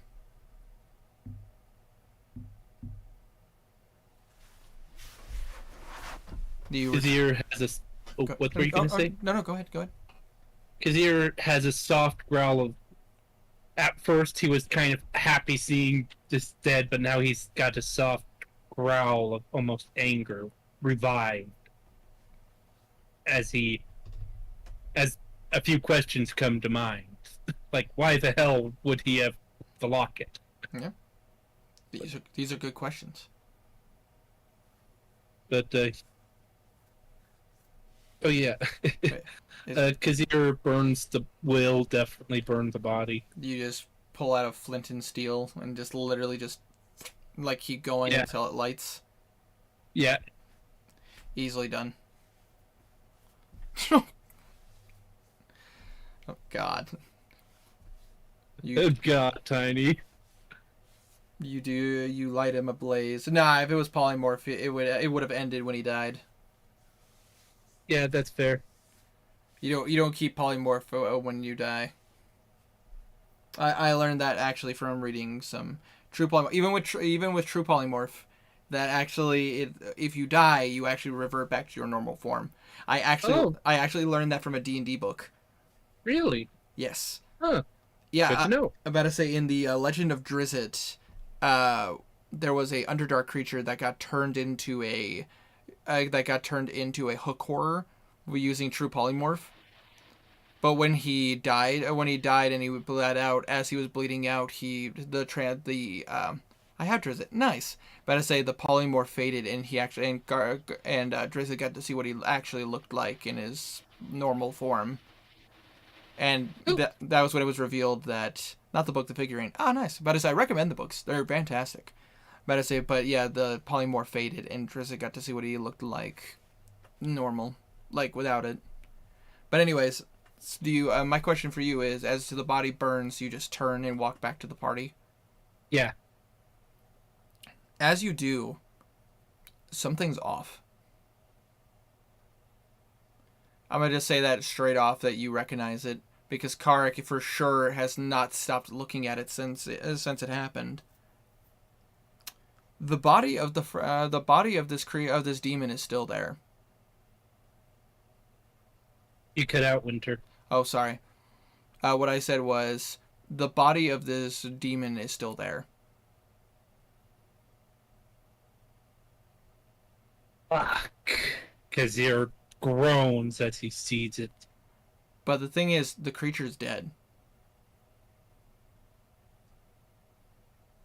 But its body is still there. There is ichor coming out of the creature's body. but it's not turning to ichor. That makes sense. Roll me a religion check. Wouldn't it be history since we kind of seen this stuff going on before? True, but this is a very peculiar, specific thing. It requires religion to understand how it works. That's fair. Because he's probably the worst one to be making this roll. I was about to say, it is with advantage, because you've only seen this once before. Oh, cool. I'm pretty sure my history is 0, but I'll double check. But I say, oh, +1. Not that that makes that much of a difference. And Kark gets to roll with advantage because of his feat, his hunter's bane. Natural 20. Nice. You see Kark kind of look at this creature for a while. And then you see a realization in his eyes. And you watch as he takes a couple steps back. Shit.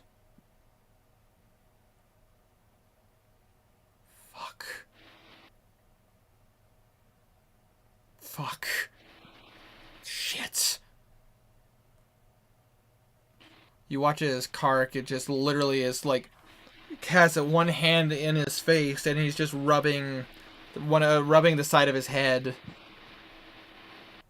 Fucking shit. God damn it. God's damn it. This is not good.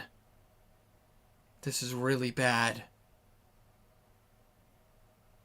As he looks over to the other two, which Belwraith, pardon me, bless you. Belwraith realizes what's going on. Philman. Double 17s, goddamn Philman. Everyone knows what's going on, but because you're the oblivious kitten. And we'll say that he's overwhelmed with finding his necklace on that bastard. Yeah, Philman Philman and Belwraith think about it for a moment, and you see realizations on their face. Hell, son. Hell and high water. He looks over at you. Looks over at you, Kazir. Sorry. They all look over at you, Kazir.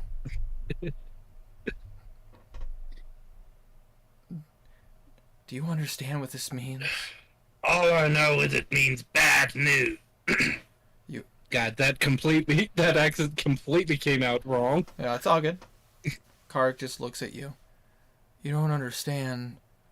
This isn't just bad news. This is apocalyptic news. This demon isn't from here.